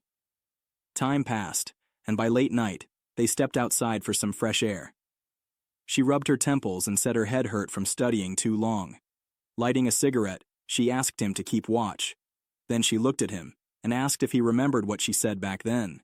He blinked and asked, "What?" She reminded him that she once told him, if he had the courage to face the punch coming his way, he could win. She said Park Do-seop's punches were strong. One wrong hit could have knocked him out, but Kim had the courage, and he did well. Kim recalled that moment, when he took the punch head-on and fought back because he had the guts to do it. Lee added that, from what she could tell, Do-seop was one of the stronger opponents he'd faced so far, so the fact that Kim beat him meant Kim was pretty strong now too. Kim's face lit up as he asked, "Really?" She nodded and said that, in her eyes, it was a fight between rookies, but still, if even she acknowledged it, then he should feel kind of satisfied. Suddenly she checked her phone and said that Sarah was sending a ton of messages in the group chat. That made Kim remember the day he fought Do-seop. Sarah had met his other friends that day too. She'd looked at them and asked, "Are you guys the infamous Lee Min-chae and the Small Fry gang?" And then said, "Nice to meet you." Hearing that, Lee had immediately told her not to say it out loud. Confused by the nickname, Jiwoo turned to Kim and asked if he was part of the gang too. When Kim hesitated, Jiwoo said she wanted to join. Lee quickly asked her who said she could, but then Sarah jumped in, saying she'd join too and declared herself an honorary member. Jiwoo called it awesome, and then asked Kim if she can come over to his place all the time then. Back in the present, Lee sighed and said ever since then, Sarah had been spamming the group chat with messages non-stop. During a group chat, Sarah asked everyone what their plans were for summer vacation. Dasum said she planned to catch up on anime, while Jiwoo mentioned she'd be hanging out at Kim's place. Then Lee chimed in, telling them they should be studying since they were all supposed to be heading to college. Ironically, despite saying that, she was actually the worst at studying among them. Lee then turned to Kim and said they should head back inside to study. Kim replied that it was a good mindset. But then, Lee suddenly said that since she helped make him strong, he now had to take responsibility for her too. That caught Kim off guard. He blushed and asked himself, responsibility for what? Before shaking his head, wondering what kind of thoughts he was even having. Lee noticed him just standing there with a blank look and told him to hurry up and follow her. Even though the studying was intense, Kim found himself enjoying the peaceful moment. He hoped, deep down, that this kind of calm could last forever. And just like that, after a rough first semester, summer vacation finally arrived. During the break, Sarah texted everyone suggesting they all go to the beach. She excitedly told the girls to pack super hot, sexy bikinis, and added that if any handsome guys were there, they were definitely going to shoot their shot. Dae-Sam was like, "What are you even saying?" And Ji-woo turned to Kim and asked if he was going, because if he was, she was in too. So they all decided to go together. Later, the group was on the train. It was Kim's first time going out like this and having this much fun. He felt nervous and kind of overwhelmed, but also super excited. When they arrived at the beach, Sarah was thrilled, and the place was packed. It was the kind of place where friendship and love could blossom. The guys helped carry the luggage while the girls went to get changed. Then the girls came back and of course, Sarah asked Kim to choose which bikini was the sexiest. Classic Sarah. And as expected, our shy boy Kim turned red as a tomato, covered his face, and started screaming. I wonder what kind of things will happen at the beach. Meanwhile, back at school in the invincible makeshift headquarters, Philip stood up and declared that things couldn't continue like this. Kim had grown way too much. They had to catch him. With a menacing grin, he added, "See you soon, Kim Jae-hyuk." And that marks the end of part 1 of season 1 of this story. No idea when part 2 will be out, but if you liked the video, smash that like button, subscribe, and let me know your thoughts in the comments.